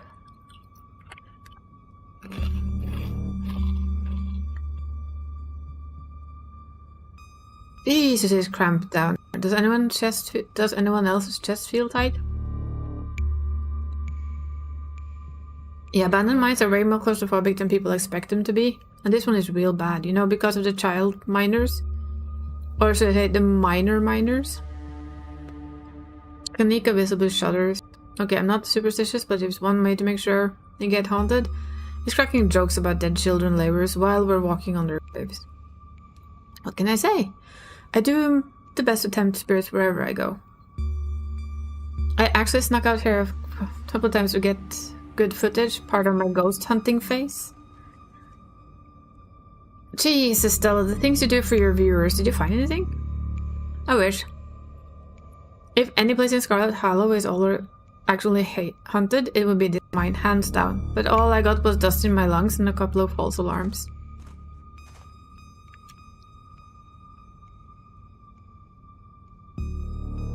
The deeper you progress into the mine, the heavier the air becomes. Coal dust hangs in the thick clouds around you, even though this place was abandoned a century ago. Stella pauses as a sound rushes overhead. Oh my god, what was that? The mine's going to collapse and we're all gonna die here. Stella sighs longingly. That's just how wind sounds down here. You sound disappointed. It's just bringing back memories of my last foray in this depth. Every time I thought I finally found a spooky ghost, it would wind up being a very unghostly explanation. Like local wildlife, for instance. Stella turns her flashlight up towards the alcove overhead. Those guys got me real good last time I was here alone. Oh my god, there's bats down here. I'm gonna get rabies, aren't I? The dog is like, excuse me, mom, why am I in here? I'm going to get rabies and die in a mine collapse. You're holding up okay there, Neeks? Yeah, sorry, just a little on edge. A thunderous knock coming from deeper in the mine? Okay, what was that? That was... I have no idea what that was. Well, that's the Tommy thingy then. And they're the ones that warn you of a collapse.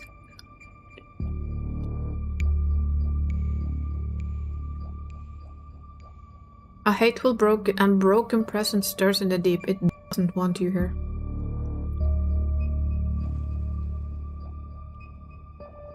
That was a warning. We have to move fast before something terrible happens here.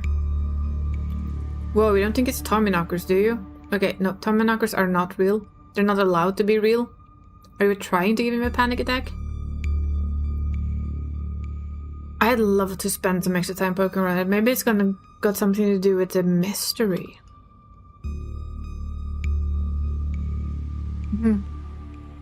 Okay, no, that wasn't Tommyknockers. Came from this way. Follow me. You and Kanika follow Stella further into the mine. We're gonna find Rosalina.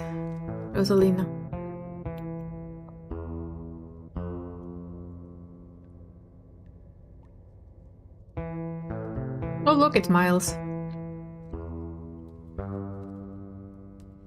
What the hell are you doing in here? What the hell are you doing in here? You creeps? Are you stalking us? Yeah, creeps. I just said, Alexis, if we want an echo, I'd yell into the Grand Canyon.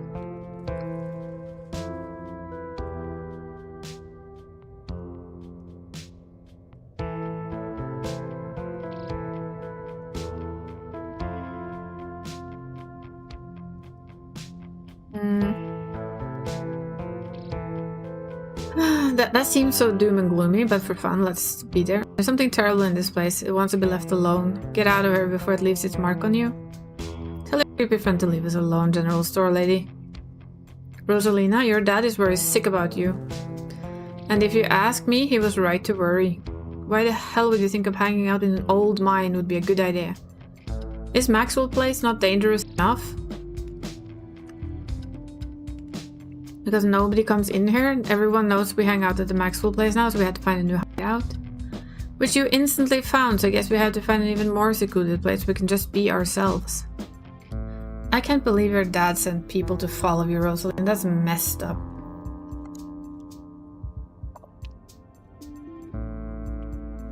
Oh boy. I don't need him telling me where I can be. Actually, sweetie, you do. You could at least check in so he knows you're not dead. He loves you and he worries about you. He's really not asking for much. Don't you kids have school tomorrow anyways? It's fall break. And we're not kids. Yes, you are. Yeah, we're teens. Uh-huh. Are those canned strawberry margaritas? Where did you even get those? Well, Miles is sitting right there. The teens avoid eye contact. Miles tries to melt into the cavern wall. Told you. Oh no, I know that isn't you, Miles. That it had better not be you. Yeah, whatever, it's me. What are you even doing here? Becca's right. Sounds to me like you're stalking and harassing and all that. You're supposed to be minding the store. It's not like anyone comes in on Tuesdays. Mom's there, so it's fine. It's not fine. It's extremely not fine. It's unfine. Why do I always have to be the responsible one? Do you know what I would give to be as carefree as you? I left school so you would have a chance to live your life, and this is what you're doing with it? What would Dad think if he could see this? Stealing booze from my family's store to dick around in an abandoned mine? Ooh, she's not holding back. Kinda like it. Dad's dead, Kanika, but if you were here I'd be disappointed you wound up in such a bossy jerk.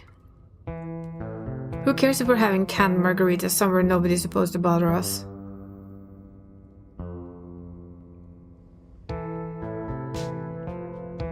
Both of you all should cool it. There's no reason why we can't safely chill here together. Pass me one of those canned margaritas. Hell yeah, right on. You know, it's not actually even that dangerous down here. My dad is a foreman and the continuous mining facility says that they only abandoned the mine because there wasn't enough coal left. So it's actually really safe and we can hang out here whenever we want. I thought your dad was a charge hand. No, Alexis, you got promoted last month. Becca's dad's right, though. Check out how sturdy this place is.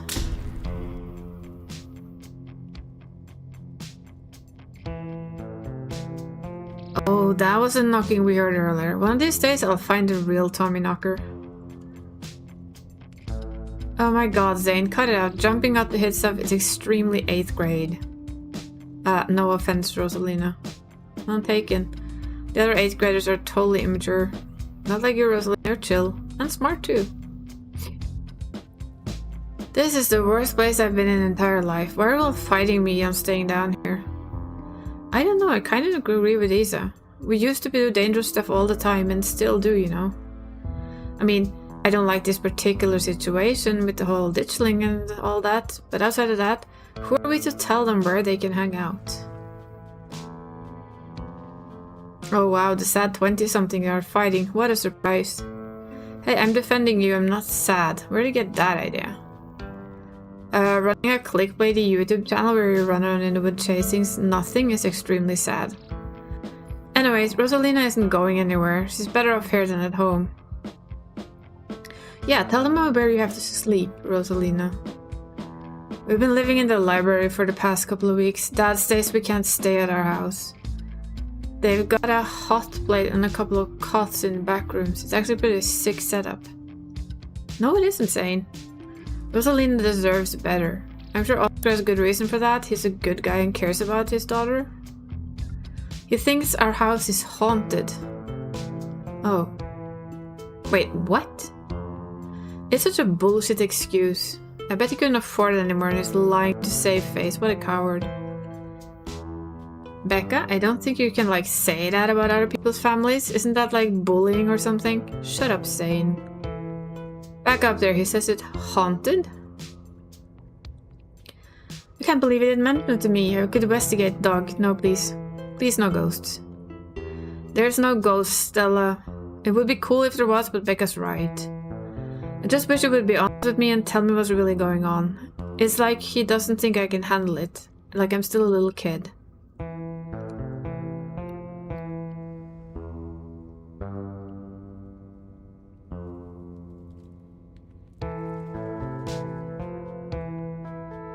At this rate, I'd be surprised if your house wasn't haunted.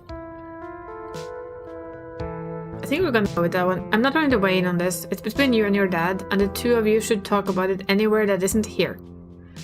Couldn't agree more. Yeah, if Rosalina's house is haunted, we should break in and like ghost bust or something. It's pretty rad to me. Whatever gets you delinquents out of the mine. Oh my god, Zane. You can't ghost bust if there's no ghost.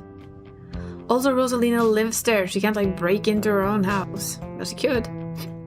There's no ghost that you know of. I bet we could figure out how to bust it if it's actually real, and if it isn't real, well, problem solved. You know, Rosalina, you could always stay over at my house until Stella ghost busts your place. We have a finished basement with pull-out couch. Why are we talking about this like it's a thing? It's not a thing. There is no ghost. Whether there's a ghost in Oscar's house is a question of a time when we're not in immediate danger. And not to ruin everyone's fun, the answer is probably no, there's not a ghost. Now I'm gonna drag my shithead brother back home, and I suggest you kids leave this empty mine before somebody gets black lung, or get crushed by rocks, or meet any other of the many terrible fates people tend to meet in abandoned mines. Kanika is interrupted by a pair of thunderous knocks. Ooh, that wasn't me, I swear. Then what was it? Come on, Stella, didn't you have a whole list of perfectly natural explanations for scary mine noises? It's Tommyknockers for sure. This is why we came down here. We got to check it out. Stella! I know. But the weird stuff been happening around her the past few days. What if this is our chance to get an actual solid lead? The stakes couldn't be higher. Do you have... Oh, boost up. Since there's an ad, we'll do a little break. And Stella does not have any sense of self-preservation. Seriously.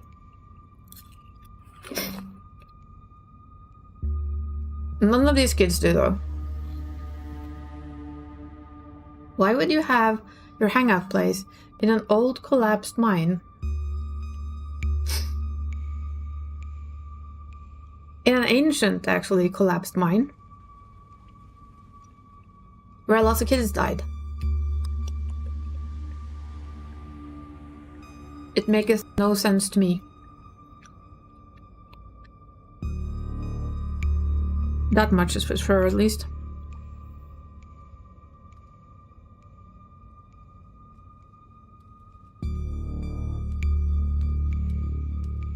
It's just more like, why are we in there? Why is it our thought to go further in because something's knocking? That seems like such a bad decision. Such an extremely bad decision, really.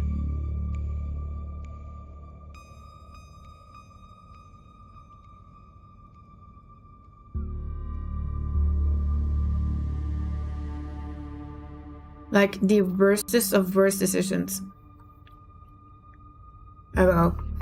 If you guys are going after something spooky, count me in. Nobody is going deeper into the mine. Nobody's staying in the mine. We're all leaving, please, before my heart gives out. It'll be fun, Neeks. It will not. Who wouldn't choose a location like that is exciting? Well, I most certainly wouldn't. Wait a second, where did 3 of you run off to? Are you kidding me? Wow, Kanika, maybe we were still scared of the dark. Whatever we would have noticed them sneak off. I noticed them sneak off, and I've been zoning out the whole time we've been here. Oh hey, they must be squeezed through the child-sized tunnel.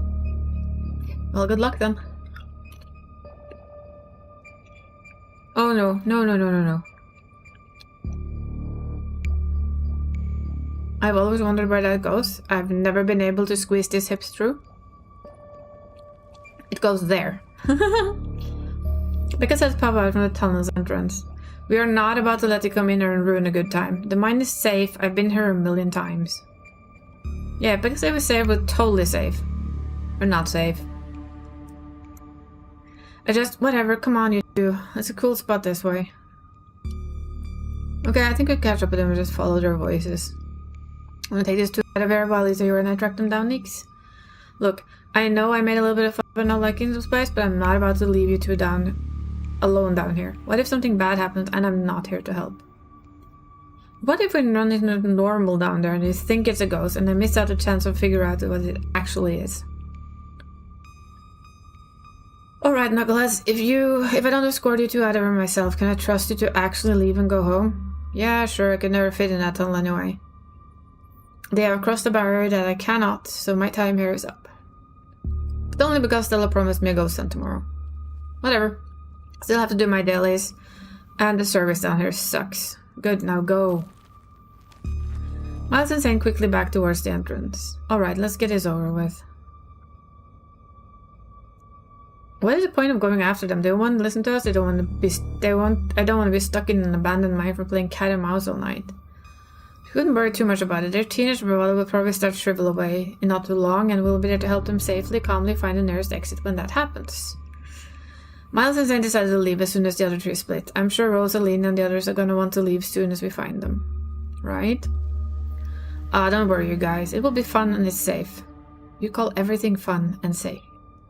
And here I am, still in one piece. I am not sure the dog agrees.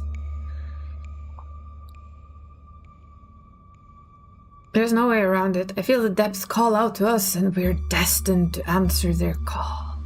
Please save the spooky one-liner. We're in some place that isn't here. We can go get coffee at Winnie's when they're all out. My treat. It's like, ugh. There we go.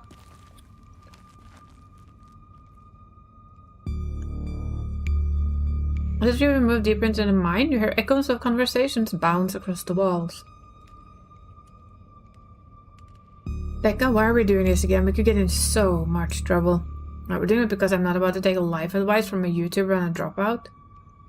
Whoa, that is so uncalled for. Then drop out and go back to that school since my family doesn't need me here, which is never, sweetie. Just go. I don't know, I think Rostella's kind of cool. Her videos are really neat. Oh, come on, she doesn't even have a sponsor. What kind of YouTuber doesn't have a sponsor?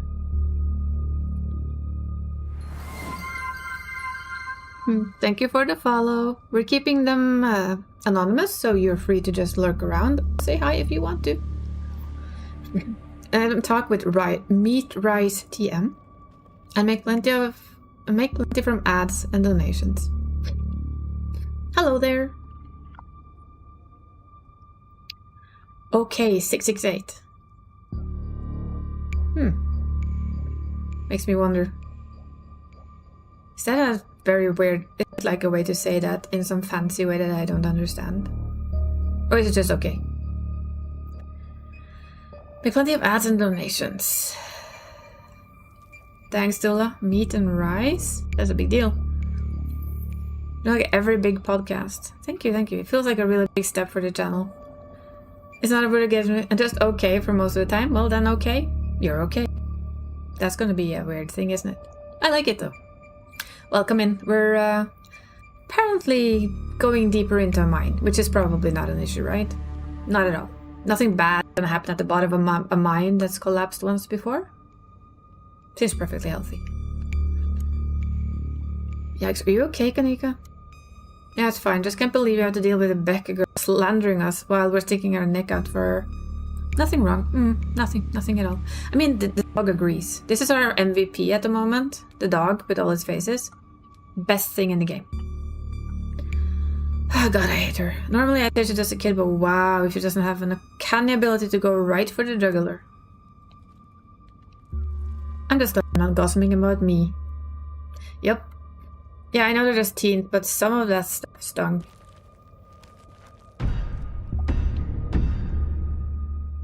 Tommy knockers!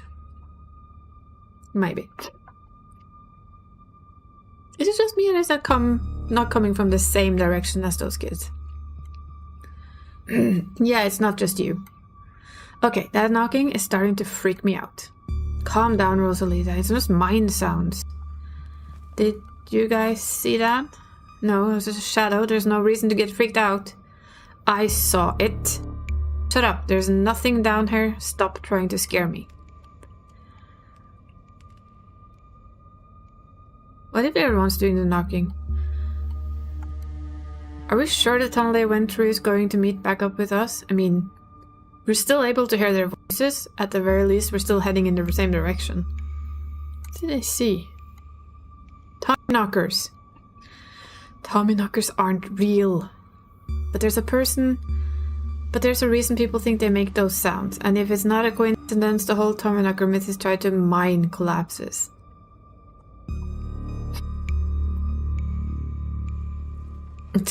I can't believe they're making us do this. They better be grounded when all is said and done. Yep, at least we know probably actually get them to leave. Look on the bright side. If they didn't come down here, we'd have missed out on a golden opportunity to get spooked. Did it have to be an abandoned mine though?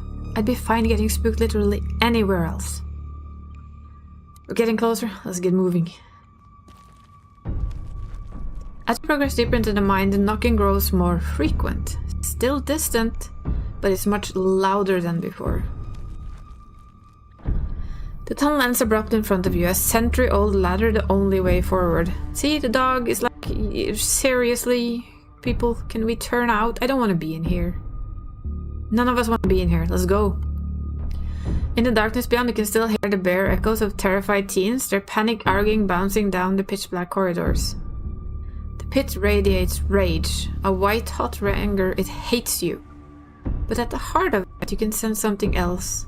The quiet hum of a darker presence. The heart calls to you, desperate to be witnessed.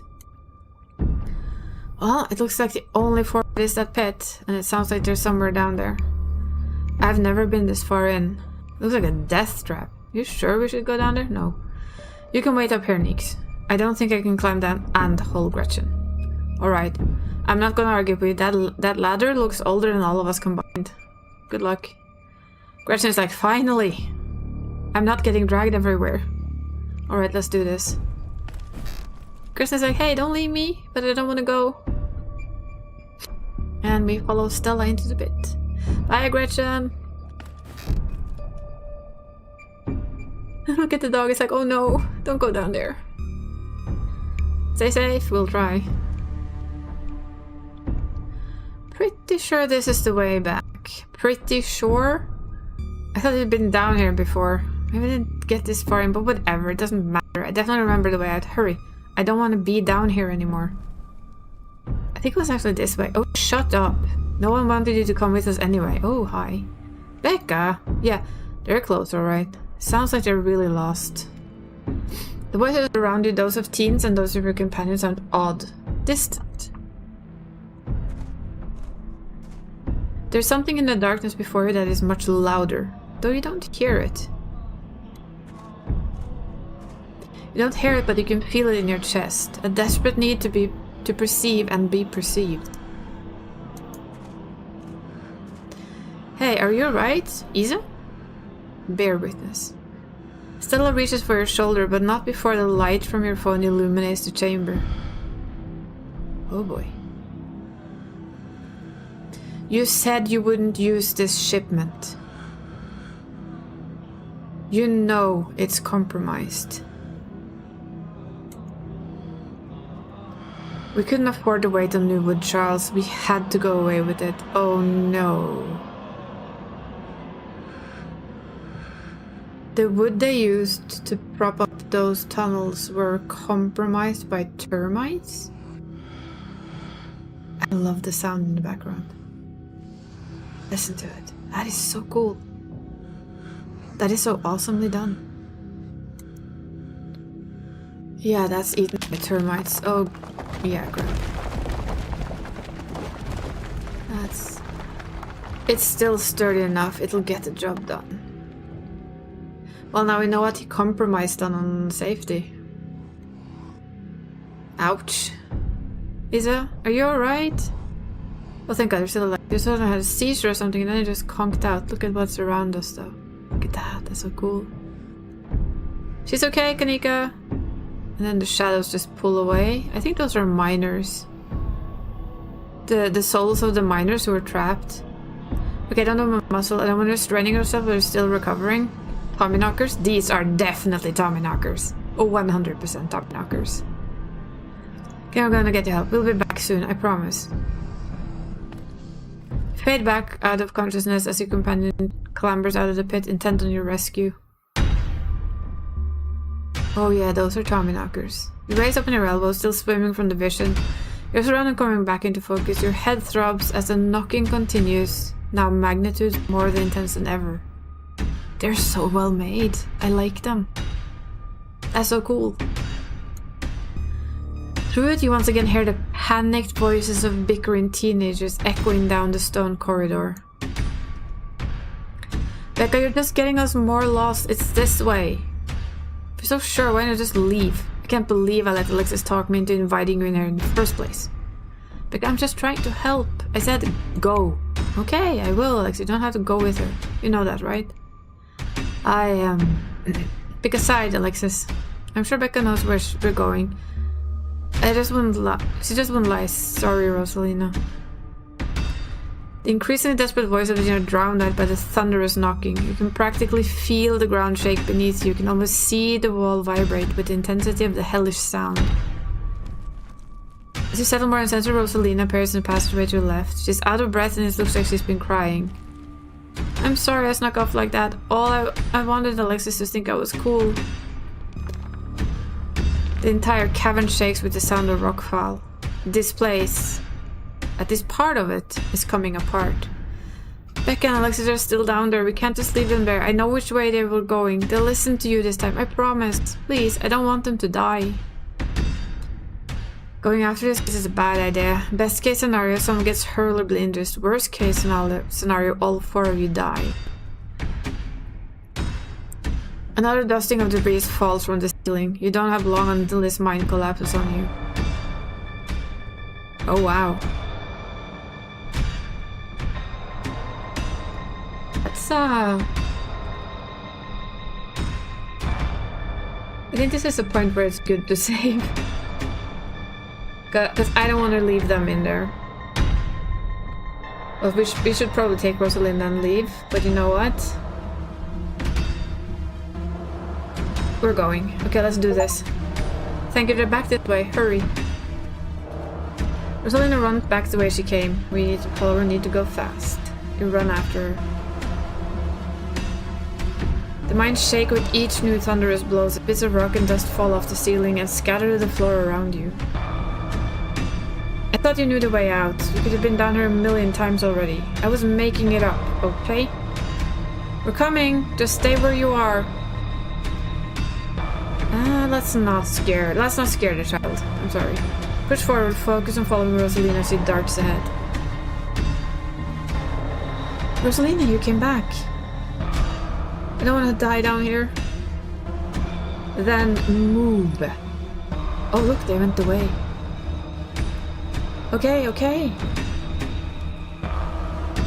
You quickly push the way back towards the entrance, pieces of fallen rock littering the path around you. You reach the pit, you and Rosalinda and Becca and Alexis to the ladder. They start climbing. Let out. Let's go. Run. You follow suit and start climbing close behind. Why can't you just have listened to somebody other than yourself, Becca? I'm sorry, okay? God. Continue towards the entrance. Run. You push forward, your burning muscle giving way to pure adrenaline. To your horror, you can see cracks forming in the walls of the tunnel. Okay, that is scary as fuck if you're like me and you don't like tunnels. Come on, you gotta go faster. We're almost there. You can see the entrance. The surroundings quake as the mine collapses around you. Oh god, her entire foot is smashed. And then the knocking fades and you feel safe. That's not safe. Having arrived back at the entrance in one piece. Well, she's not in one piece. What the fuck? No, I don't think she's okay. She has a stone over her foot. That's not okay. I mean, that is not okay. That's a smashed foot. Completely, utterly smashed to pieces. Clearly she's not okay, idiot. Shut up, Becca. It was your idea to go down in the first place. This is your fault. It really hurts. No, shit, Sherlock. I think we hear a voice. I think I hear voices in there. Oh my god. Look at the dog. It's like, I'm coming to help. Nobody can stop me.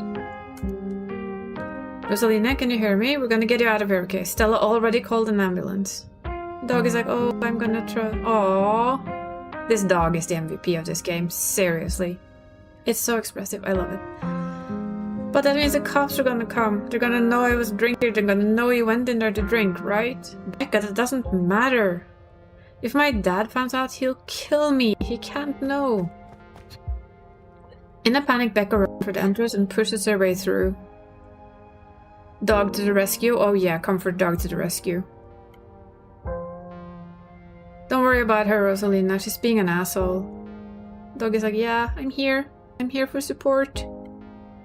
One of us should wait by the gate to make sure they can find us up here. I'm going to get Tabby.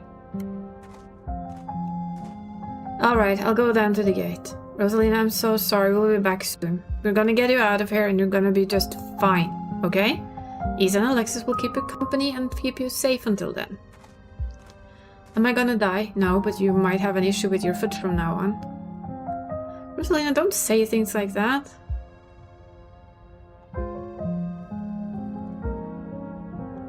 Death is a natural part of life, Rosalina, but you're not dead yet. You don't say that to a kid. I say as my OC is Death herself. Okay. You know what? We're actually going to do this. Death is a natural part of life, Rosalina, but you're not dead yet. Thanks. See? That worked. Thanks, Isa. Rosalina's breath coming quick, irregular bursts. If I don't make it, tell my dad I'm sorry. I'm the one who has something to be sorry about. This is all me and Becca's fault. We should never have gone down there. It's not your fault. I went down there because I wanted to. Thank you. I'm glad everyone else made it out okay. I couldn't have done it without your help. Alexis is right. You are very mature for your age. Worrying about others at a time like that, you're more brave than a lot of adults, you know. That's true, Rosalina. You're really brave. Braver than I am and smarter. If I hadn't stuck with Becca, maybe, I don't know. It would have been different. It's not fair that it happened to you.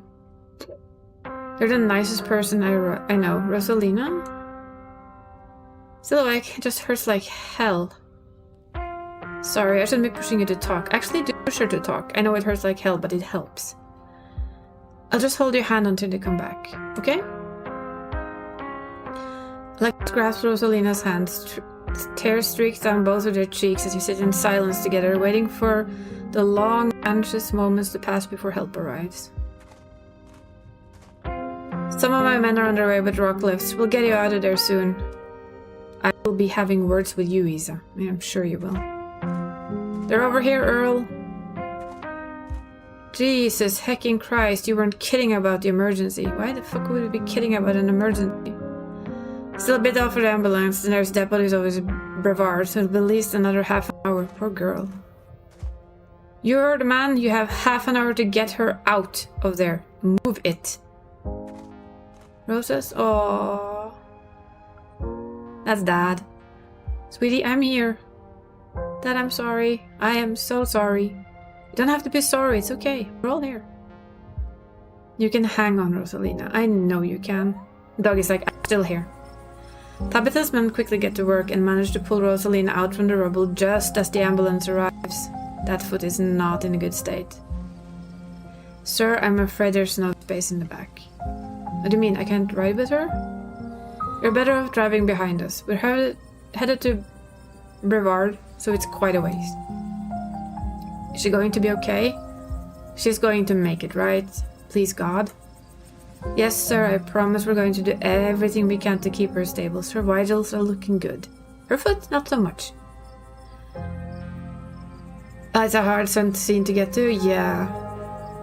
I'm definitely going to play this game more than once, because the traits are going to make it very different. For instance, if you can talk to the animals, because that's going to be fun. This scene is hard because, you know, you saw that foot. That foot is smashed to smithereens. And if you smash a foot that badly, you're most likely never gonna have a foot to walk on again. That foot was flat. I wonder how it would have ended though, because I haven't done it yet, so we'll find out. But if we skip the 2 other kids and just run, I just couldn't do that. It didn't feel right. Rosalina, my poor baby, I'll be there as fast as I can, okay? I promise you won't be alone. I love you, Dad. It's a good one, though. The paramedics load Rosalina into the back of the ambulance and drive off. Oscar approaches you off to the side as the police talk to Tabitha and her men. What the hell happened in there?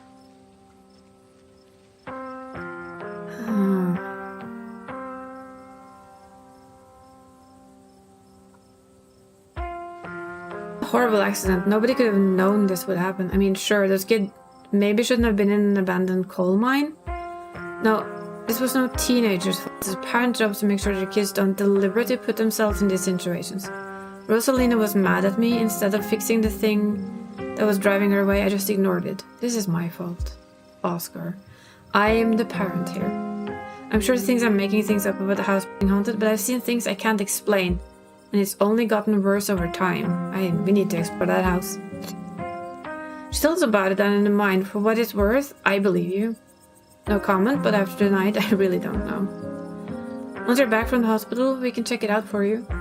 Thanks, Stella, that means a lot. I've gotta go. Mr. Gutierrez, is it okay if I come too? I want to be there for her. You sure your parents don't want to come have a word with you? Of course, Alexis, it would be good for her to see a friendly face. I think somebody should call her parents, maybe? Okay. The 2 of them head over to Oscar's car and drive off. And now we're gonna get... Oh. It's an ad break in 4. We'll take a break then. I think Rosalina's gonna be okay. The paramedics said she was stable. She's a tough kid. She'll be okay. I think we're gonna go with that, actually. There was a stone carving on the wall of that pit. It gave me some sort of vision. I saw what happened to this place. The Scarlet caused the old collapse. Charles Shaw was set up. No way. Dude was a monster. I mean, the Scarlet were monsters too. They still are. Why, thank you. What am I saying? I don't believe in vision. Whatever you saw was probably just an auto-suggestion. I don't know, Neeks. Isira had like a seizure. Extra creepy stone carving. It was like something out of a movie. Just because you passed out and had a seizure doesn't mean it wasn't auto-suggestion.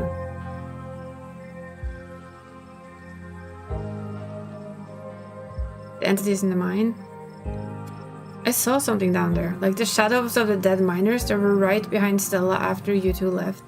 And they followed Rosalina and I when we went after Beck and Alexis. Did you not see them? Whoa. I didn't see anything other than the 2 of you in that carving. That's super weird.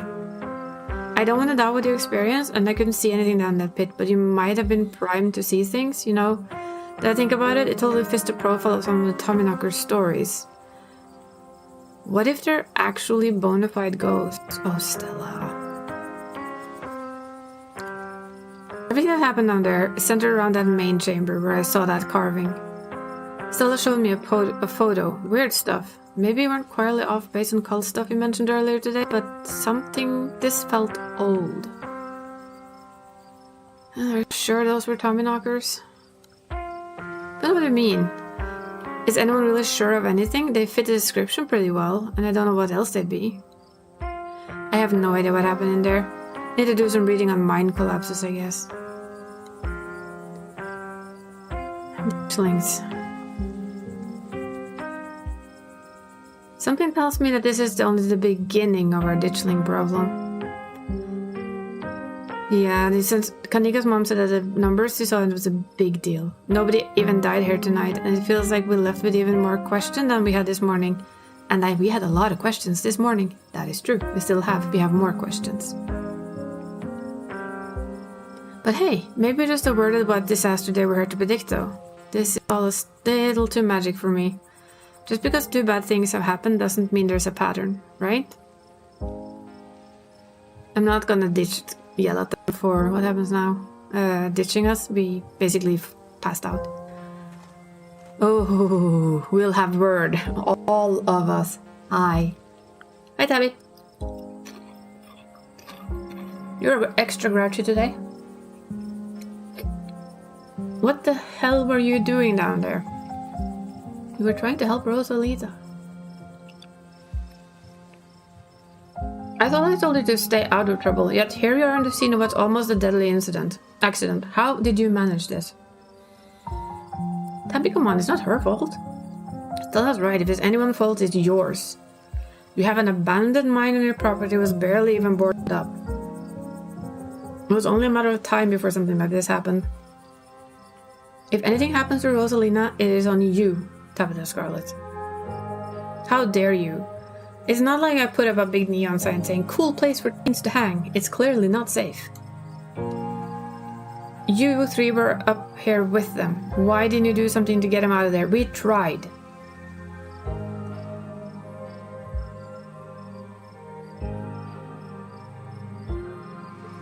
We tried. Fine, you're right. At least nobody died. Probably. What a heartfelt apology. Come on, guys, what's the point of arguing like this? I know we can feel cathartic. That word is hard. Cathartic to a point, fingers and yell. But what is this going to accomplish other than bruised egos? You're right. Come on, we're leaving. Now hold on a minute, Miss Scarlet. Oh, dear Lord. Mind if we have a quick word with your cousin, miss? In private? Yeah, she minds. Okay, fine, just make it quick. And don't you dare try to pull anything on her. She did nothing wrong. Ladies, I'm afraid that means you too. Don't you need to talk to us? We're witness this too. Oh, sure, but I can wait. We know where to find y'all. These police guys are kind of creepy. What a coincidence running into you 2 nights in a row. This is my colleague, Deputy Derrickson. Pleased to meet you, Isa. Apologies for my absence yesterday. It was my special bowling night, you see. A man has to have his me time. I can appreciate me time. But I was briefed on the events of last night, even though we're still not sure what went on could be considered a crime.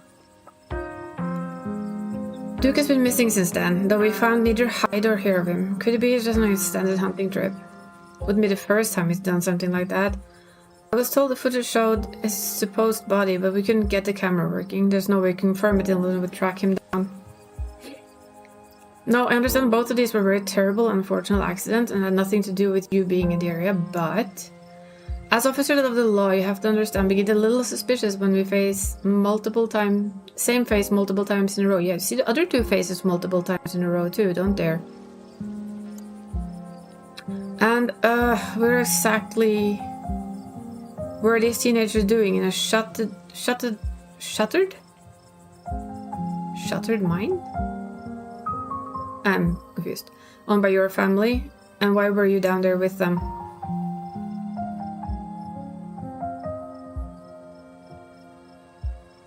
I don't think we should lie on this one. We were chaperoning them.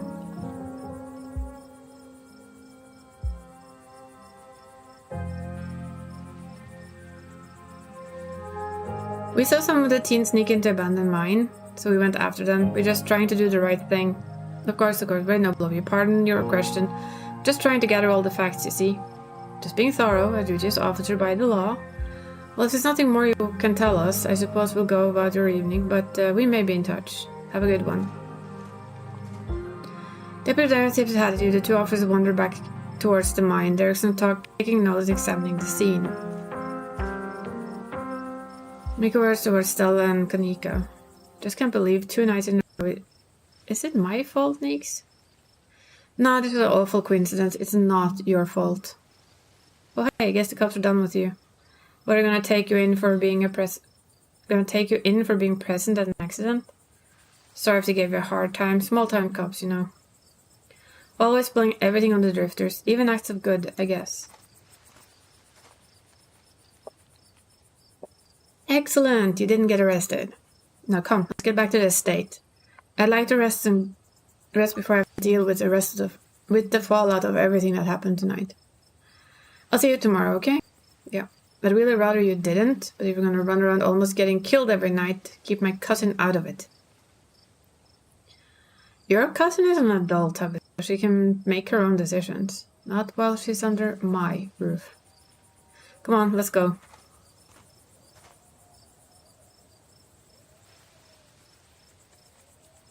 See you tomorrow, guys. You can practically feel Tabitha roll her eyes as she drags you to the car. Tabitha doesn't say a word as the car cuts along the darkened road. Try and keep an eye on your surrounding wilderness as you drive, aware of what may lurk in the tree line. Sorry about today. I think that's enough better thing to say than to suddenly drop Wayne in her face. Tabitha doesn't answer. Did you hear me? I said I was sorry.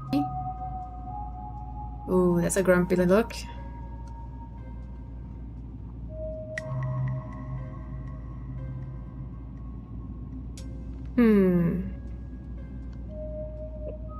Okay, we're gonna do it then.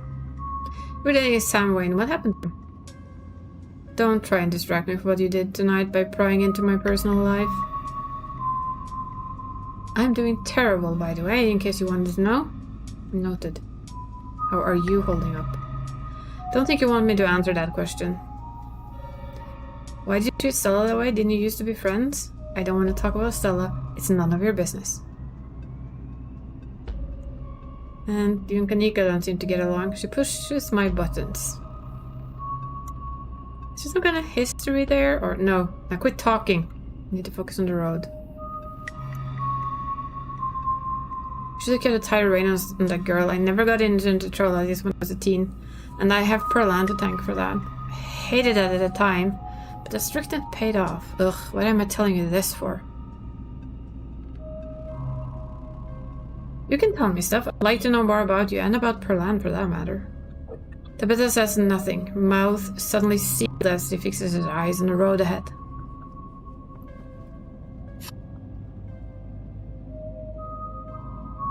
You're right. There's a lot of adults who should do a better job tonight.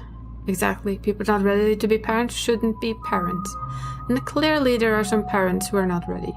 Take Oscar. There's a ton of people more qualified to be parents who can't even conceive, and here he is having a kid at 19 and clearly letting her do whatever the hell she wants. And look where that got her. Even if she doesn't lose that leg, she's gonna carry what happened that tonight for the rest of her life. It's not fair.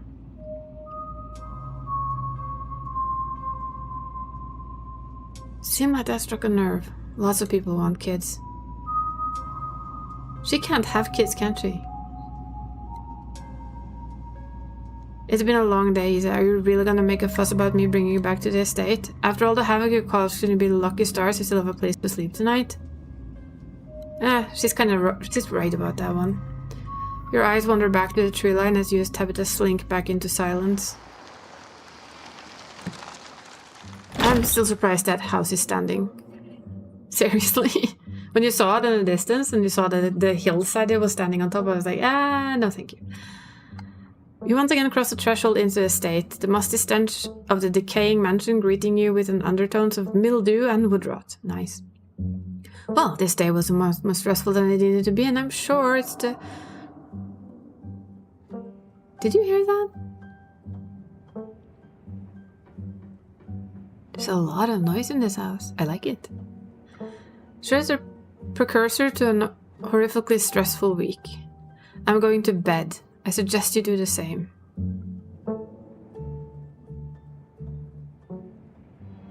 Kinda wanna ask... Please just talk to me. There's no point. At the end of the week you'll go home and we never speak to each other again. Oh. Is there a bit of loneliness I hear? Just have to get through this week. We can have a deeper relationship than that. It doesn't have to end with this week. I'm going to sleep. Good night. But the look she gives tells me she's lonely. I get a very big feeling that, yeah, she's lonely. Posture defeated. Oh, I guess we turn in too. You head up to your room to turn in. You collapse in Tabitha's dusty guest bed, your head empty of thoughts. After your time in the show of mine, you barely even notice the dust. Your phone buzzes on the table. Y'all, these are those things, right? Oh boy. Kanika sends a picture of her dislinked by the side of the road. Yeah. You saw them again too. Oh boy. Yeah, that's a lot of warnings right there. Another picture, this time staring from a tree. What the fuck? These things are definitely not hairless monkeys, raccoons, or whatever. I don't know what the hell they are. I guess there's more to them being here than the mine collapse.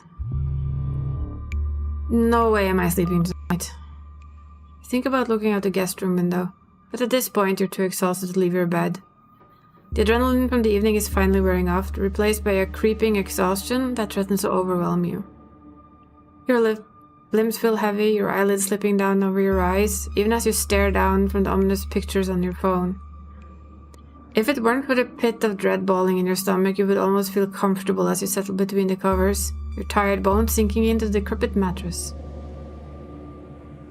When you close your eyes, you see Rosalinda's face, twisted with pain, staring up at you with tear-streaken cheeks. Trapped by powers beyond her control, terrified of what her now uncertain future would hold.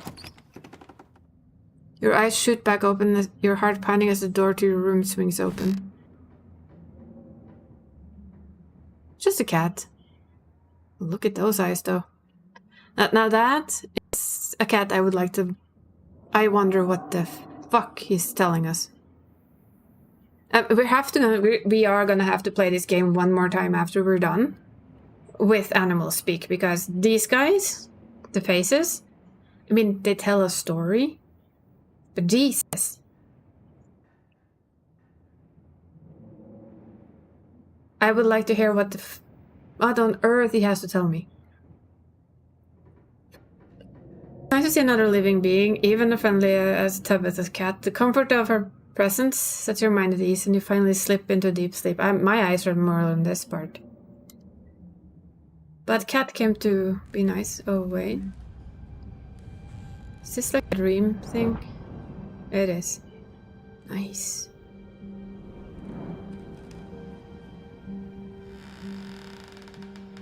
This is... Oh. Wait, was that her as a child? No. It wasn't her as a child, was it? Oh, this house has some secrets. Oh boy. That is a lot of knocking.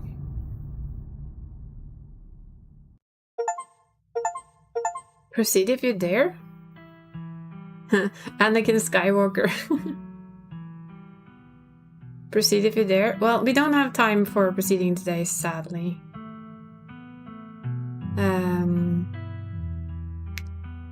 We'll have to continue. If I find some time for it, I might do it over the weekend. Because I admit it, I am super fascinated with this. I am loving it. And I need to get to the rest, but it's almost 11, so starting another chapter seems a bit silly.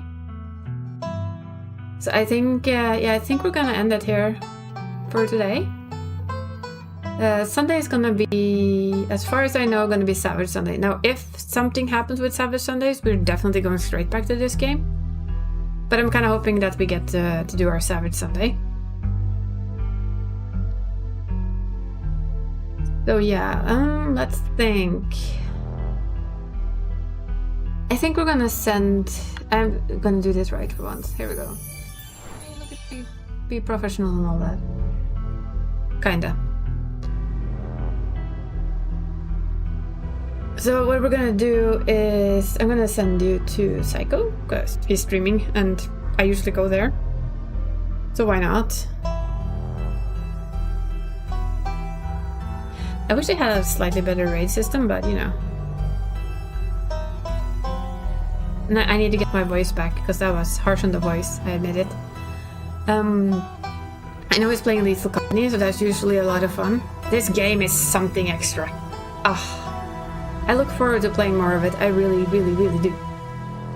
I will see if I can find an extra day for it this week, or maybe next week.